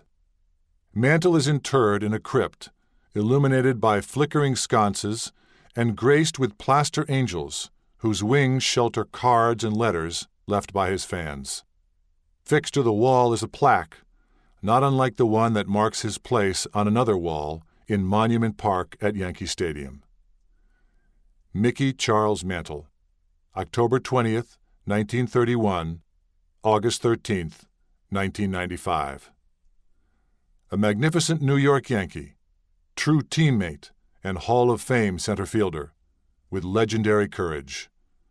The most popular player of his era, a loving husband, father, and friend for life. He was buried in pinstripes. Epilogue. Far from the chilled silence of Mickey Mantle's tomb, the living continue to trade on his memory. On the day he would have turned 77 years old, a tiny hair strand speck from Mickey Mantle was offered to the highest bidder on eBay. In 1997, Greer Johnson auctioned off more than 200 lots of personal effects, including his birth certificate, a neck brace, 4 prescription bottles, and a clump of barber-bagged hair. She says she tried to contact his family and received no reply other than notice of a lawsuit, which successfully blocked the sale of 33 of the most personal items. After the final hammer came down, she went to Mickey Mantle's to lift a glass to the Mick and was escorted out of the restaurant by the maitre d'. Johnson says she placed the money, $541,000, minus her executor's commission, in a charitable remainder trust, all of which was invested, and all of which will go to the American Cancer Society and baseball assistance team upon her death. The clump of Mantle's hair sold for $6,900. Long after his death, he remained his family's sole breadwinner. In 1996, an arbitration panel awarded his estate $4.9 million after finding that Upper Deck had unfairly breached his contract. In December 2003, Merlin emptied the attic and some of the prized trophy room, selling off bits and pieces of the past to provide for the future education of her 4 grandchildren, Mallory, Marilyn, Chloe, and Danny's son, Will. Some things were not for sale. Will, who has his grandpa's lips and maybe some of his talent, will inherit his Hall of Fame ring. The auction was held in Madison Square Garden, inside a vault of undifferentiated utility space where the elephant cages park when the circus comes to town. At the preview, strangers ogled the relics of an original American life, while Will bounced a pink Spalding under the watchful eye of a former New York City cop, happy to do his bit for the Mick. Locked behind temporary glass display cabinets were expired passports and credit cards, canceled checks, Yankee pay stubs, coasters from Mickey Mantle's Country Kitchen, a 1961 commendation from the Texas Board of Corrections for efforts on behalf of the Texas Penitentiary Rodeo, and 12 of those childhood scrapbooks in which he failed to recognize himself. There were also big-ticket items, including his 1957 and 1962 Most Valuable Player Awards, which sold for $275,000 and $250,000, respectively. His 1962 World Series ring, which brought $140,000, and a motorcycle he never rode, an homage Harley tricked out with faux Louisville Slugger wood grain, painted pinstripes, and a leather seat made from one of his baseball gloves. The bike, inscribed with a poem written by David, was purchased for $55,000 by Randall Swearingen, who made it the centerpiece of his Mantle shrine in Houston. The auction netted $3.25 million. 5 days after Mantle's death, his family announced the establishment of Mickey's team. The campaign he envisioned on behalf of organ donation would be funded by the foundation he had created in Billy Mantle's name. Carl Lewis, the Olympic sprinter, whose best friend had died while waiting for a kidney transplant, presented a check for $25,000. 6 million baseball card-style donation forms were distributed, but momentum flagged. Mickey's team needed the Mick. The donation card began showing up on eBay. "We found out people were selling them for $10 apiece," David told me at Madison Square Garden. "We talk about cancer now. My dad had that too." By the end of 2009, the Mantle Family Fund for the American Cancer Society had raised $125,673, which was donated to the Hope Lodge, a home away from home in Manhattan for cancer patients and their families. Danny and David dedicated the Mickey Mantle Suite on September 29, 2009, with the help of Rudy Giuliani. The family continues to be haunted by the disease. Mickey Mantle Jr. entered the Betty Ford Center in October 1995. A patient who had been in treatment with the Mick told him that his father had expressed the hope that little Mick would come and get sober. Mickey Elvin Mantle died of cancer in December 2000 at age 47, telling his brothers, "Can you believe I sobered up for this?" Danny relapsed after Little Mick's death, then reclaimed his hard-won sobriety. Merlin Mantle won custody of Mickey Jr.'s daughter, Mallory, rising at 6 every morning in the golden years of her life to care for another teenager.